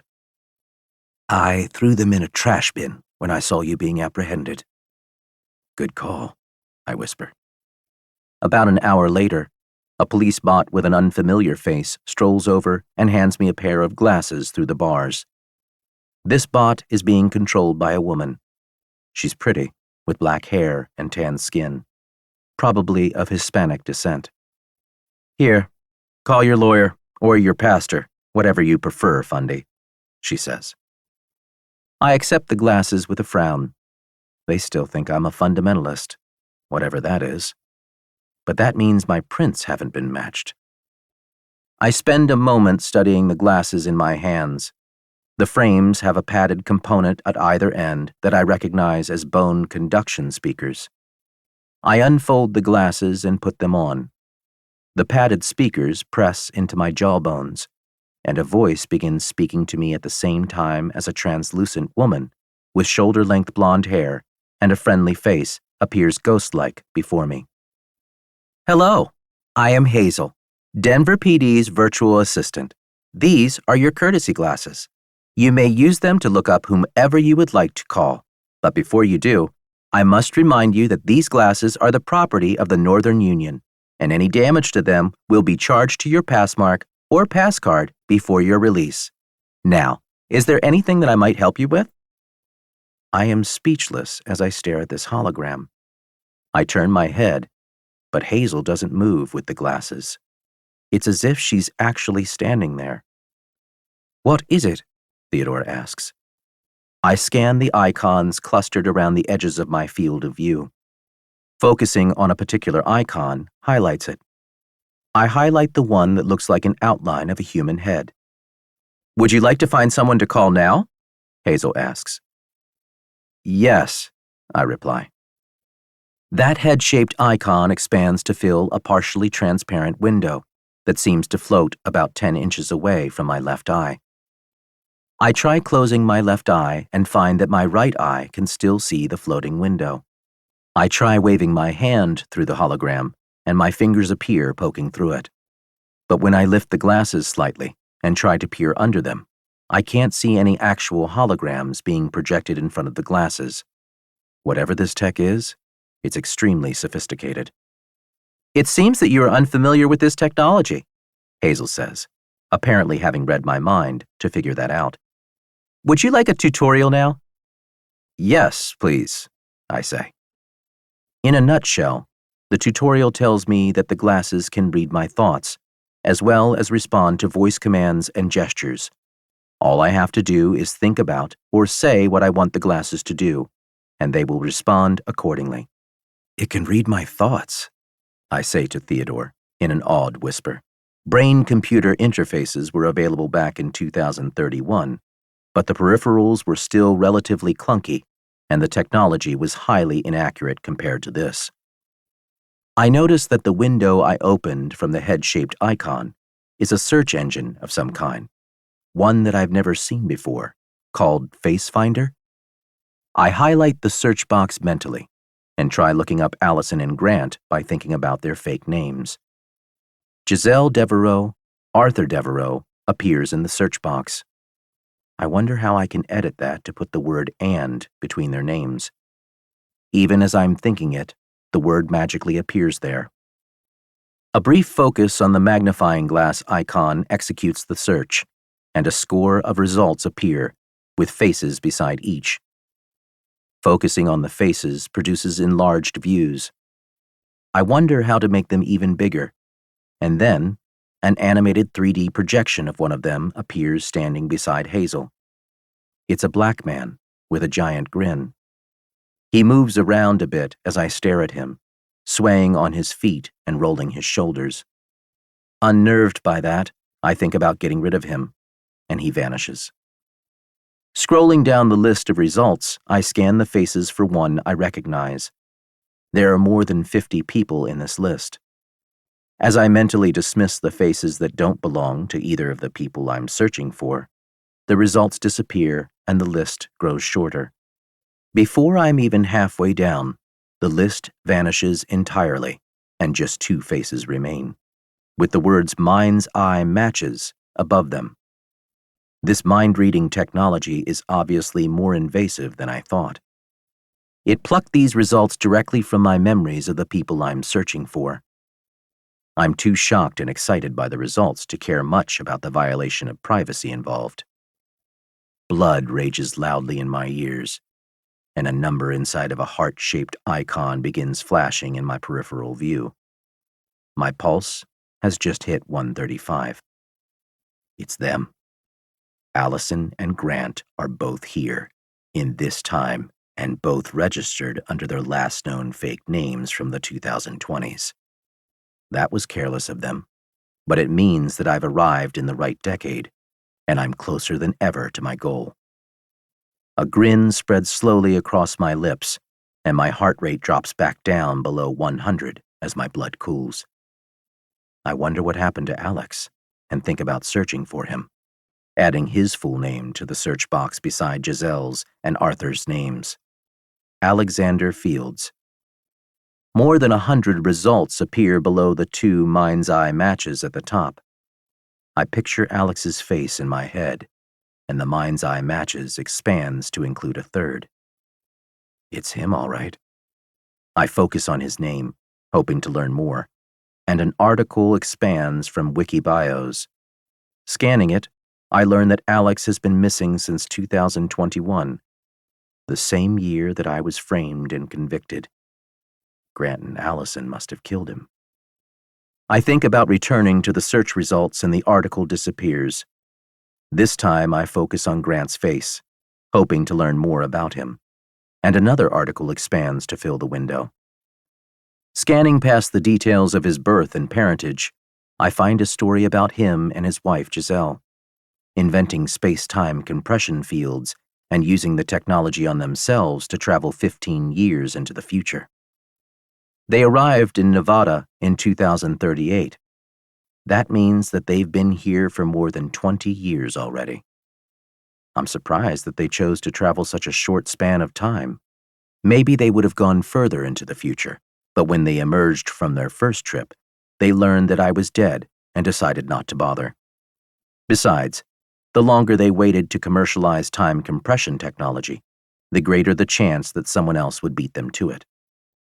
Reading on, I learned that since their arrival, they've built a trillion-coin company called Future Travels. My brain briefly stumbles over the unfamiliar term.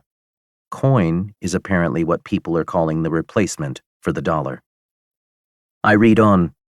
Future Travels is working with the government on experimental applications for time compression technology in faster-than-light propulsion. It's an old theoretical idea called an Alcubierre warp drive. It involves expanding space-time behind a spaceship and contracting it in front in order to create a warp bubble. Currently, the technology is considered to be impossible. I smirk and shake my head at that. I could have told them that 30 years ago. Regardless, the ubiquitousness of my forward time-traveling technology changes Theodore's and my current situation. We won't be as famous as I thought if I tell the truth about who we are and where we came from, because Grant and Allison already stole the limelight for that magic trick more than 20 years ago. I turn to Theodore with a smile and say, "It's time to see if the truth will set us free." Chapter 21. "It won't work," Theodore says quietly. "We'll still make headlines, and that will make you a target for Grant and Allison when they learn that you're still alive." I'm pacing the cell as he tells me that, watching my heart rate inch back up. "So what do you suggest?" I ask, stopping to stare at him. "I suggest we call a lawyer, a good one. There may be loopholes in whatever laws we've been charged with breaking that will allow us to get out of here more easily than you think." He's right. If nothing else, we need more information. An attorney-client privilege should give me the perfect opportunity to level with someone and find out what has happened to the world while we've been gone. All right. I focus on the head-shaped icon and use FaceFinder to look for the best defense attorneys in Denver. I find one and focus on the call icon. It takes only a few seconds for him to appear standing before me as a 3D hologram. "Jim Hunter, how may I help you?" the man asks, shifting from one foot to another and tilting his head to one side. He's tall and fit, with broad shoulders and a thick chest. He has short brown hair and a well-trimmed beard to match. I notice that he's wearing glasses like me, along with a trim black suit and a green tie. I suspect this image isn't being relayed to me as actual footage, but as a simulated version of what he looks like. What are the chances that I've caught him standing up for this call? Besides that, I can't see any of his surroundings, and what possible mechanism could be recording him for me to see? The footage would have to be relayed by a hovering camera drone of some kind. I explain the charges against us, saying that we forgot our pass cards at home. Jim's brow furrows, and he scratches a hand through his beard. "I'm not sure I understand. How did you get a ride if you didn't have your pass cards? The car would have needed to charge something." "The car is mine," I say. "Oh? That's interesting. I'm surprised you bothered to take a manual out of the blocks. The insurance fees are more than most people like to pay. Speaking of which, how did you manage to leave the blocks without your pass cards? They would have asked you for them at the checkpoint. I hesitate, struggling to come up with a clear picture of what he's talking about. I'm going to have to level with the lawyer, but I can't do that here. I'd rather we discuss this privately. Sure, just tell the guards that you need to meet with me and they'll take care of it. Okay, so you'll come meet with us? When can you be here? Jim's eyebrows shoot up and pinch together. I'm already meeting with you. We just need a private room to continue the discussion. I'm guessing you don't spend a lot of time outside the blocks. Something like that. Should I call you back when we're in the room? Jim shakes his head. No need. Just call the guards over and get us a room. If they give you any trouble, I'll talk to them for you. You can do that?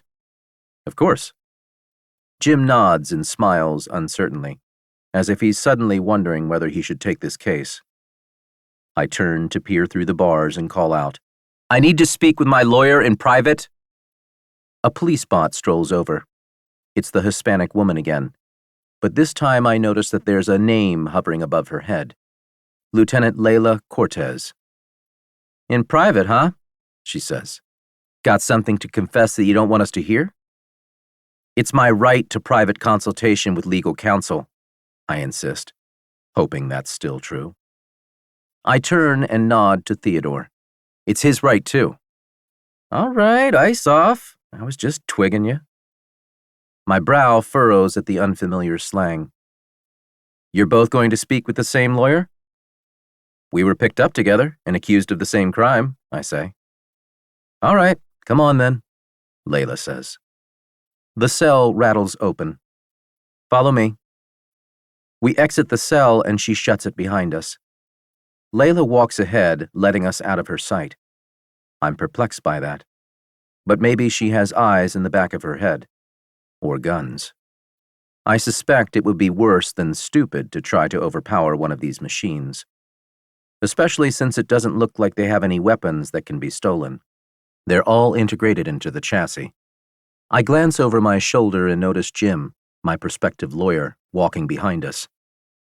He nods to me as if he's actually there and can see that I've turned around. This augmented reality world is beginning to unsettle me. How does anyone separate actual reality from the altered versions? Layla stops halfway down a bare-bones gray corridor and turns to a solid metal door. She opens it for us. Your confessional awaits, fundies.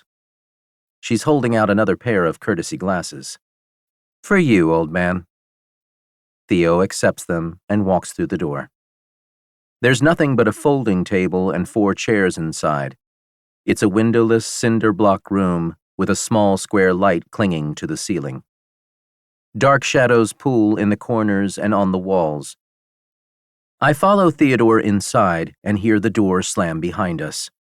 It locks with a loud thunk, and I turn to see that our lawyer isn't in the room with us. I can hear his muffled voice as he speaks to the policewoman outside. And suddenly, I'm afraid that Jim is working for the cops, and this future is more dystopian than I thought. But then he walks briskly through the door, beaming brightly at us. Tell your friend to put on his glasses, Jim says. I nod to Theodore. He says you have to put them on. He unfolds them and puts them on. I can see bright images spring to life and begin roving over the lenses. In particular, I can see a miniature version of Jim's hologram. Theodore's jaw drops slightly. Hello? He tries. Sit, Jim says, gesturing to the table. We all sit around the table, and Jim leans forward, his hands clasped and virtual elbows propped on the table. Let's start with the obvious.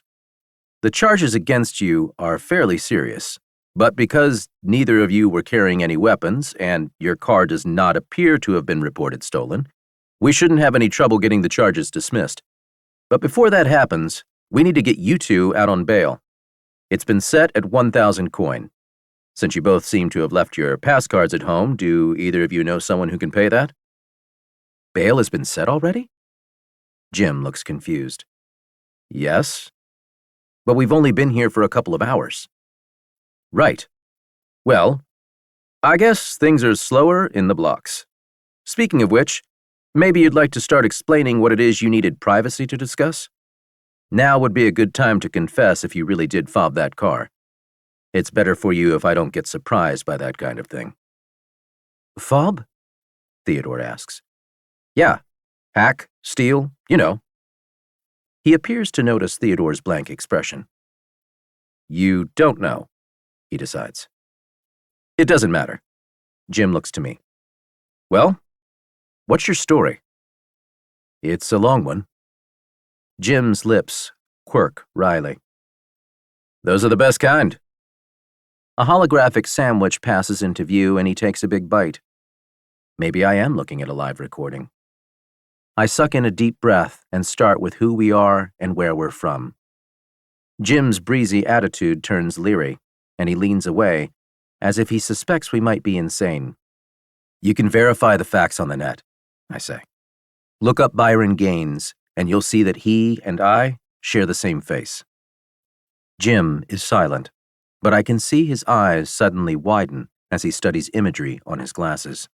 Then his eyes are moving left to right and back, over and over as he reads. So, the Devereaux weren't the first. You know them? I ask. I know of them. Everyone does. I nod. Jim goes on, his eyes slitted with suspicion. You're supposed to have died in a plane crash. I faked my death. Why? Why not just disappear? My reasons are my own, but I would like our identities to remain a secret. That's going to make this harder. You don't have anyone who knows you in the blocks to vouch for you, and you don't have pass cards or pass marks. You're true on docs, and that means you won't be getting out of here. You're going to have to tell the truth. You can't think of any other way? What if you get us pass cards? Fake ID? Jim shakes his head. I'd be committing a crime myself. I could pay you very well for your trouble, and no one needs to find out. Jim looks torn. Give me a number. I don't know what coins are worth, I say, and I haven't been able to connect to the net or visit a bank yet to find out how much my assets have appreciated. But I do have a considerable amount of wealth stored in gold and platinum. I suspect that has kept its value nicely over the years. One 400-ounce gold bar was worth $750,000 when I left. How about I give you 4 of them? Jim's eyes widen appreciably, and he begins nodding. Make it 6 and you have a deal. 6, but only if you can guarantee our release, and a high-quality pass card for each of us that will allow us to travel anywhere without getting arrested again. I can do that, but it'll cost a lot of coin. You're going to have to pay me half up front so that I can get things started. How? We're in jail. I can pay you after. You could tell me where the gold is. Nice try. Jim doesn't look happy. You want me to work pro bono? If possible. Then my price just went up. 10 bars. 10 it is. How do I know you'll pay? Because if we don't, you can reveal my identity to the world and make this all pointless. And you could reveal that I paid someone to create fake pass cards for you two. Which would implicate me as well as you, I say. We'd both end up charged with the same crime. No risk, no reward, Theodore pointed out. Fine, I'll be in touch. Wait! I raise a hand to stop him. Yes? What happened while we were gone? Jim snorts. I would have been 5 years old when you left. I'm not even sure I can identify all of what's changed to be able to explain it to you. Let's start with why everyone has ID chips implanted in their hands, and why it's illegal for us to be caught walking around without ID on us. And who the fundies are, Theodore adds. And the heavies and the keepers, I put in, remembering the surveillance footage from the mansion. After New York was destroyed, the pass marks and pass cards were... New York was destroyed? I interrupt.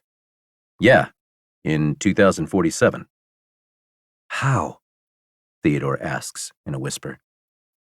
A nuclear device smuggled in on a ship.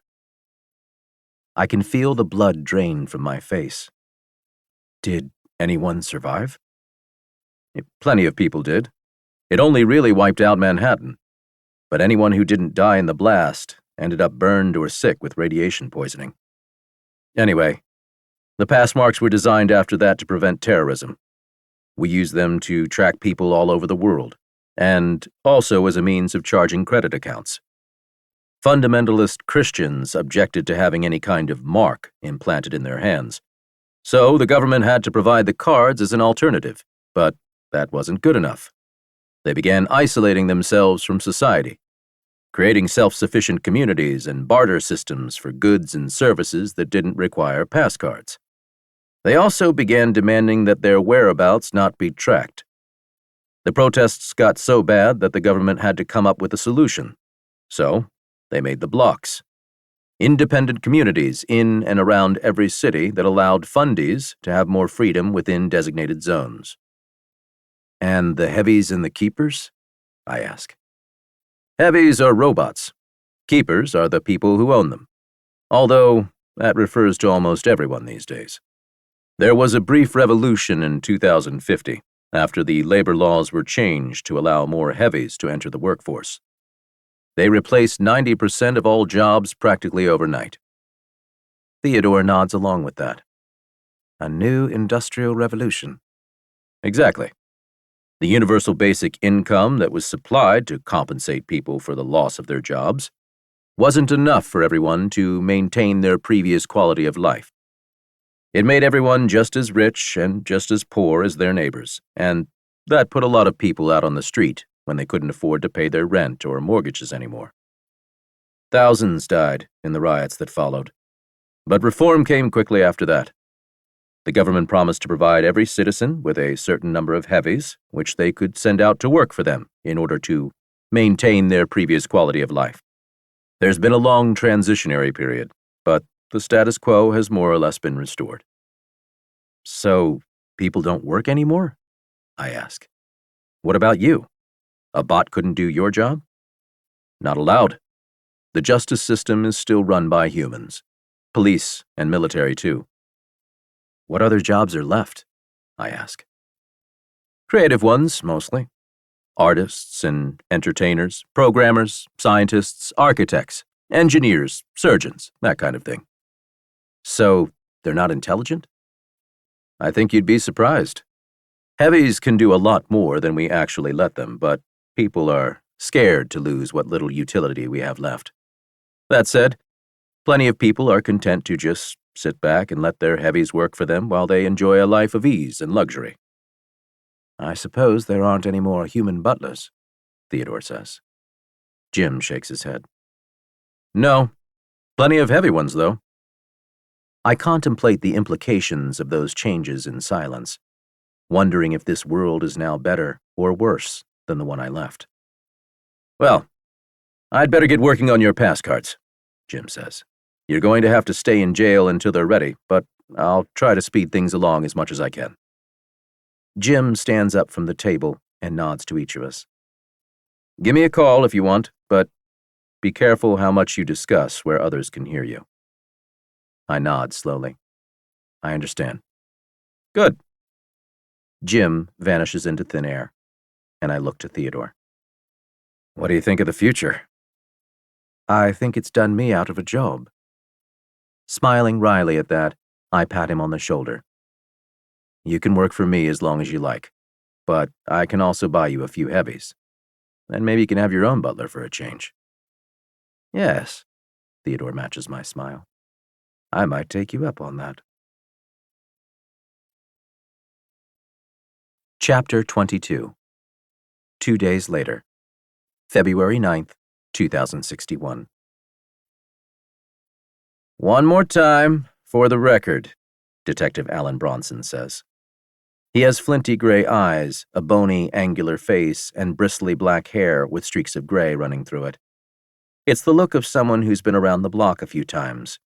No pun intended. The secretary sitting beside him clicks on a recording device in the form of a silver pen and aims the glowing red end of it at us. Both of them are here in person for this confession. We were wise not to give them much of a story before, because it's about to change drastically now. I read the name floating above the secretary's head. Alicia Morales.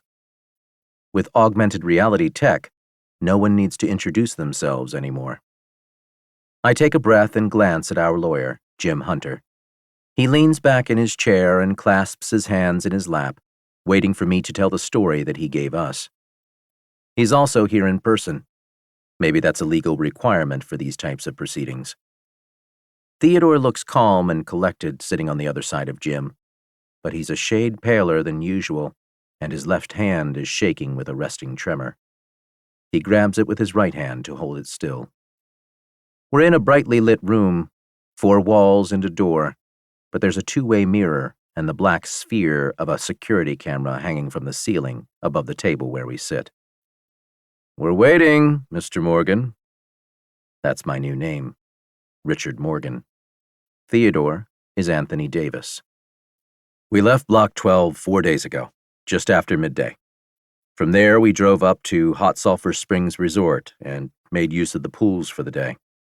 We accidentally left our pass cards by the pools when we left, and that's when you picked us up in Denver. The detective's gray eyes pinched into even thinner slits. "Anyone in Hot Sulphur Springs who can corroborate that story?" I shrug. "Probably." "There should be a record of your stay there." "We just used the pools, but you can check the charge history to our accounts." "Charge histories can be hacked." "From prison?" I ask. He doesn't reply. "I'm guessing you've already checked the charge histories." Detective Bronson nodded. "Go on." "That's it." "What about the gold bars in your car? Or the fact that it's unregistered and the plates are missing?" Traveling to the future leaves more loose ends than you'd think. I guess I should have left the mansion on foot. "The plates were expired. We were planning to register it the day we were picked up." "I think you stole it," the detective says. "But you just said it's unregistered. Doesn't that mean it has no owner?" "None that we can trace," the detective says. I shrug. "We shouldn't have used it. It belonged to my grandfather." "And he was?" "Alexander Morgan?" "Yes. We'll have to check on that. And what about the gold bars we found inside of the vehicle?" "It's a crime to have valuables in your car. They also belong to my grandfather. We were going to sell them." "They're worth over 4 million coin." "Then it's a crime to be rich?" I demand. "That depends how you became rich. At least it should be easy for you to pay the fines and make bail." "So, this is still going to trial?" I ask, my eyes widening in shock. "Yes, unless you want to tell me the truth." "I just did." "And yet, your vocal patterns are registering a 52% probability of deception." Jim butts in at that point. "Which means that there's a 48% chance that he's already told you the truth. Flip a coin, and you'll have a better chance of figuring it out." The detective's brow lifts, and his mouth curves in a sarcastic smile. But he says nothing to that. Jim leans forward. "You and I both know that my clients are facing minor charges, and neither of them has a previous record. The judge will dismiss the case, and they'll pay the fine." "Perhaps." The detective's eyes slide to mine. "But I'll be checking out your story in the meantime." "In the meantime, they'll be out on bail," Jim says. "It's already been paid. We didn't even have to speak with you, but I thought it would be the right thing to do, to set the story straight. That way you can avoid wasting your time on this and get back to chasing real criminals." Detective Allen snorts at that. "How charitable of you, Mr. Hunter." He holds my gaze as he says that. Our lawyer is already standing up from the table. The secretary ends the recording and the detective sees us out. We're taken back to our cell. and Jim says he'll see us on the other side. A few hours later, we're crunching across the ice-crusted pavement from the transfer exit, walking toward a sleek, black Tesla limousine parked on the curb. The rear doors slide open in opposing directions, revealing two bench seats facing each other. Jim Hunter is sitting on the front-facing one, waving his hand to swipe through holograms on his glasses. Theodore and I shimmy down the bench seat opposite his, and the doors slide shut behind us. The car whirs off down the street, joining a light stream of traffic. The glowing holograms on Jim's glasses minimize, and his eyes focus on mine. He folds his hands in his lap. "You have your pass cards this time?" I pat my coat pocket, feeling the rectangular card there. It's no larger than a credit card, but it stores reams of data about me, most of which is fake. "Good," Jim says. "Now we can talk about my fee." I'm appalled by the state of my family's home as I pick through the rubble. The crystal chandelier from the entrance hall is a shattered heap on the floor. All of the furniture is gone. The grand piano, couches, chairs, tables, lamps. Only shattered scraps remain. Bits of cloth, splinters of wood with bent nails and screws sticking out. I have to watch my step, because the floors are sagging in places. In others, they're still solid, but black with dirt and rot. Snow has piled inside wherever the windows and doors are broken. It's there that the floor is at its weakest, rotted all the way through from decades of spring thaws. Despite the fact that it's below freezing in here, the smell is awful. I suspect the unwashed hordes of vagrants have used more than one corner as a latrine. There are suspicious piles in places, too, frozen, but still identifiable as human waste. Theodore and I make our way to the old study.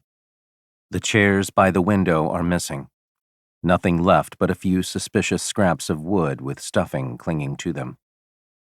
A wood stove sits where my father's desk used to be, the flue sticking out a broken window pane.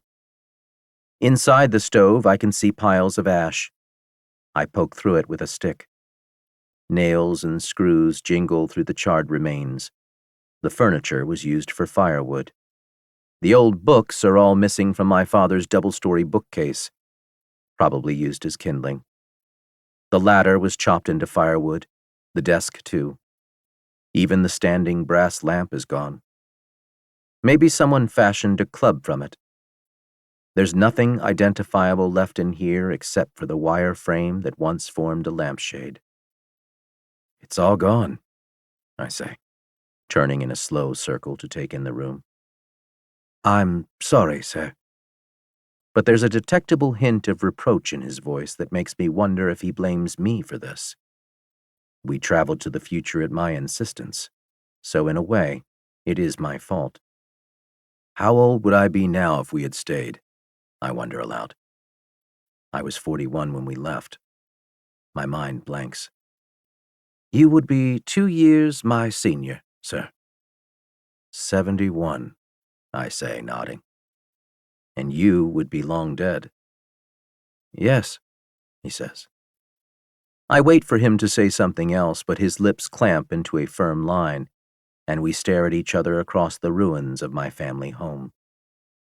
A wind whistles in through the broken windows and makes me shiver. "You could rebuild, sir. I assume your investments will have appreciated handsomely while you've been gone." "Hopefully," I say. I still have to check on the state of my fortune. Several of the wealth fund management companies that I left in charge of my trusts were based in Manhattan, and that's apparently a radioactive wasteland now. At least I still have the gold and platinum down in the bunker. I'm a few bars short after paying Jim Hunter 8 out of the 10 bars that I promised.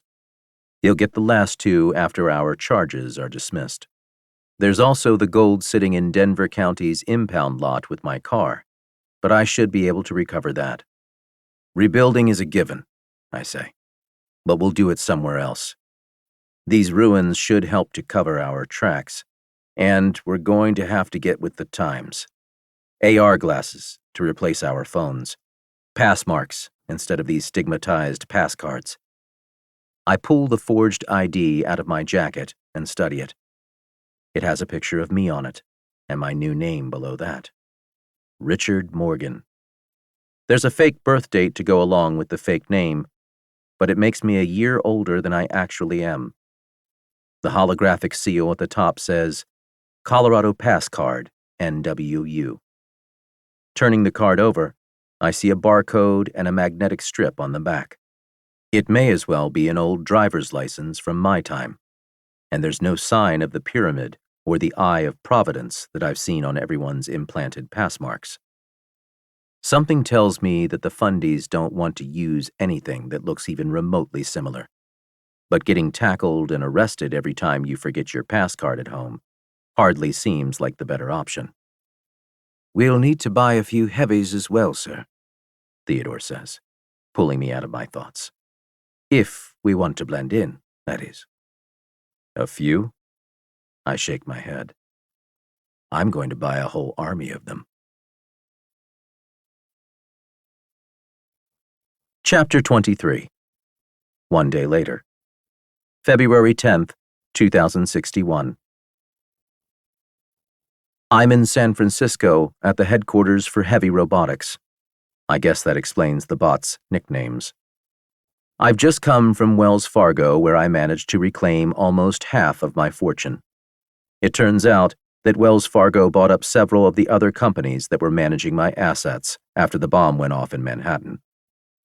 New York's financial data was all backed up to the cloud, so we didn't lose anything other than physical assets and the last day of trading. Oh, and the 6 million people that died in the attack.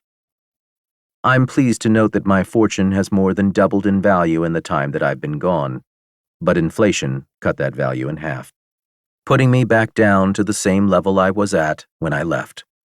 Still a lofty perch, though. I'd like to buy some heavies, I say, nodding to the sales agent in the showroom as I walk through the orderly rows of bots with Theodore. The robots are all standing perfectly still and erect, arranged neatly in columns and rows. There are hundreds of them in here, each one slightly different from the last. The showroom is enormous. There must be at least 50 other people browsing with us, each individual or group guided by their own sales agent. What are your needs? Our sales lady asks. I read the name floating above her head on my glasses. Michael Crichton. She's unusually pretty. Bright blue eyes stare at me. Her prominent cheekbones and jawline make for a refined, aristocratic face. Ruby red lips and long, dark hair catch my eyes and make them linger even as I try to look away. I need construction bots, I say. I walk past a heavy with padded white surfaces and a matching humanoid face that's smiling as it croons over a lifelike human baby in its arms. The next one is the complete opposite. All hard edges with a skinny metal neck and ball-shaped black head that can probably see in all directions at once. Up ahead, I can see the remote-controlled models, like the police bots Theodore and I met soon after arriving in this time. Are your needs general purpose? What other kinds are there? Marine construction, subterranean, and high-rise. General purpose and subterranean, I say. I'll need engineers and architects too. Perfect. How many units were you thinking of purchasing? About 1,000, I say. Theodore glances at me with eyebrows raised. That many? 1,000? Mirai trails off, and I stop walking to look at her. Will that be a problem? She cocks her head at me. That depends. 1,000 base model construction heavies will cost about 50 million coin. Can you afford it? Not a problem. I raise my right hand vaguely to indicate the glowing triangle of my pass mark. The skin above it is still red, a thin scab forming where the paper-thin, penny-sized chip was inserted. The eye of providence catches mine from the center of a pyramid. It's an ironic choice of symbolism, considering that pass marks are used to track people's every move. For a moment, I'm distracted, studying the chip. Each of the 3 sides of the triangle has a glowing 2 next to it. Passmark version 2. I see. But I'll need more than just builders. I need bodyguards, domestic models, and remote-controlled units as well. And I was actually hoping you might have some of the more lifelike ones for sale. I trail off, looking around the showroom and shaking my head. But I don't see any of them here. You mean skins? A knowing smile curves Marai's lips. Yes, I've read about them on the net. They're supposed to be indistinguishable from humans. Is that true? You tell me. Marai spins in a slow circle and spreads her arms like a ballerina doing a pirouette. You are a top-of-the-line skin. Would you like to see my base model? You can customize them any way you like, of course, depending on your preferences. I read about that, too. It seems that sex workers were put out of work by heavies, too. It's even possible to marry them. But I'm inquiring about skins for a completely different reason than Marai thinks. What about remote-controlled skins? Oh, yes, you can add an avatar package to any model you like. And what are the legalities of that? Can I remain anonymous? Theodore looks at me with narrowed eyes. He knows what I'm thinking. Well, no. No more so than you can remain anonymous in your own skin, Marai says. You can hide any personal data that you wish from civilian scans, but people will know that you're hiding it, and security and police scanners will still be able to see right through those privacy filters.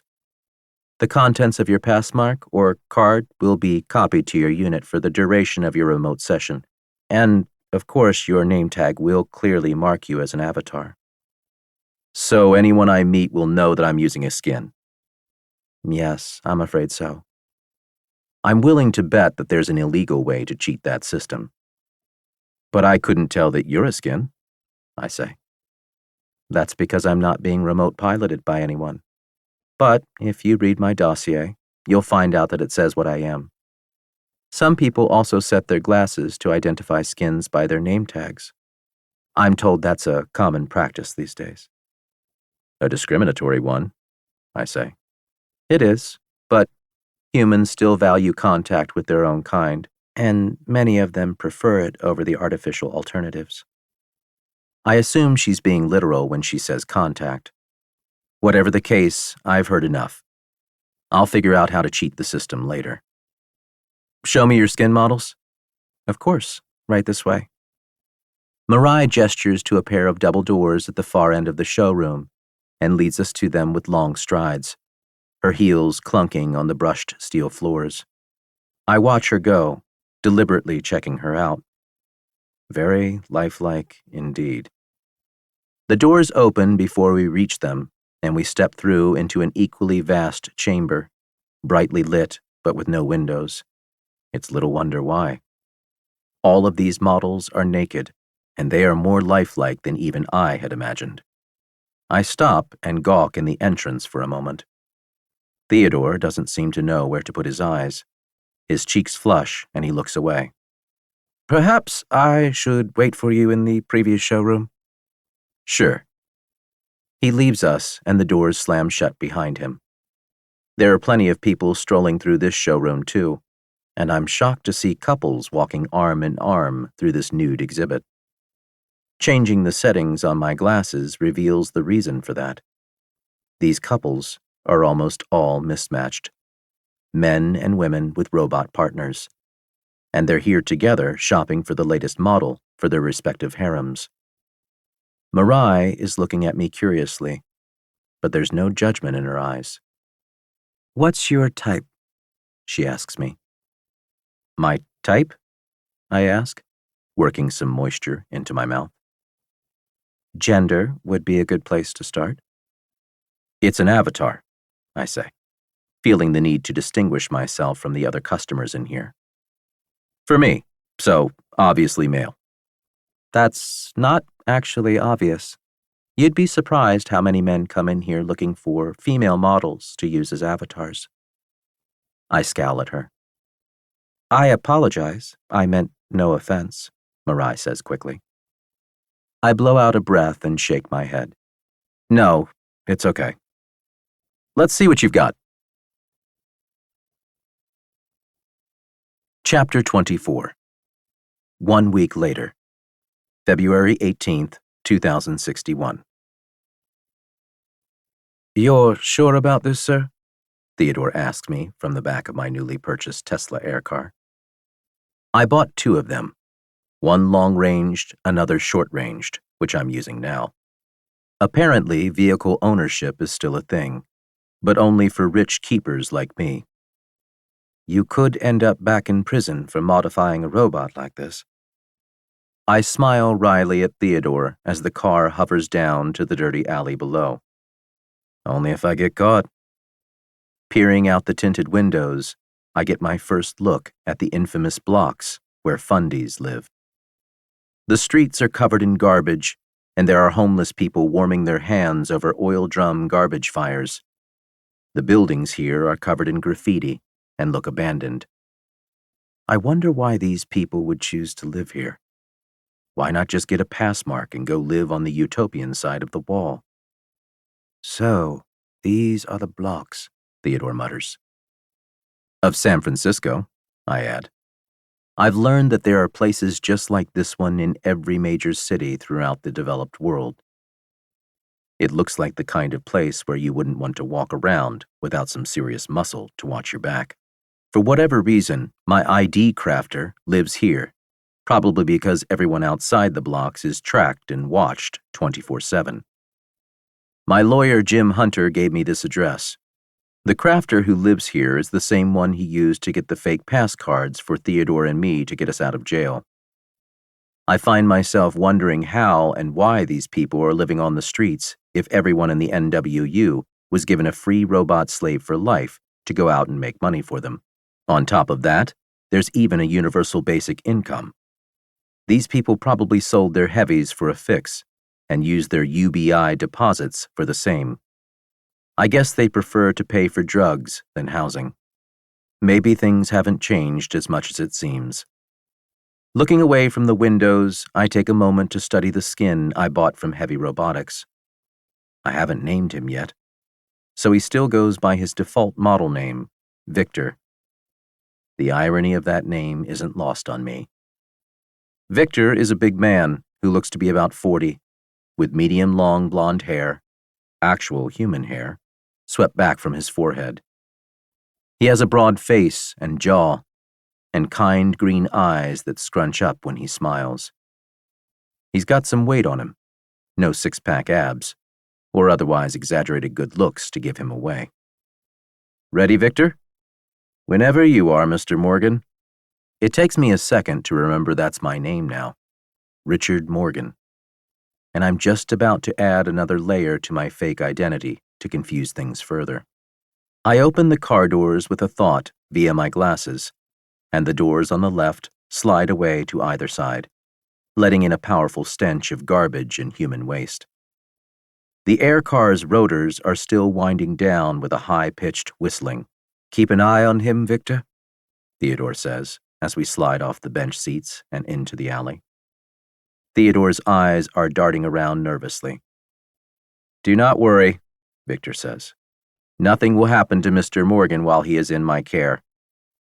A few dirty, rag-covered people peer at us from the sidewalk with an edgy, feverish gleam in their eyes, as if to contradict what my skin just said.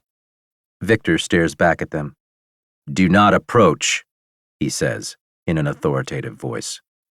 I meet Theodore's gaze with a nod. You may as well fly back to Fresno. Send the car back for us after you arrive. Are you certain of that, sir? Yes. Someone needs to oversee construction of the new estate. Very well. I shut the doors, and Victor and I cross the street to a heavy metal door, painted rust red and set into the base of a windowless concrete building. There's a spherical black camera hanging nearby from an old, rusty fire escape about 12 feet up from the sidewalk. I step up to the door and bang on it with a fist. "It's Mr. Morgan," I say. "We spoke via holocall earlier?" A homeless man lets out an unintelligible shriek and charges us with a rusty shopping cart. There's a wild look in his eyes, and he's babbling to himself as he rushes toward us. "Demon!" he screams as he draws near. Victor sets his feet in a wide stance and grabs the cart before it can hit him, deflecting its momentum and catching the bedraggled vagrant in the throat with an outstretched arm. The man stumbles away, eyes bulging, choking and frothing at the mouth. A buzzer sounds from inside the building, and the metal door pops open. I yank it open and hurry through into a narrow, high-ceilinged corridor, but there's a matching door waiting for us on the other side. Just as I notice that, the outer door slams shut behind us, powered by a pneumatic arm. A distorted male voice echoes down from the ceiling. "How do I know you're not cops?" "This is a potentially dangerous situation," Victor warns in a quiet voice. "We're trapped in here. We should alert the authorities." "Do that, and you'll both be dead before they arrive. I'll let the leeches in so they can have at you." Just then, the homeless hordes begin hammering mindlessly on the outer door, emphasizing that point. "Look me up," I say. "My real name is Byron Gaines, and I'm supposed to have died more than 30 years ago." "One moment." I stand listening to the homeless hordes battering on the door. I should have sent Victor in here alone, or remote-controlled him from the safety of my air car. The crafter insisted I come in person, but there could be ulterior reasons for that. "Your story checks out," the voice says. "But it doesn't explain how you haven't aged in all that time." It does if you consider that I'm the real inventor behind future travels. More silence. "Yes. It says here in your old police report that you mentioned something about your time compression technology being stolen. You used that as a defense to suggest you were being framed for murder. You're an interesting character, Mr. Gaines." The inner door buzzes and pops open. I grab it and swing it wide to reveal a long, narrow metal staircase that looks like it was built between the adjacent walls of two separate buildings. I look up and see a patchwork of corrugated metal roofing with flickering lights strung along it. This used to be an alley. "Are you coming in or not?" the voice asks. "We are." "7th door on the left." I start up the stairs, but Victor grabs my shoulder and holds me back. "I should go first," he says. I nod and gesture for him to lead the way. Soon, we're at the top of the stairs, walking down a floor of metal grating that I can see through to the rubble and garbage-strewn remains of the old alley below. Doors line both sides of the corridor, but I can tell that they used to be windows. They've been replaced with miniature versions of the steel door outside. Victor stops in front of the 7th door on the left, and I knock on it. This door buzzes and pops open, but there's no voice to give us instructions this time. "I don't like this," Victor says. "You go in first," I tell him. "I have no reason to harm you," the voice from before says. I glance up, searching for the source of the sound, but can't see any speakers or cameras. Victor opens the door and ducks through. "One person inside," he says a moment later. "It's a skin, like me." "You expected me to show up for this in person? I'm not stupid," the voice says laughingly. "Come on in." I wonder if that's a not-so-subtle jab at me. I duck through the old window and stand in a bare room that's been stripped down to the concrete floors and walls. More lights have been strung up in here, the bare bulbs glaring. A beautiful woman with purple hair and faintly glowing violet eyes stands facing us. She spreads her hands to indicate the sparsely furnished space. "Welcome to my humble abode. What is it you need, Mr. Morgan? Is there something wrong with the pass card I crafted for you? I see you've already traded it for a pass mark." The woman gestures to the faintly glowing chip embedded under the skin on the back of my right hand. We didn't discuss my reason for coming here in our holo call, because apparently the government tracks everything people write or say over the net. Before my lawyer Jim Hunter gave me this reference to the crafter he used for me and Theodore, he warned me about that. He also explained that attorneys are among the only civilians who can escape such scrutiny, and only when they're meeting with clients. I'm here to craft a fake ID for my skin, like the one you made for me, I say. You want to make your skin into an anon. A what? Short for anonymous, like me. The crafter gestures to their skin, the woman with the purple hair and glowing violet eyes. What's your name? I ask, even as I use my glasses to scan for it. Her name tag is blank, nothing but an ID code in its place. You can call me Violet. Let's get to work, shall we? Violet leads us to a cluttered desk. There are several motionless skins propped against the wall, lying in various states of disrepair with hidden panels open and wiring exposed. Violet makes my skin stand in front of her and then strip naked. Then she opens a compartment in his inner thigh. It swings open to reveal multiple physical switches. Victor grabs Violet's hands before she can touch any of them. Mr. Morgan, I won't be able to protect you if she turns me off, Victor says. And I won't be able to give him a fake ID if he stays on, Violet says, shrugging. Up to you. It's okay, Victor. He releases Violet's wrists, and she promptly flicks off the switches in his thigh. Victor's body freezes, and his eyes stop moving. Now we can discuss my fee, Violet says. 40 million coin. 40 million?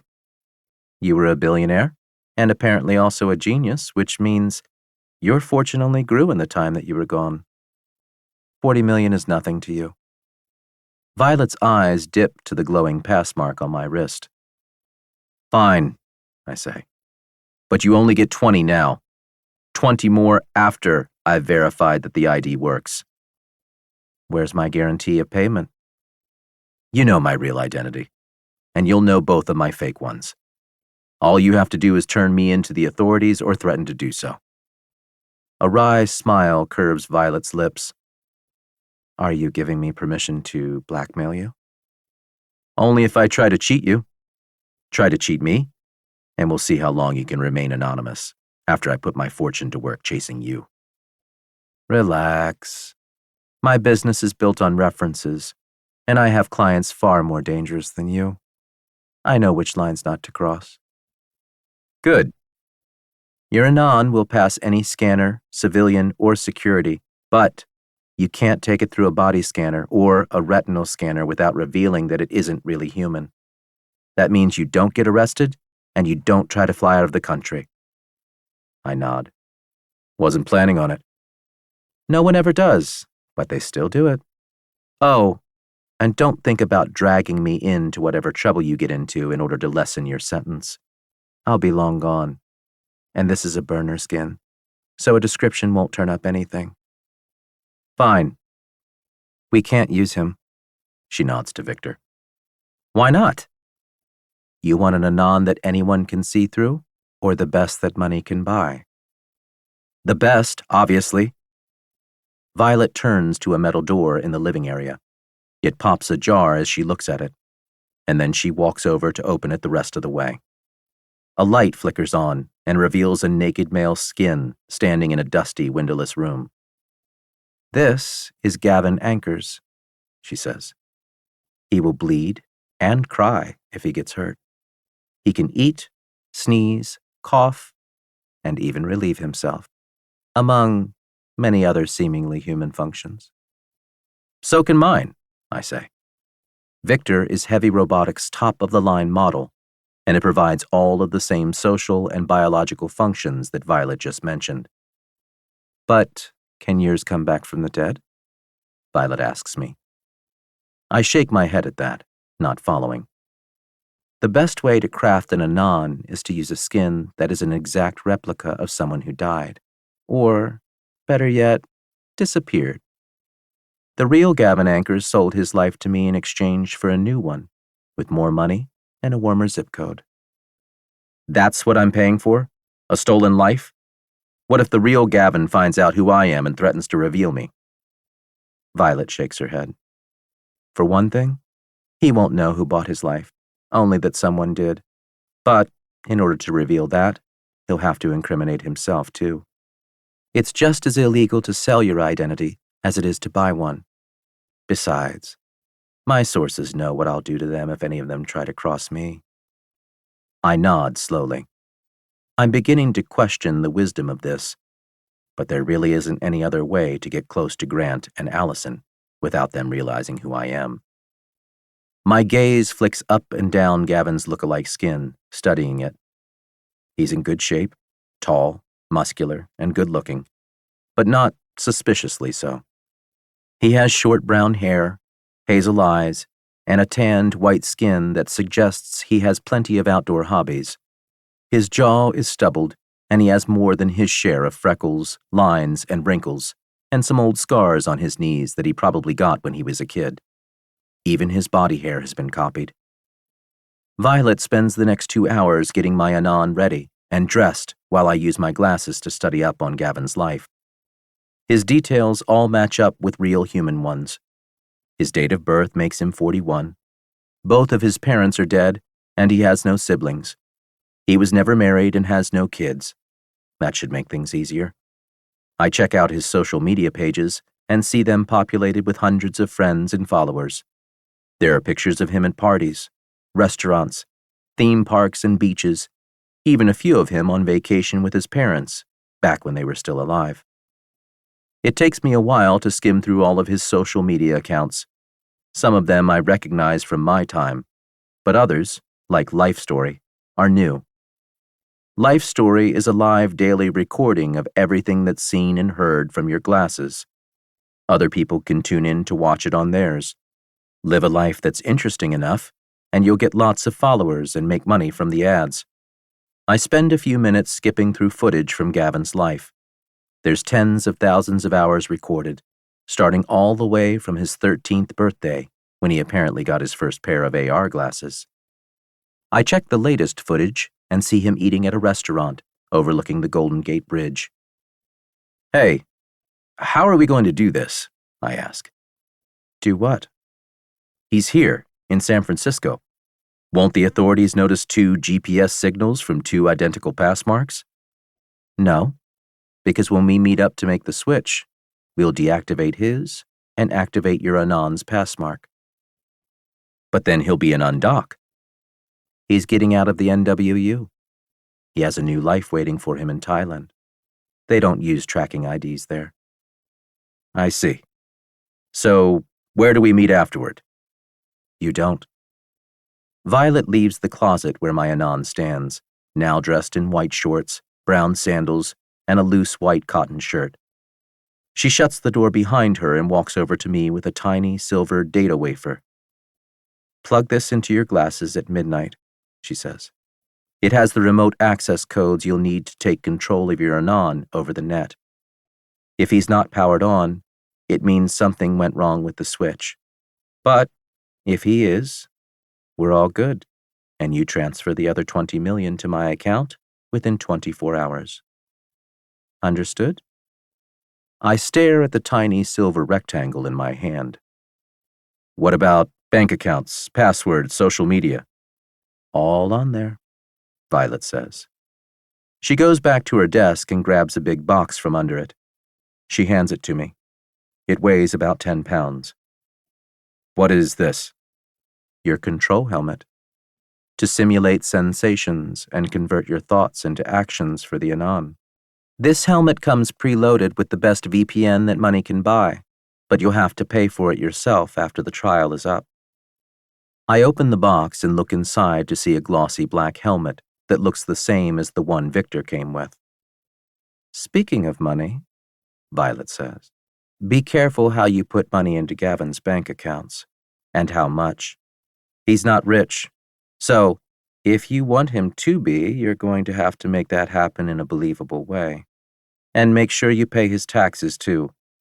Money is the easiest way to connect a person to their Anon. Besides the obvious no-nos, like letting him run around on his own with his AI brain in control, or getting your remote signal traced because you forgot to use a VPN. That's why a modified helmet is a good idea. Won't someone be able to tell that I'm remote piloting a skin? Not with a good VPN. It's just data. We're transmitting and receiving streams of it all the time thanks to AR glasses. Make sure your Anon is always wearing a pair, and no one will be the wiser. I nod along with that as Violet walks over to the skin I brought. His pants are still around his ankles. She gets down on her haunches and is about to flick the switches in his thigh to turn him back on when she turns to me. When I boot him up, tell him you changed your mind about getting an Anon. Why? Because the fewer people and heavies who know the secret of your new identity, the better. If I were you, I wouldn't even whisper Gavin's name to myself in the mirror. I understand. Good. Violet powers Victor back on and shuts the compartment in his inner thigh. Victor blinks his eyes a few times slowly. You can get dressed now, Violet says to him. He looks to me as he pulls up his pants and rebuttons his shirt. Are you okay, Mr. Morgan? I'm fine. We're ready to go. I do not feel any different. Was she not successful in making me into an Anon? I've changed my mind about that. I didn't like the terms of the arrangement. For one thing, did you know that getting an Anon is illegal? Yes. So did you, sir. I thought it was just a misdemeanor, I say. Violet smiles at me, then scowls for Victor's benefit when he looks to her. Get out of here and stop wasting my time, she says. And so we do. Violet buzzes us back out onto the street to reveal my air car and Theodore waiting for us, fending off the hordes of homeless with blasts from the car's rotors. Victor and I run to the car between blasts. You were supposed to leave us here, I say to Theodore, as we climb inside and shut the doors. A wave of people crashes into the side of the car and starts battering on the windows with fists and makeshift clubs. The car takes off almost immediately, blasting them away. I notice that Theodore is wearing his glasses for a change, using them to control the car. What one is supposed to do and what one should do are not always one and the same, Theodore replies. The images blocking his gaze from mine minimize to glowing icons around the edges of his glasses. Were you successful? No, I've changed my mind. I'm glad to hear that, sir. There's an uncertain note in Theodore's voice, and I can feel him staring at me. He always could tell when I was lying. What's in the box? He nods to where it sits on the bench seat beside me. Modified helmet for Victor. It has a VPN built in, so I'll be untraceable while I control him. Ah, I see. But people will still know that he's a skin? Yes. And who is controlling him? I don't have to reveal my name to other people's glasses if I don't want to. I can stay anonymous without doing it illegally. Yes, I suppose that's true, Theodore says. I look away from him to peer out the windows, watching as we skim low over the rooftops of rundown buildings, heading for the security wall that divides this slum, that is the blocks, from the gleaming skyscrapers in the rest of San Francisco. I remember this city from my time. They always had a problem with homelessness, but oddly enough, I haven't seen any homeless people outside of the blocks. They can't all be here for religious reasons. What is the government of the NWU doing that forces undesirables to congregate here? Is it because the blocks are the only place that's still deregulated enough for addicts to get their fix? Maybe. I nod to myself, thinking I've solved the mystery. We fly over a circle of bedraggled men converging on 3 huddled figures. One of them is small, just a child. The other, even smaller, a dog. I don't like the look of the mob that surrounds them. They look wildly out of place. For one thing, they're wearing relatively new clothes. I use my glasses to tell the car to stop and hover down to the street beside the mob. Theodore looks alarmed. "Sir, what are you doing?" As we hover down for a landing, I catch a glimpse of the two people and their dog. It's a woman and her daughter. The mob surrounding them is armed with chunks of rubble and makeshift clubs. As we land beside them, they're forced to desist by the violent winds gushing from my air car. I wave the doors open and nod to Victor. "I'm going to need your help for this." "Sir, there must be at least 20 of them," Theodore says. "They could kill you." He is right. I advise strongly against this, Mr. Morgan. Your objections are noted, I say. Theo, use the rotors like you did before to keep those thugs away from the car. Yes, sir. Let's go, Victor, I say as I jump out of the car. Right behind you, Mr. Morgan, Victor says. All eyes turn to us, and the mob begins to shift in our direction. I get my first real look at these people. Dirty, angry faces, tattoos everywhere. Most of them are just kids, but a few of the older ones have the same dead-eyed stare that I remember seeing every day when I was in prison. They're career criminals, empty husks who've burned away every last vestige of their consciences. This is a gang. The leader steps forward, holding a gun and a bat. His beige jacket is patched with dark stains, and I wonder if that's blood. Go back to your penthouse, Keeper. This doesn't concern you. It does now. Leave them alone. My car is recording everything that happens here. I tap my glasses. And so am I. You're live on my life story. You want problems with the law? You're just about to get them. Chapter 25. Victor steps in front of me. Stay back, Mr. Morgan. But we're still standing closer to the air car than we are to the gang, so I ignore him and take another step forward. I'm just going to talk, I say to Victor, as he tries to pull me back. His hands fall away reluctantly. Well, I prompt the gang leader. You haven't committed any crimes yet, not that I've witnessed. You can still walk away from this. The gang leader looks uncertain, and I can almost see the wheels turning behind his dead black eyes. He's a big man, bald and white, with black swastika neck tats creeping above the collar of his blood-stained jacket. I wonder if he even knows the history behind those symbols, or if he just liked the pretty shapes. I'm scanning him and the others in his gang with my glasses, but their name tags are all flashing red with the words "Undock" detected above their heads. These people don't even have pass cards on them. Give me your glasses and I'll let you live, the leader says to me. The cops will find you if you rob me. He shrugs and grins. They haven't yet. They don't care about the blocks. The fishermen are the only law in here, and they won't stick their necks out for a faithless keeper like you. Is that why you're picking on that woman and her daughter? Because they're keepers? I jerk my chin to indicate them. They're still stranded in the middle of the gang, but at least I've stopped whatever these undocks were about to do to them. They're not keepers. They're fundies. Then the fishermen will come after you, I say, poking a hole in his logic. A nasty grin lights Swastika's lips. Not if all the witnesses are dead. I shake my head, feeling suddenly cold all over. What do you want from them? You mean besides the robo-pet? The leader asks. A few of the others chuckle at that.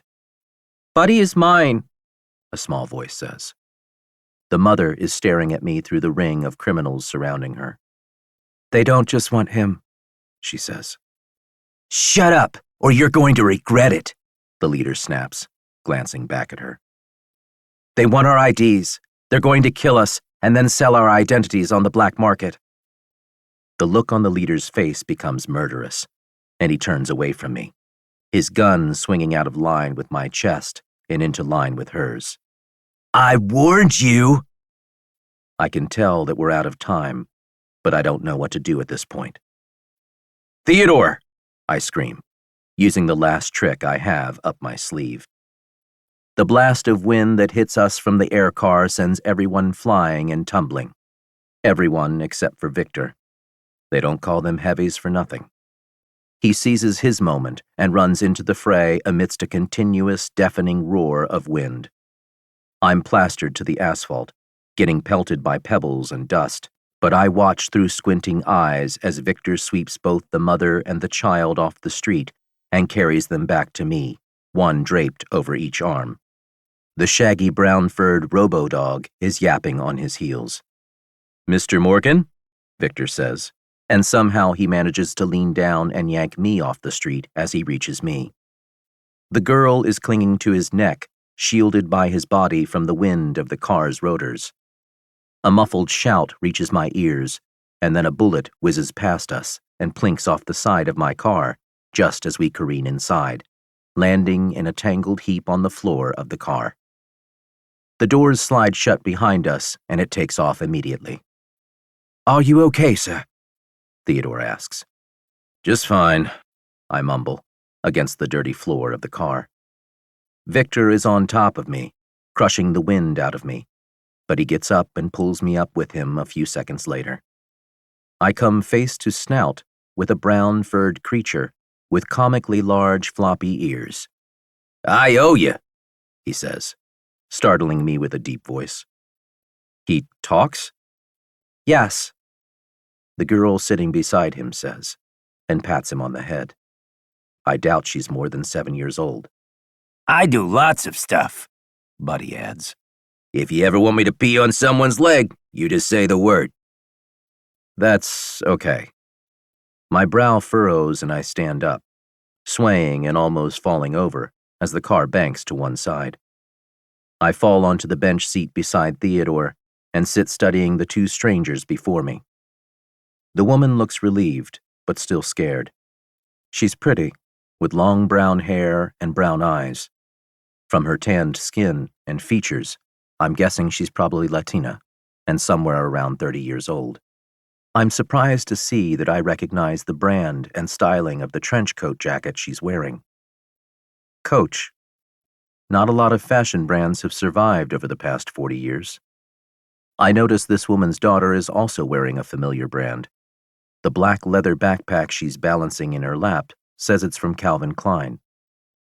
Who are you people? I ask, shaking my head.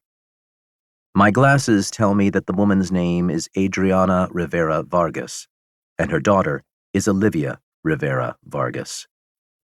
We're fundies, apparently, Adriana says. That means they're a lot of fun, Buddy adds in a dry voice. Victor glances at him with a frown.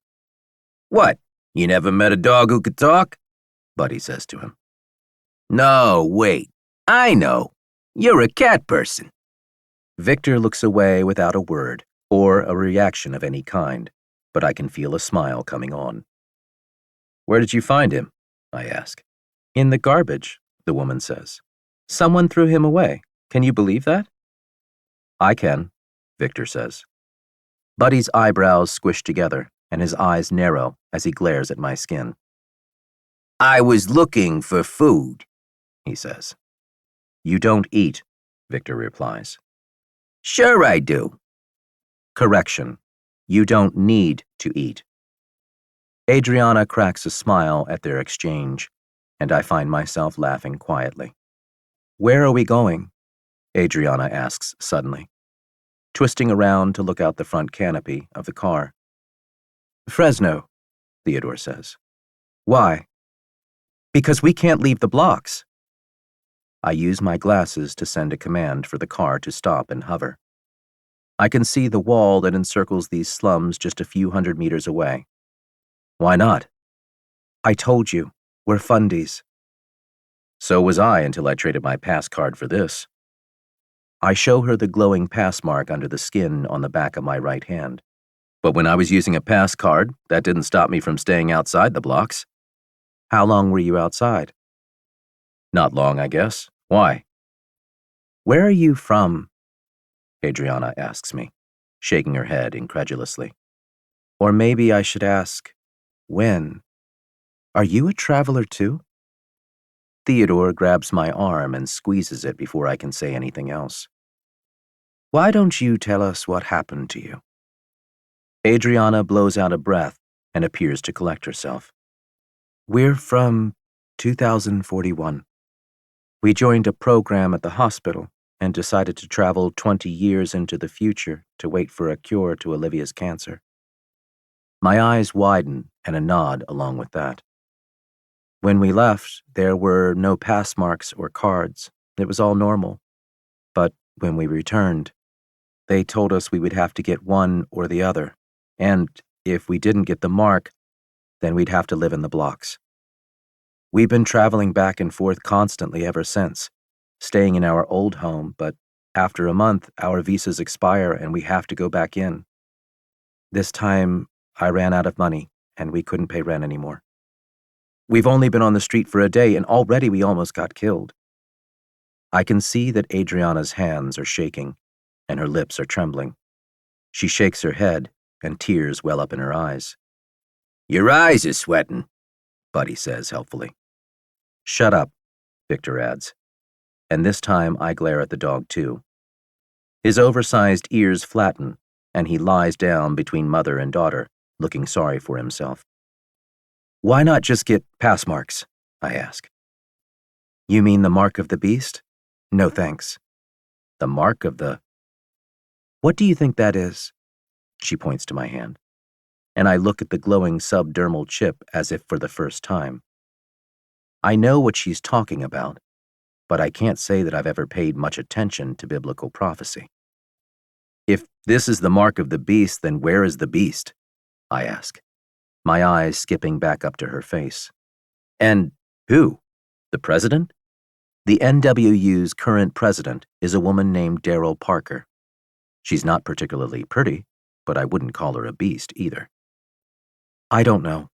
Maybe it's a metaphor for something and not an actual person, Adriana says. Maybe, I say. But the world doesn't seem like it's about to end. If anything, things are better than ever. No one has to work anymore. Everyone makes a good living. Most people have heavies cleaning up after them and watching their kids. Not in the blocks. But even fundies were given heavies, right? No, just UBI. And it's not enough to pay for rent and food. There's a housing shortage, and the keepers who own the buildings keep upping the rent. What? That's unfair? Adriana nods. Well, what I said stands. You should leave. This isn't the apocalypse. It's just a messy transition to utopia. And what if you're wrong? What if it is all about to end, and I go to hell because I took the mark?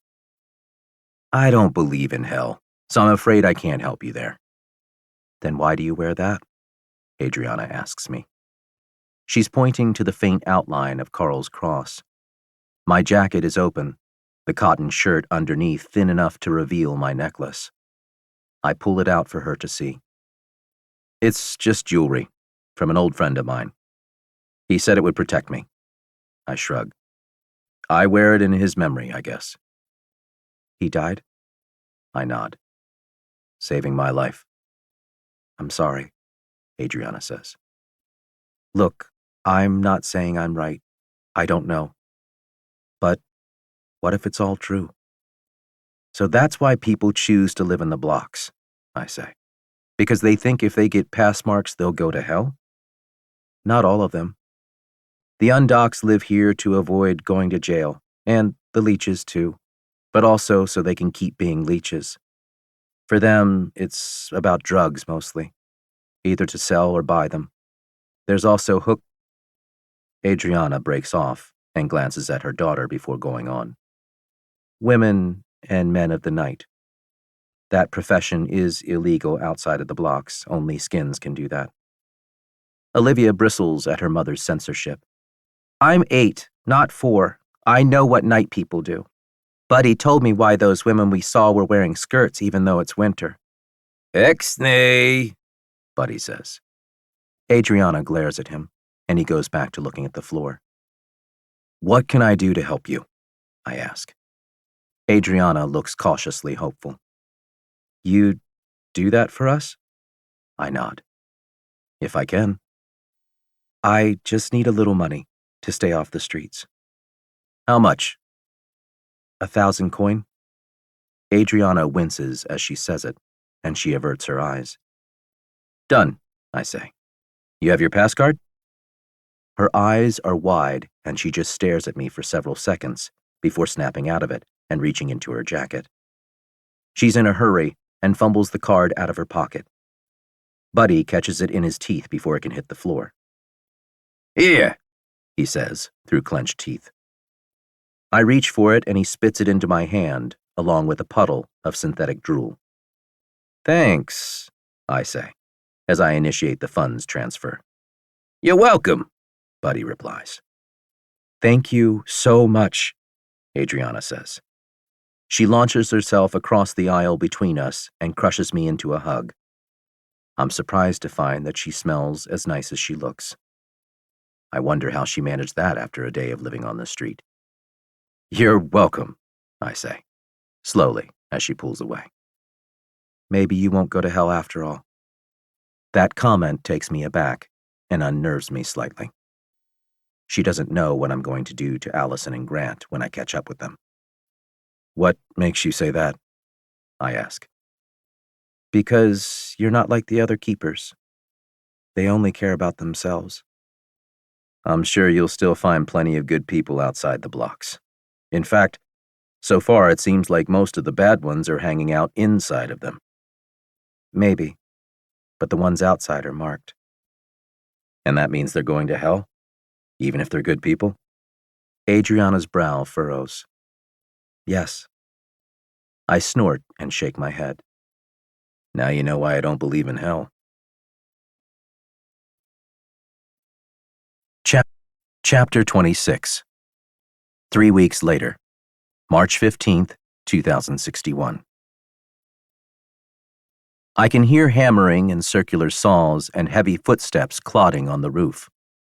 There's a pair of heavies busy laying down marble slabs on the floor, and another two bolting bulletproof windows into steel frames. I'm going to take a nap in the basement, Theodore. Make sure I'm not disturbed.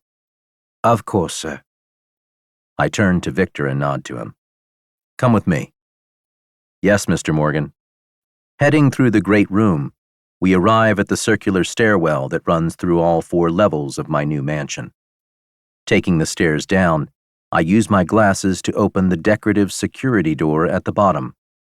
Bolts slide away with ringing thunks, and I pull the door open. I make sure to shut and lock it behind me, and then we walk through the fully finished and furnished basement. Theodore and I are living here while we wait for work on the above-ground portion of the mansion to be completed.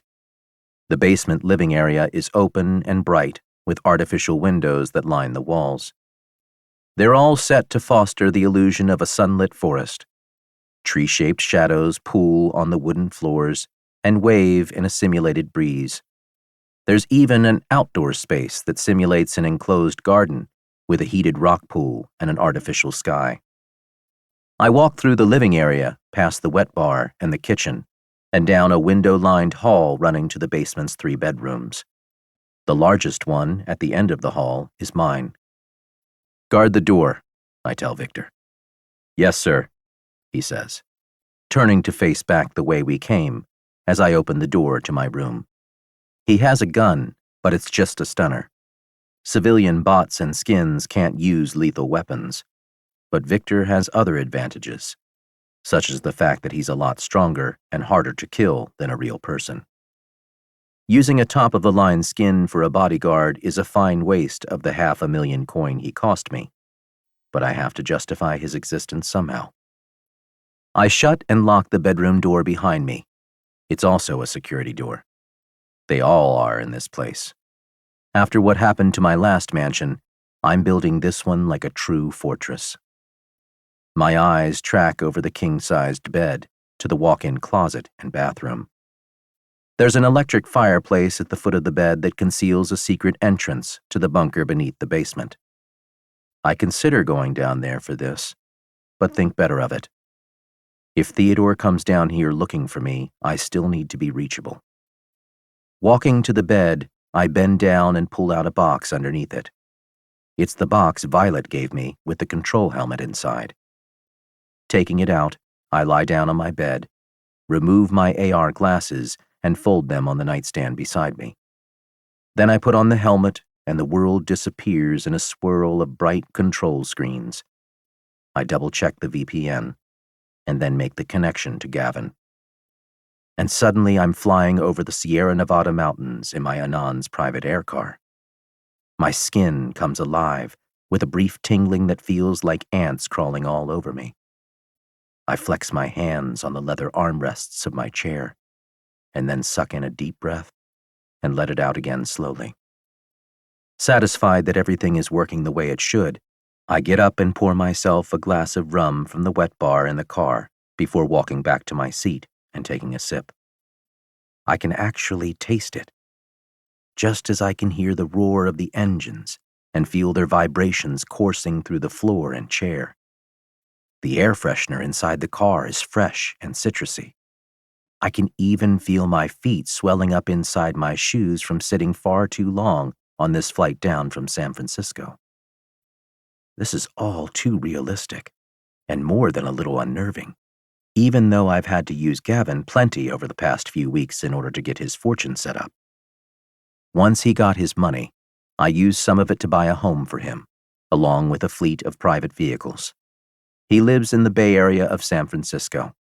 I figure that makes sense, since it's where the real Gavin grew up. A subtitle appears at the bottom of my Anand's AR glasses. You just heard a loud noise. I switch back to my real senses and come gradually back to myself, blinking my eyes open inside the helmet. I sit up and pull the helmet off.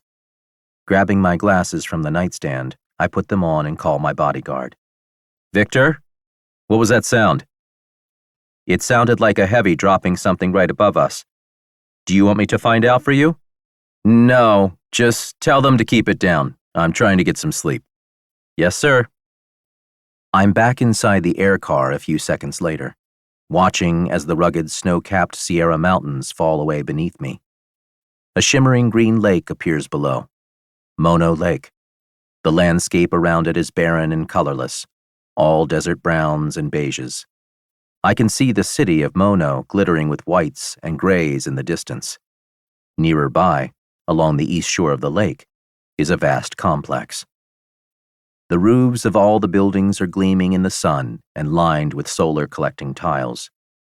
This is Future Travel's primary launch center in the Northwestern Union. Allison and Grant likely chose it because of the dry climate and high number of sunny days for solar energy. It's also far from rising sea levels and other possible natural disasters. Plus, it's in the middle of nowhere, so it will be insulated from any looming human problems. It's the perfect location to reassure clients that this facility will stand the test of time. More important to me, however, is the fact that this facility is run by the only Devereaux that I've been able to locate so far, Allison and Grant's daughter, Claire. And she's agreed to meet me, Gavin, here personally as a prospective client of Future Travels. I look out the window and watch as the air car lands vertically beside the Future Travels launch center. The car's engines kick up swirling clouds of sand before powering down. Moments later, I'm strolling across the landing pad to the entrance of the facility. There's a familiar woman standing outside the doors waiting for me. We've already met via holo calls, but even so, I'm shocked to see her in person. She's the spitting image of her mother. She's also about the same age that Allison was when we first met. Mr. Ankers, Claire says, holding out a hand to shake as I stop in front of her. I hesitate a moment too long, an inexplicable rage boiling inside of me.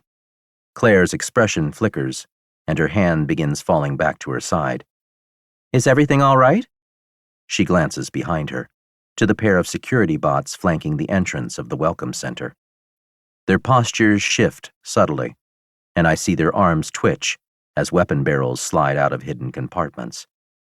I force a smile onto my face and reach for Claire's hand before I can make her any more suspicious than I already have. It's a pleasure to finally meet you in the flesh. An uncertain smile curves her pink lips, and I'm fighting back waves of déjà vu. Those blue eyes, That hourglass figure, the perfect skin and hair. She was born to be a model, just like her mother. But Claire has found alternate employment in the family business instead. My business. Just one more thing that her parents stole from me. Should we go inside and discuss your travel plans in more detail? Claire asks. That would be great, I say. Thank you for agreeing to meet with me. Her smile becomes more genuine as we stride through the reinforced metal doors of the facility. Well, it's not every day that we get a client who'd like to travel 3 centuries into the future, she says. The Welcome Center is designed like a bunker, all concrete and steel. I guess that must inspire additional confidence in prospective clients. I stop to look up at a realistic sculpture of Allison and Grant standing around a golden hourglass in the lobby.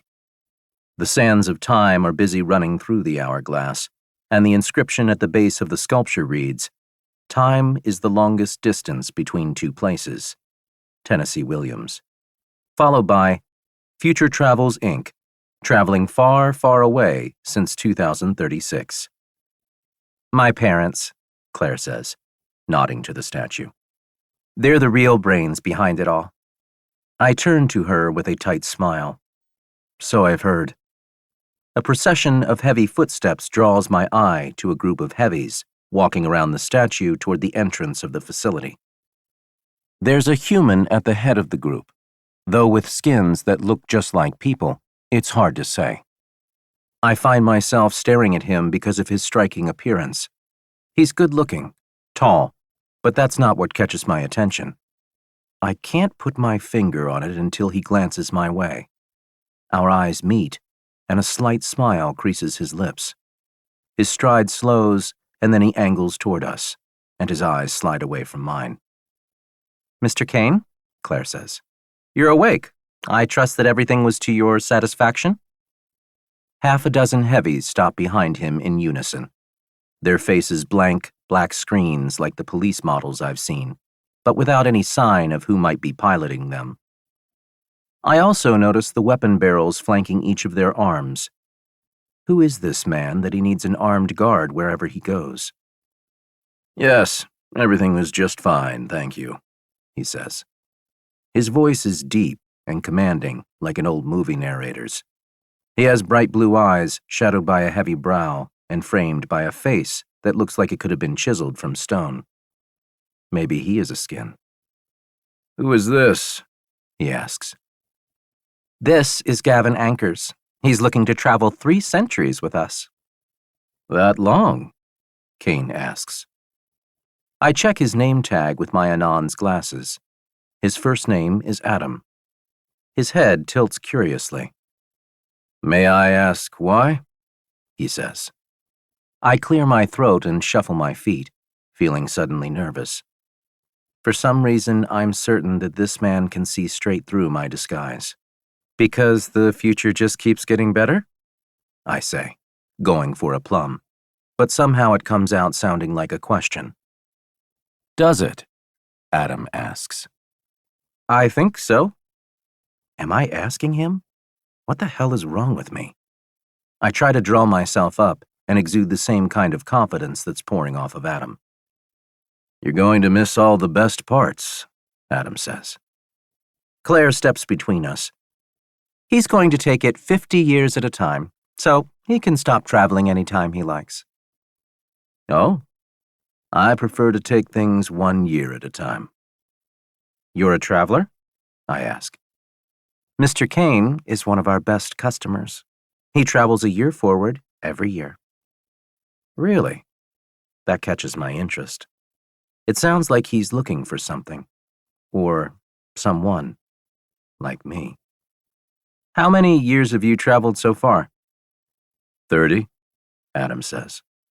I stay just long enough to catch up with events and update my knowledge. Then I go back in. It's an amazing way to live your life. You get to see so much more than you otherwise would. In fact, I'll probably still be around in 3 centuries when you finish traveling. I nod along with that. It will be nice to see a friendly face, I say, even though I definitely don't want to bump into Adam again. Won't it? He says, his eyes dancing with a mischievous light that I don't understand. I get the feeling there's a punchline I've missed. Safe travels, Mr. Anchors, until we meet again. I nod but say nothing this time, watching in silence as Adam and his heavies stalk away. When he breezes out through the front doors, I let out a breath that I didn't realize I was holding and shake my head. Intense, isn't he? Claire asks. He seems to have taken a liking to you. Who was that? I ask. Claire just looks at me with her eyes narrowing and slowly blinking, as if she's trying to decide if I'm serious. I'm joking. I bark a laugh and shake my head. Everybody knows who Adam Kane is. Claire's expression fades into a strained smile, and dull amusement enters her eyes. You had me for a second. That was the idea, I say. Let's get on with the tour. Of course. Follow me, please. I'm standing with Claire and two security bots inside of a bunker with a familiar egg-shaped capsule sitting in the middle of the polished concrete floor. That's the time capsule, Claire says, nodding to it. Time capsule. So, Grant did manage to come up with a better name for it than STCD. It looks like an egg, I say. That's a fair analogy, Claire replies. She turns and makes a sweeping gesture to take in the rest of the bunker. Private launch chambers like this one are more expensive, but they're recommended for longer trips like yours. This bunker comes with both a hangar and a garage for any vehicles you'd like to take with you. And there's a vault for any tangible assets. Claire points to a bank-style reinforced door to one side of the launch chamber. There's also a fully equipped living facility through there. She gestures to another reinforced metal door. It's a miniature version of the bunker that I created. It's impressive, but I can't say that. I need to cast some doubt so that I can stall my travel plans. Why a bunker? I ask, as if I haven't considered the possibility of a future where everything falls apart. Well, it's just a precaution. I turn to her with eyebrows raised. Against? She studies me for a moment, as if trying to decide what I'm really asking. Or maybe she's deciding how honest to be. Well, for example, there could be a war while you're gone. She gestures to the ceiling. We're 40 feet underground, so this bunker will even survive a direct hit from a bomb. Wow. I'm nodding as I look around at the reinforced concrete walls. That's definitely reassuring. Would you like to see the living area? Please. Claire takes us through one of the two reinforced vault-style doors, and her bodyguards shadow us with heavy, thunking footsteps. The living area is small, but well-appointed. There are recessed screens on the walls, with picturesque views that make me believe we're actually above ground in a beautiful meadow on the shore of a lake. There are UV lamps behind the windows, so you'll get all the vitamin D you need without ever seeing the sun. Assuming I have to stay down here for some reason after I arrive in the future. It's not necessarily because you'd have to, but it may take some time for you to get established in the 24th century. Right, that's true, I say. What about water and power? Water is fully recycled from a 10,000-gallon tank that's gravity-driven and fed by the lake. Even if the lake is somehow dried up or contaminated in the future, you won't need to replenish your stores for many years. Power is supplied from the facility's solar farms and the local power grid. But there are also fully portable, deployable solar generators in the storehouse, in case neither of those systems are working when you emerge. Seems like you've thought of everything. I can assure you we have. But how do I know it works? What if I die in transit? Where do I go when the capsule disappears? There are theories, and we can get into that, but the most compelling argument I have is from the many living examples of people who have already traveled to the future. 5 or 10 years into the future to see the fruits of their investments, I object. This technology has only been around for 20 years. No one has taken a trip longer than that and lived to tell about it. So how do I know that traveling 3 centuries will be safe? Because the math says so. And our simulations bear it out. But there is one other reason you shouldn't worry. Oh? My parents, the founders of Future Travels, are busy traveling 50 years into the future in a bunker not unlike this one. They're here? At Mono Lake? I ask. Genuine shock ripples through me. This is what I'm here to find out. My investigations have already told me that Grant and Allison sent themselves to the next century, but I don't know where to expect them when they return. Claire nods, smiling. So, you see, Mr. Anchors, you're in the right place to be betting on the future, and you're also in good company. Yes, that is comforting, I say. Although 300 years and 50 aren't exactly the same. Well, no one's forcing you to pick the 24th century. You could travel less, or even more if you like. I'll have to give that some thought. You could also travel in stages, but... Claire appears to hesitate. The costs are expected to rise in the future, so it may be more expensive like that. Some types of assets will track up with inflation, however, so you may find that it is a good way to buffer any risks. With the right preparations, you should be able to make as many stops as you like along the way. Good. Then my first stop will be in 50 years. I look at Claire. The same date that your parents chose. I think I'd like to meet them. And, as you say, I'll be in good company traveling to that time. Claire smiles broadly, none the wiser. We can certainly arrange that. When would you like to leave? Soon. I have some business to conduct in San Francisco first, loose ends to tie up, assets to... The bunker rocks with a muffled boom, cutting me off. Dust rains down from the concrete ceiling. Claire's eyes fly wide and her mouth drops open in shock. What was that? I ask, glancing around. I look back to Claire for the answer, but she's frozen in exactly the same position that she was a second ago. Claire? Nothing. Several seconds pass, and she doesn't even blink. Claire, I ask again. She snaps out of it with a smile. Sorry, I was so scared. I just froze up. I don't know what happened. I really do apologize. That's okay, I say. But I'm left with the unsettling impression that she just traded places back and forth with an identical mannequin, or a skin. That thought hits me with enough force to make me physically take a step back, but I mask my reaction by nodding to the ceiling. What happened? I'm afraid we just had an incident. Someone crashed an air car into the launch center. Deliberately? I'm afraid so. Why?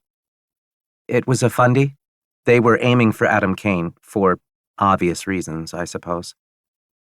I can tell I'm going to have to spend some time researching whoever the hell Adam Kane is. Did they get him? No. His heavies spotted the car coming and shot it down before it could get too close. I'm told that it missed him and hit the facility instead. Ah, well, that's good. Damn fundies, I add for good measure. Claire nods. They should just chip them all and be done with it. Is it safe to go outside, or should we wait? Radar indicates there aren't any more air cars in the area, and damage to the facility was minimal. We should be safe. Good. I should get going then. The sooner I can finish my preparations in San Francisco, the sooner I can start my journey to the future. Of course, Claire replies. We look forward to your return. Chapter 27. While my Anon flies back to San Francisco, to his own mansion, I take a break from controlling him and remove my helmet. It takes a second for me to adjust to being suddenly back in my bedroom, lying on my bed in the basement of the mansion. Finding the glasses I left on the bedside table, I put them on and check my notifications. No missed messages or calls. Hopefully that means Theodore hasn't come looking for me or somehow guessed what I've been up to for the past couple of hours. I suppose it doesn't matter if he does find out, but I'd rather not make him an accomplice to the crime of using an Anon if I can help it. Putting the matter aside, I look up Adam Kane. Wikibios has a long article about him. I skim through it, reading the highlights. He was born on December 25th of 2018, Christmas Day. I smile wryly at that. The poor kid probably got combined presents his whole life. Reading on, I learn that he's a billionaire entrepreneur, scientist, and inventor with a military background. Apart from that, he's also a celebrated author with multiple books and papers published in several different fields. He holds degrees in philosophy, religion, physics, biology, computer science, and law. A grin tugs at my lips. I guess he couldn't decide what he wanted to be when he grew up. All kidding aside, he must be some kind of genius. Competition for me, perhaps. But I doubt he ever invented anything as groundbreaking as time compression technology. I read that his most recent endeavors have been political. He's personally spearheading several task forces with the World Union. I trip over that and have to reread it a few times. What's the World Union? I focus on it and learn that it's the rebranded organization that replaced the United Nations after Manhattan got nuked. Going back to Adam Kane's article, I learn about his true claim to fame and his only real invention. Now I understand why the fundies are trying to kill him.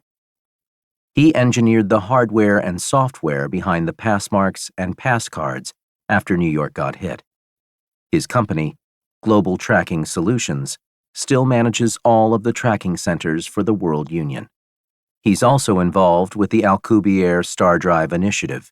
One of his companies, aptly named Hyperspace, has partnered with Future Travels to develop the technology for the World Union.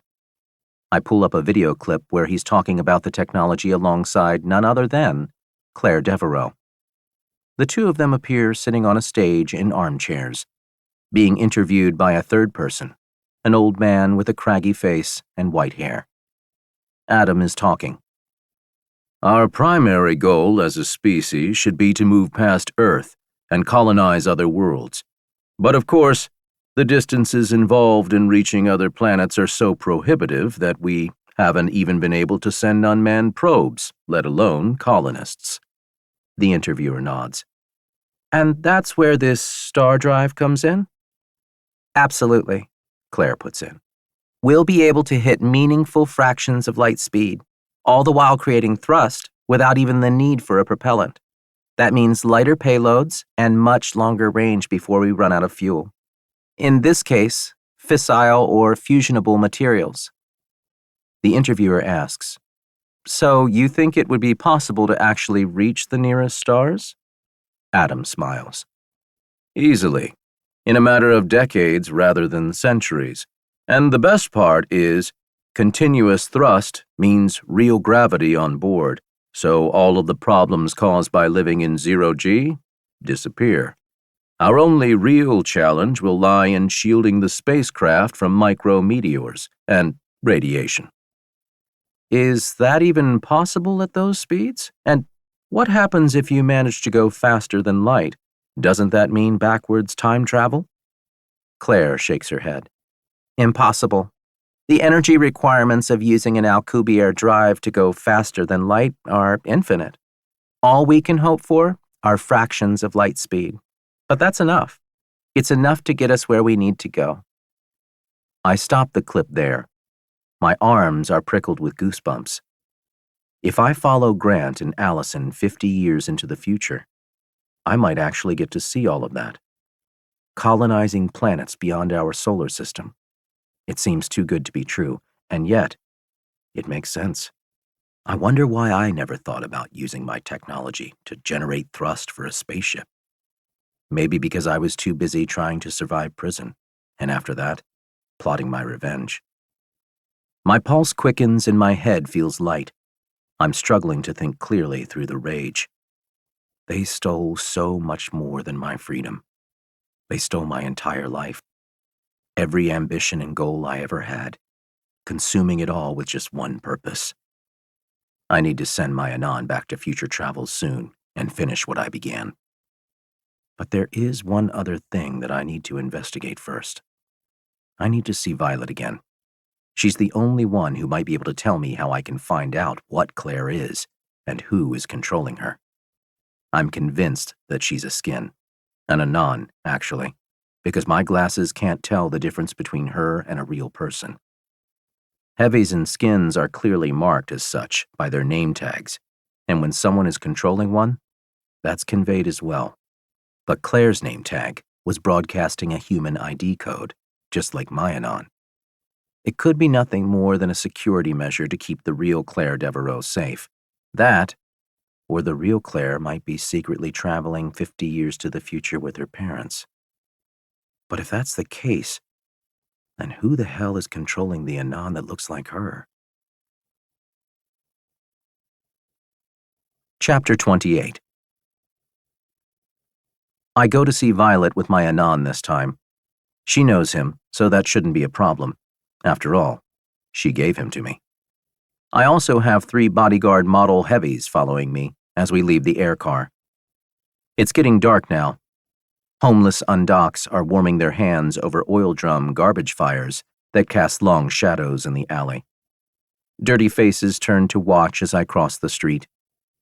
My air car blasts off behind us with a sudden wind, sending bits of trash skittering past my ankles. But the car doesn't fly away. I set it to hover, trading charge levels for the peace of mind of knowing that no vagrants are going to mess with my car while I'm away. This time, no one tries to attack me as I approach the red steel door. The camera is still there, clinging to the bottom of an old fire escape, watching me. I look up at it, rather than bang on the door. "I need to see you," I say. The door buzzes open without a word, and I walk through into the airlock-style entrance. My bodyguards follow me in, and the front door slams behind them. The next door buzzes open before I can say anything, and I lead the way up the metal stairs, down to the 7th door on the left. It's already standing ajar by the time I arrive. Feeling suddenly nervous, I ease the door open and call into the darkened apartment. "Hello?" "Hurry up and get in here," a familiar voice whispers. I duck through the entrance, and my bodyguards follow with a muted thunder of clanking metal feet. The door clicks shut behind them and then locks with a heavy deadbolt. Violet appears, swirling out of the shadows. Her eyes are glowing a faint purple, just as I remember, but this time she's holding a gun on me. It doesn't look like a regular weapon, but maybe I wouldn't know, since I'm not from this time. My bodyguards react in unison, their joints rattling as their arms snap up to aim their weapons at her. "Tell them to stand down," Violet orders. I convey that command mentally, and the heavies drop their arms back to their sides. "What are you doing here?" Violet demands. "You could blow your cover coming back here, not to mention mine." "I have a problem." "Don't we all?" "I need to know how to tell if someone is an anon." Violet snorts. "If it were that easy, I'd be out of business." "You can't tell, not without a body scan or retinal scan. I guess you could also try cutting them open, but that'll get messy if you're wrong." "There has to be another way." "Sure. Spy on the person and wait until the controller takes a break. If that happens, you'll see their anon freeze up like a statue. Proof positive." "I think I saw that already." "Yeah?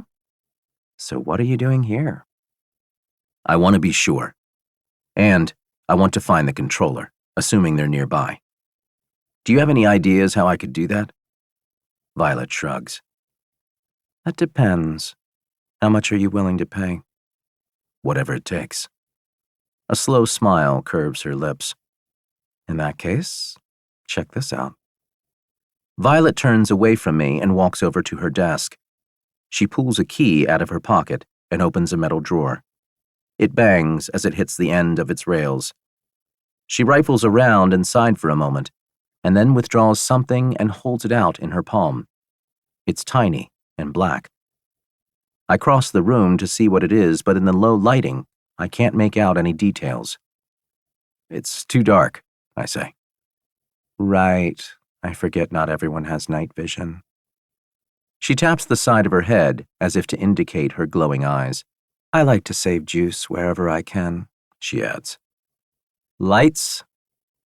Harsh white lights snap on overhead, and I can see the item in Violet's hand for what it really is. A dead fly? Technically, it was never alive. As she says that, it hovers off her palm. It's a recording device. You get this close to an anon and release it. It'll ride in their hair or on their clothes, recording everything that goes on around them. It's amazing. Comes with an amazing price, too, Violet says. How much? How much do you have? Are you extorting me? Just charging what the market can bear. These little babies are illegal. You want one? You'll pay. The fly lands in her hand, and she closes it into a fist.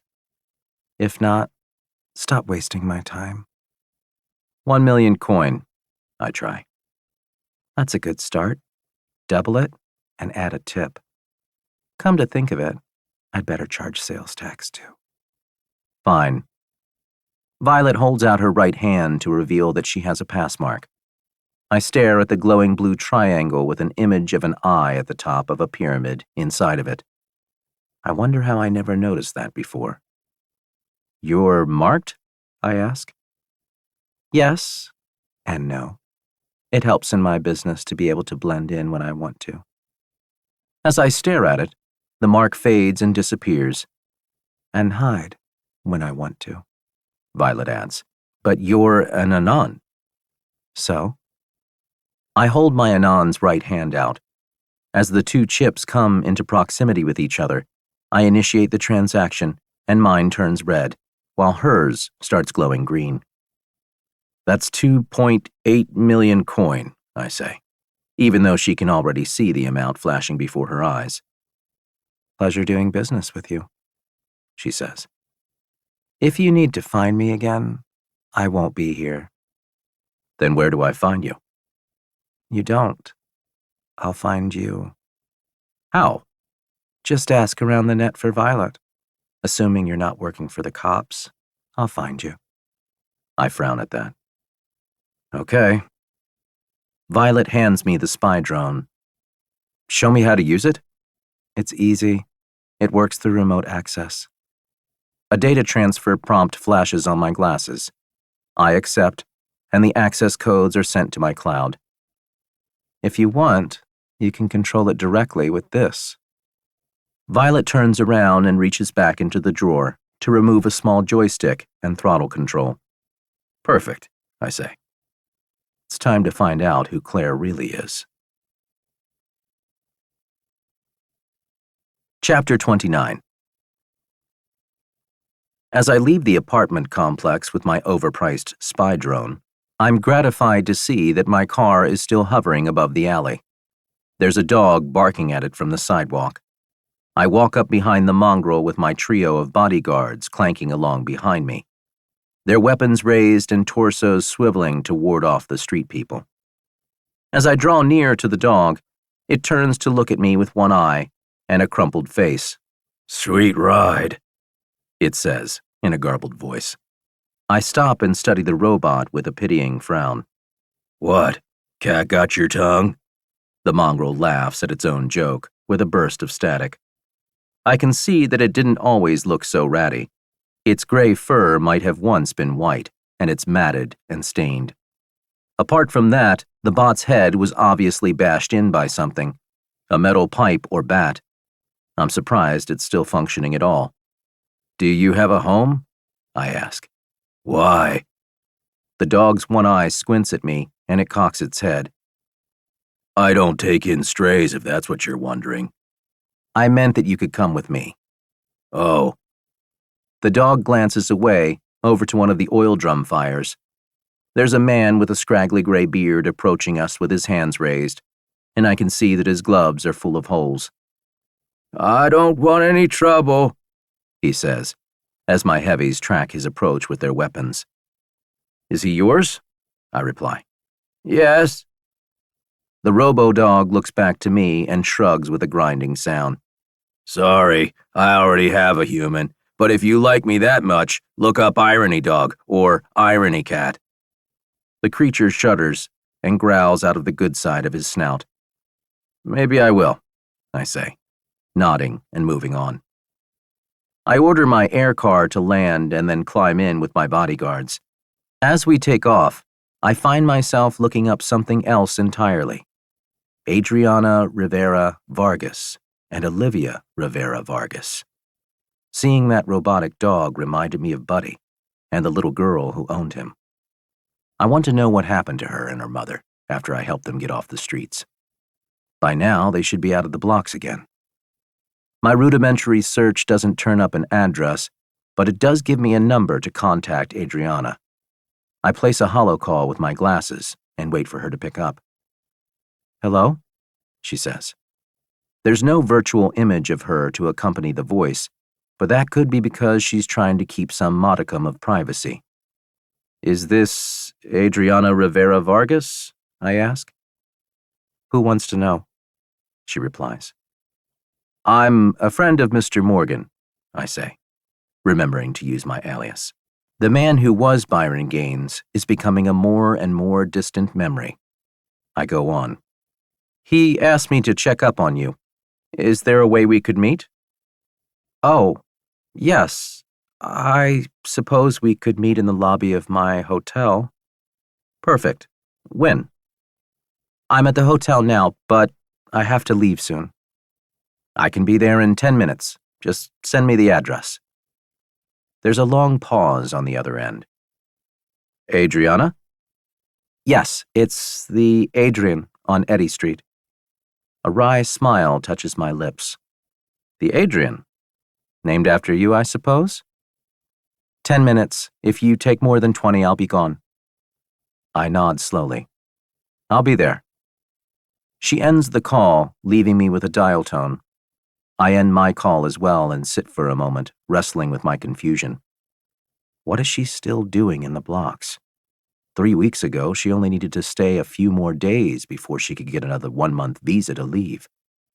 She should still have more than a week left on that visa. Now I'm wondering if it was all a hustle.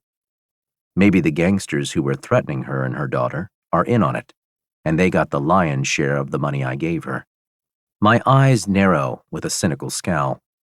Adriana had better have a good explanation for this. I walk through the doors of the Adrian with just one heavy bodyguard, leaving the other two with my air car. I sent the car to land itself in a nearby hangar. Glancing back through the glass doors, I can see my car streaking toward that hangar now, a tree-shaped high-rise with landing pads radiating from the branches instead of leaves. Turning back around, I see the small lobby of the hotel crowded with old, dusty furniture. The front desk is cluttered, and the clerk is sitting behind it, leaning back, her glasses bright with moving images that look suspiciously like an action movie. There's no one in sight. No sign of Adriana. Has she left already? I check the time on my glasses. It's only been 8 minutes since we spoke. I move to take a seat on an age-creased black leather couch that sits facing the front desk. This vantage gives me a good view of both the front doors and the rest of the lobby. Moments later, an elevator dings open, and a woman glides up to the front desk in stiletto heels and a short black cocktail dress that sparkles indigo in the light. It takes a moment for me to recognize the woman as Adriana, and once again, I'm struck by how beautiful she is. Except this time, she's done herself up, and she looks like she's going on a date. Her hair has a nice wave to it, and she's wearing plenty of makeup. Maybe too much. The elevator is out again, Adriana says. We'll look into it, the clerk replies, without taking a break from her movie. Sure you will, Adriana mutters as she turns away. I rise from the couch. Miss Vargas? A fleeting wince flickers across her face as our eyes meet. You must be Mr. Morgan's friend, she says, striding quickly across the lobby to greet me. I am, I say, reaching for her hand. She shakes my hand limply and withdraws almost immediately. Her eyes size me up, flicking up and down quickly. There's a wariness to her posture, and she crosses her arms over her chest to cover her plunging cleavage. That, plus the shortness of her dress, strikes me as an odd look for a fundy. "What do you want?" she demands. I'm taken aback by the steel in her voice. "Mr. Morgan wanted to see how you and your daughter were doing." "We're fine, thank you." She glances to the door. I see a man peering in. He taps the frame of his glasses as if to indicate that he's watching her. She jerks her chin at him, as if to tell him to get lost. I notice that she's not wearing her glasses, but maybe she has a pair tucked into the sparkly evening bag I see dangling from her shoulder. "Who is that?" I ask. "Your date?" He looks like bad news. Worse than bad. He'd fit right in with the gang that tried to jump her and Olivia 3 weeks ago. My suspicions are back, and twice as strong. "None of your business, that's who. What are you really doing here, Mr. Anchors?" "I told you, and I don't buy it. The fact that you're here at all suggests you think I owe you something. If Mr. Morgan thought that by giving me that money he could palm me off to every friend and colleague with a fetish..." I stop her there, with an upraised hand, and take a quick step back, shaking my head. Suddenly, I understand why she's dressed the way she is, and the revelation both shocks and saddens me. "You're a hooker?" I say. "A fundy hooker?" "You can save your judgment and your pity. I'm a mother. I do what I have to look after my daughter. There has to be something else you can do. I traveled to a future where there are no more jobs, and on top of that, I'm a fundy who is constantly traveling in and out of the blocks. The only jobs I can get are the ones that no one wants, and among those, none of them pay enough to put food on the table and a roof over our heads. What about that clerk?" I jerk my chin to the woman behind the front desk. "She has a job?" "She's the owner." "Oh, I see." "Yeah. Look, I should be working already, so..." "Wait, that man outside, he's your..." I can't bring myself to say it. Adriana bristles. "Do you need something from me, Mr. Anchors?" I suck in a breath, taking a moment to choose my words. "No? I'll be on my way then." She begins turning away. "Maybe I can help you," I say, stopping her. She turns with a wry smile. A bitter, knowing look is gleaming in her eyes. "1 hour will cost you 200... No, not that." She cocks her head. "I'm on the clock, Mr. Anchors. If you're not here for business, then I have to go." "Don't go. Come with me." "With you? Where? I don't even know you. You could be a psycho killer." "Not with me," I say, backtracking, thinking fast. What am I doing? "Mr. Morgan has more than enough room for you and your daughter, even Buddy." Adriana's eyebrows drift up, but she says nothing. I go on. "All 3 of you can go live with Mr. Morgan in his mansion outside Fresno." "And what happens when our visas expire?" "He'll pay for your hotel and all of your other expenses. Just don't do this anymore. Don't degrade yourself for the money. It's not worth it." The wary look is back, but this time it's mingled with something else. "You speak for Mr. Morgan?" I nod. "Why would he take us in?" I shrug.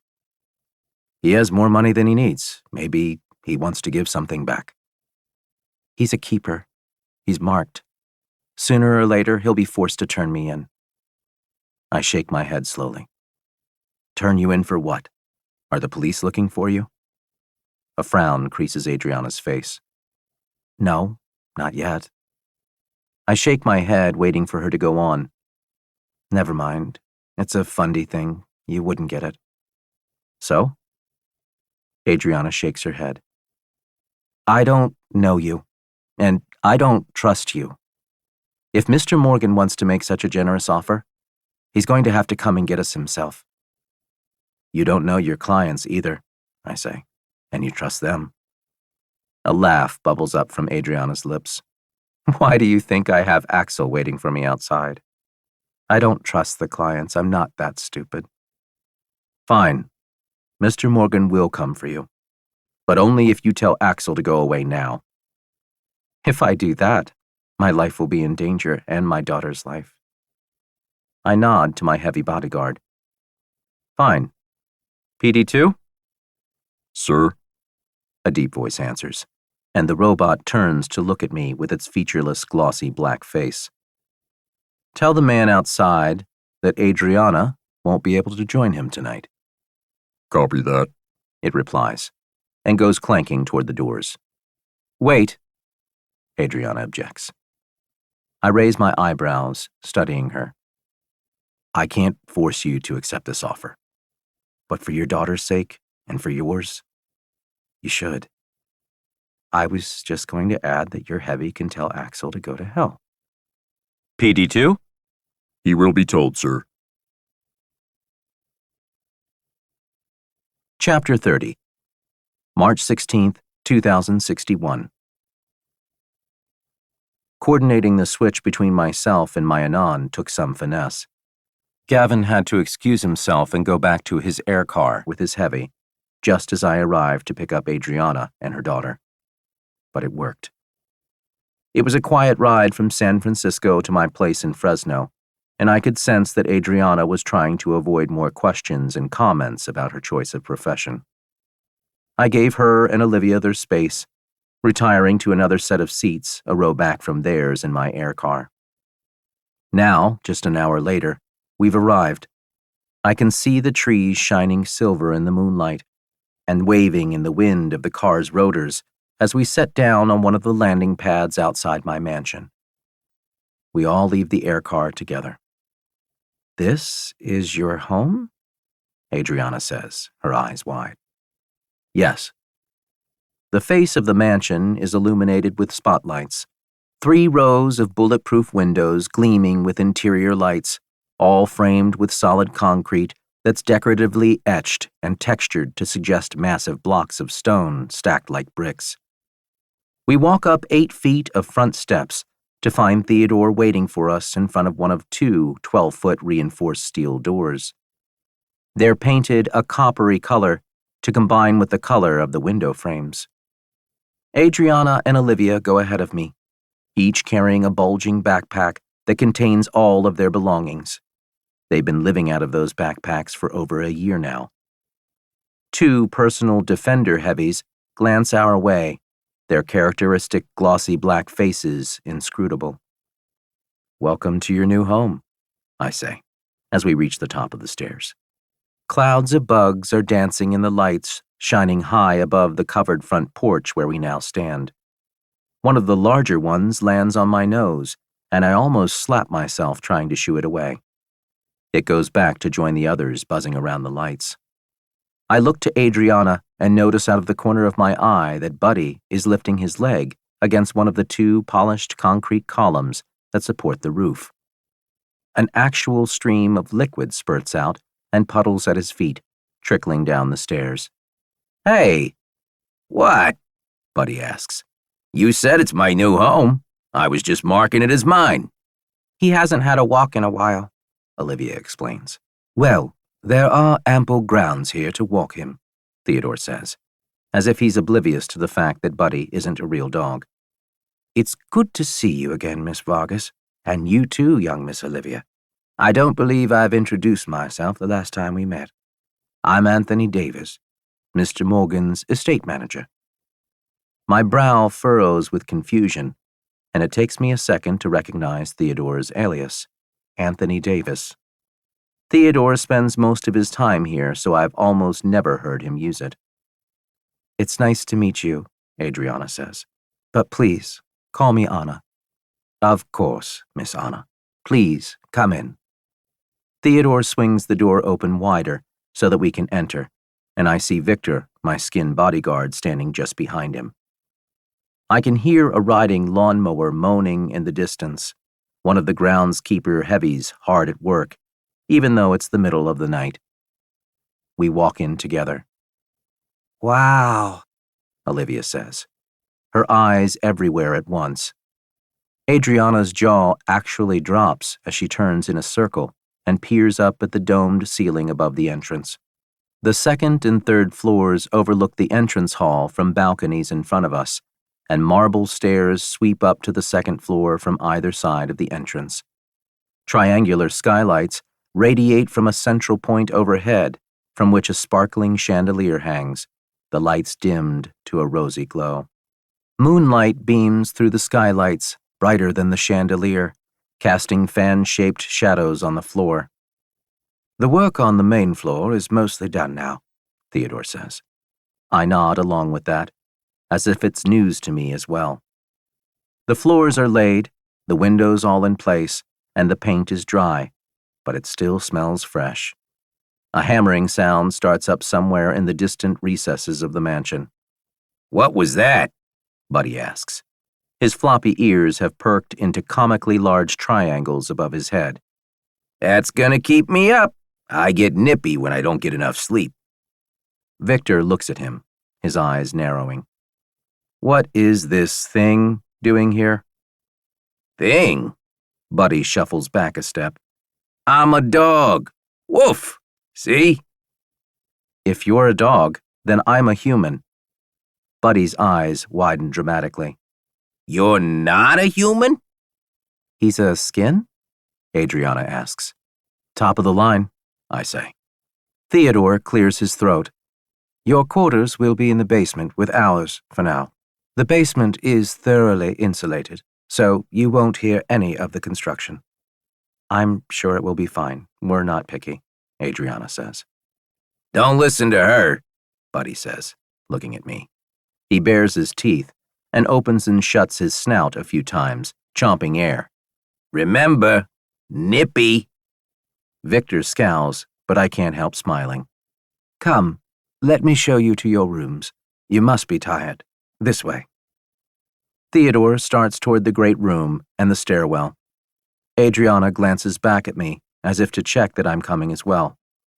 Go on. I have some business to conduct before bed. I'll see you at breakfast tomorrow. She nods uncertainly and turns back around. My business is to plan my next steps. Giving Adriana a hand up is a distraction. It might be the right thing to do, but I can't allow charity cases like hers to derail my plans.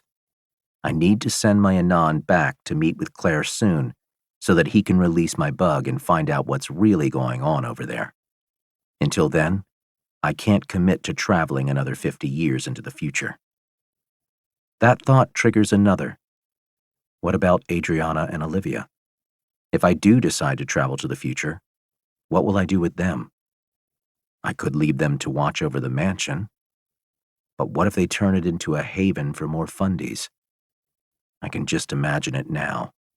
My second mansion in as many decades, overrun by vagrants. Or worse, connected with fundy terrorists and subsequently raided by the authorities. I don't need that kind of attention. No. If I go, then they'll have to leave. But the idea of forcing Adriana back onto the streets doesn't sit well with me. Maybe there's a third option. I could ask them to come with me. But that just seems like taking a lot of needless baggage to the future. And I have enough baggage as it is. About 3 hours later, I'm finally going to bed. I leave Victor outside my room as usual, on guard duty, and lock the door behind me. After a quick shower and a change into my pajamas, I pull Gavin's control helmet out from the box under my bed and take a moment to check in on him. I left him locked in the bedroom of his own mansion, but with an AI set to alert me if anything should happen that requires my attention. No alerts flashed up on my glasses, so I'm not worried. But I find myself getting anxious if I leave my Anon by himself for too long. I take a quick look around Gavin's bedroom. His room is also in a basement, but that's because I don't want anyone to peer through a window and see him frozen like a statue. Dark hardwood floors gleam in the bedroom lights. The half-length windows near the ceiling are all blocked with blackout rollers. Gavin's mansion is more modest than mine. The room is a boxy white-walled space with a regular closet and a simple three-piece ensuite bathroom. There are no furnishings besides the bed, 2 bedside tables with lamps, and a small white shag carpet at the foot of the bed. Minimalist is Gavin's style. No sense wasting too much money on a fake life. I walk to the door and check in with his PD model bodyguards. Anything suspicious I should know about? I ask. A faceless black head turns to me. No, sir. The compound is secure. A shrill scream slices through the air as if to contradict the machine. My eyes dart down the corridor leading to my room, then to the ceiling and the rest of the mansion above. What was that? What was what, sir? Another scream. This time I notice the subtitle at the bottom of my field of view. A woman is screaming in terror. I forgot to mute my real body's senses when I put the helmet on. I'm going to have to make that a default setting. I have to go, I tell the security bots, as if they need any explanation. I hurriedly shut and lock the door behind me and then rip off my control helmet. I sit up on my bed, back at my primary estate outside Fresno, and sit listening to the silence and my pounding heart. I hear a knock on a door outside in the hallway, followed by Victor's voice. Is everything all right, ma'am? A muffled voice replies. I run to the door and yank it open to see what's going on. The door to Adriana's room is ajar. Just down from that, Olivia has her door cracked open, and she and Buddy are peeking through it. When they see me, both their faces disappear, and the door clicks shut. I pad down the hall to Adriana's room just as Victor is withdrawing. Just a bad dream, sir. You can go back to bed. I don't. Instead, I push open her door and walk inside. Adriana is sitting on the edge of her bed taking deep breaths. The lamp is on beside her, and I can see that she's shaking. Is everything okay, Adriana? She looks to me, shades paler than usual, her cheeks stained with tears. I sit beside her and wrap an arm around her shoulders. She collapses into me and sobs, taking me by surprise. I'm suddenly acutely aware of how little clothing she's wearing. She's wearing a lacy black nightgown, but it looks more like lingerie than pajamas. I hold her awkwardly until the moment passes and she withdraws. Sorry, she says, wiping her eyes. Her lips quirk into a bitter smile. I didn't mean to wake you. You didn't. I wasn't asleep yet. Do you want to talk about it? She shrugs and stares at the floor between her feet. Did I wake Olivia? Maybe. She went back to bed, though. Adriana nods. She's braver than her mother. I have to sleep with the light on, and all she needs to feel safe is a robotic dog. I smile at that. That's good. It means that in spite of whatever hardships you've had to endure, you managed to shield it from her so far. My parents did the same for me until they died. Adriana looks to me. How old were you? 10. Her hand finds my knee. I'm so sorry. Who raised you? Theodore. Who? I grimace, remembering Theodore's alias a second too late. Sorry, I meant Anthony. Theodore is his second name. He's been like a father to me ever since my parents passed. Oh, he seems nice. Better than nice. Adriana's eyes are boring into mine. Listen, I don't know how to repay you for this, letting us stay with you, helping us. I shake my head. Don't worry about it. Her hand slides up my leg and my eyes widen. You're obviously alone, she says, but you don't have to be. I edge away from her, removing her hand. You don't owe me anything. Her eyes flash with hurt, and she looks away. I realize that by turning down her offer, I've somehow offended her. Not that it's not tempting, I quickly add, but you don't want to get mixed up with me. No? She sidles closer, and suddenly her lips are far too close for comfort. I swear I can feel the air between us crackling. Why not? She whispers. Because I'm not a good person. I stand up from the bed to get more distance. I don't need this. Hatred is ice and passion is fire. Mixing the two in my heart is just going to water down my resolve. If I let this go any further, Grant and Allison are going to get away with their crime, and I can't have that. I've come too far. I feel for the cross under my shirt, reminding myself that it's not just about what they did to me. Carl also deserves justice. Adriana smirks bitterly. Is that to ward me off? Her eyes slide away, and she's staring at the floor again. Ironic. I'm the fundie, and you're a keeper, but you're the one wearing a cross. I don't understand the difference, I say. Between us? I guess that's fair. I've fallen a long way. No, between keepers and fundies. Is it just the pass marks? No, Adriana shakes her head. We call them keepers because they keep the land, the money, the jobs, everything. It's not just because they're the ones with all the heavies. It's because they're the ones with everything, and all we have is our faith. We're not just second-class citizens who didn't get a free heavy to go out and make money for them. You've seen the blocks. There isn't enough of anything to go around. That's why there's so many people on the streets, and almost all of us are just as desperate and just as poor, with the exception of the few keepers who prefer to live there even though they're marked. So, those were your clients, the keepers who live in the blocks? No. Plenty of them come to the blocks to meet with working girls, or buy drugs. All the same vices still exist, but the illegal ones are focused in the blocks. For now. One day, we'll all be dead or marked like them. I shake my head. How would that happen? They're going to force us. The blocks are temporary. All it's going to take is for something else like New York to happen, and they'll round us up. We won't be allowed to choose anymore.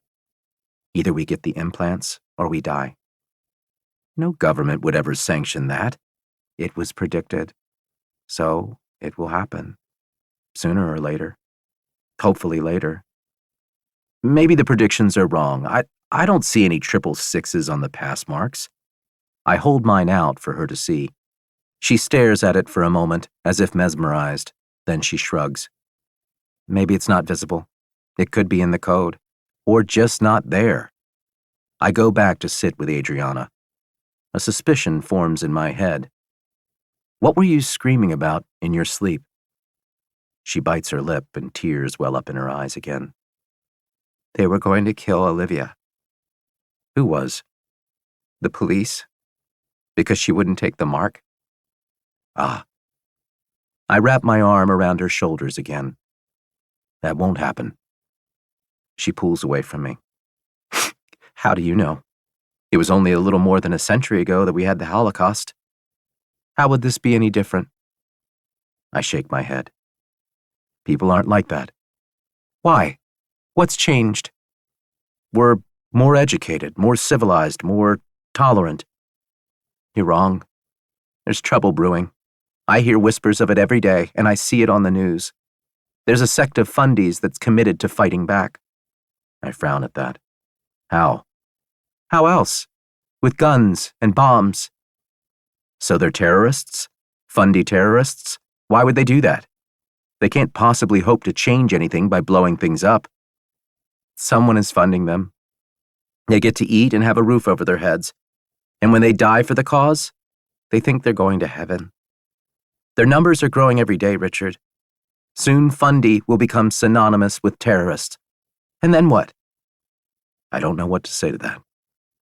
I just stare into her eyes for a long, silent moment. At last, I look away and stand up from the bed once more. You should get some sleep. Because it's that easy, she says. When I'm awake, I'm haunted by all the things I've done to survive. And when I'm asleep, My nightmares remind me that it was all for nothing, and I'm running out of time. I know what it's like to be haunted, but I don't have any advice for her. I deal with my torment by plotting revenge, but she can't get revenge on herself. Good night, Adriana, I say from the doorway. Call me Anna, she says. Okay. Good night, Richard.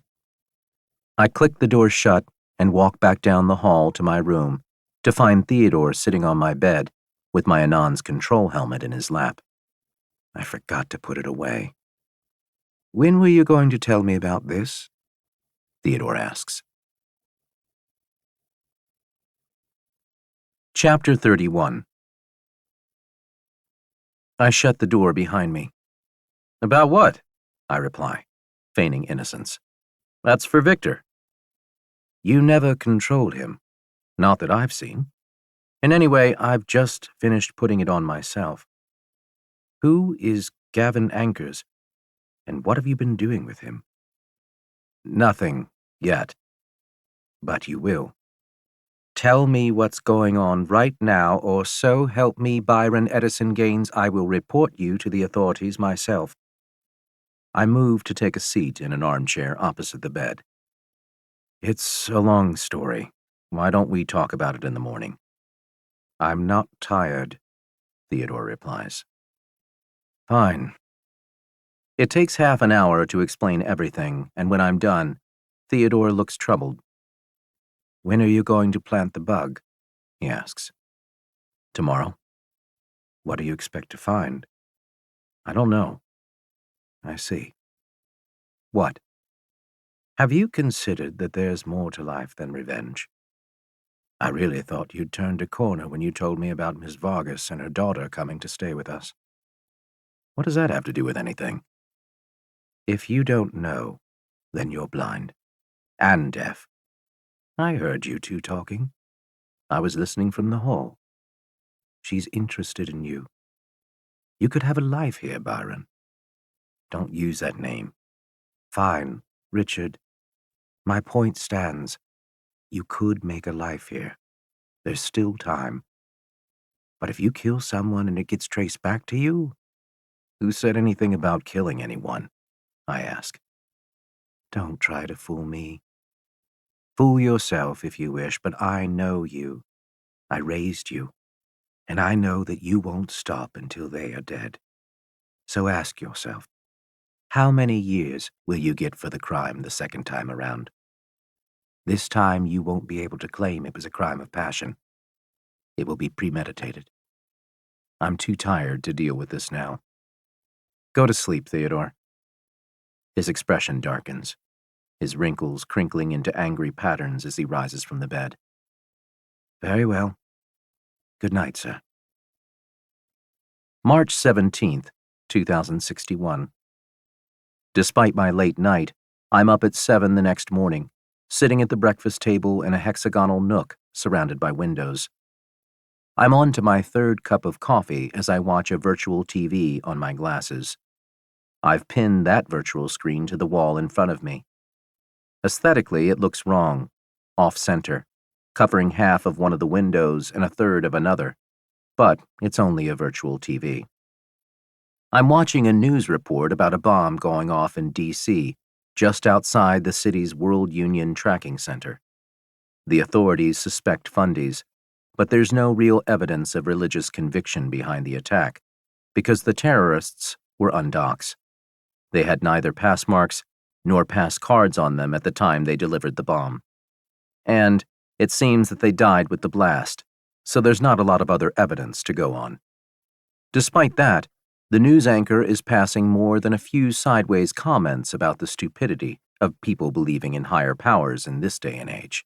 Good morning, a familiar voice says. I jump at the sound. Maybe I should back off the coffee. Turning in my chair, I see Adriana, Olivia, and Buddy walking into the nook. Hello. Everyone takes their seats. Adriana pulls out a chair next to me, and Buddy hops up next to Olivia, directly opposite me. Adriana is wearing her glasses, so she can see the virtual TV that I pegged to the wall. What happened? Nothing important, I reply, and pause the newscast before Adriana can see what the story is about. You know, the same old doom and gloom. The paused scene winds up displaying a gruesome shot of blood-spattered debris, so I switch the channel entirely and turn down the volume. Sleep well? Terrorists attacked Washington? Adriana asks, shaking her head. Yes, but I told you. Things are escalating out of control. I frown and shake my head, not knowing how to deny it at this point. First the failed attack on Adam Kane, and now a bomb goes off in D.C. It seems like the fundies have drawn the battle lines. At this point, their fears could become self-fulfilling. I find myself staring at Adriana. Even first thing in the morning, she looks stunning. Her eyes slink demurely under mine, and her cheeks flush pink. What? Nothing, I say. Gesturing to one of the heavies in the kitchen, I snap my fingers and it comes clanking over. This model has a rubbery humanoid face and eyes that move. No hair, though. May I get you something, sir? It asks in a matronly voice. I'm never hungry first thing in the morning, so I shake my head and gesture vaguely to Adriana and Olivia. For them. Directing my attention to Adriana, I ask, What would you like? She hesitates. What do you have? The heavy straightens and begins rattling off a long list of breakfast favorites. Adriana's eyes widen and she shakes her head. You have all of that? Of course, I say. But it's just you and Theodore living here. I nod, smiling wanly at her even as I wonder why she's using his real name. Maybe she saw through my slip-up last night. Or maybe she talked to him and he told her that he prefers to go by his second name. I'll have bacon and eggs and 2 waffles with blueberry syrup, Olivia chimes in. Buddy is next. A T-bone steak, rare. I look to him. You don't need to eat. He glares at me. Neither do you. Then he mutters under his breath. Fatty. Olivia stifles a giggle, and Buddy bares his teeth in a snicker. Excuse me? I draw myself up, half rising out of my chair. I'm in the best shape of my life, hardly fat. Adriana puts a hand on my arm to calm me. He's a robot, remember? She soothes. That's his programming. Make people laugh. Right. I sit back down. That shouldn't have got to me. Maybe it's the lack of sleep, and the fact that I spent all night thinking about Grant and Allison, and how I'm going to expose their daughter as a fraud. Maybe it's one of them controlling Claire. At this point, anything is possible. Anything for you, ma'am? The heavy cook asks. I'll have the yogurt and fruit, please. And to drink? Orange juice for both of us, Adriana says, and Olivia nods eagerly along with that. Right away. The heavy clanks away, back to the kitchen. Adriana's eyes slide away from mine, landing on the virtual TV once more. The color drains from her face, prompting me to look too. Is that Adam Kane? She asks. I should turn it off. No. Turn up the volume, please. Okay. Adam Kane's voice bubbles to my ears through the bone conduction speakers in my glasses. It's another interview. Adam is talking with a reporter about the incident in D.C., and several more that I didn't know about up in Chicago and Toronto. Olivia isn't wearing her glasses. She and Buddy are chatting in low tones on the other side of the table, glancing periodically at us. Whatever they're talking about, I'm glad for their distraction. It means Olivia is safely oblivious to what Mr. Kane is saying. Reporter. So, just implant them all? Force them to join the system? Kane. No, that won't work. They'll just cut the implants out and we'll be back where we started. Reporter. Then educate them, explain why it's necessary. Kane. We're not dealing with a reasoning group. We're dealing with 2 groups. Hardened criminals who like to live in the shadows and the real fundies, The ones who think they'll go to hell if they get implanted. How do you argue with that? You can't. But there is one promising line of research. One of my companies, Ad Lucium, has discovered that we can turn a fundy into an agnostic or even an atheist with a simple, non-invasive procedure. Reporter. How is that possible? Kane. A smart pill. The nanites in the pill travel to the brain and snip a few connections to a primitive corner of the frontal lobe. So far, there have been no negative side effects in any of our volunteers, and no changes in personality or cognitive function.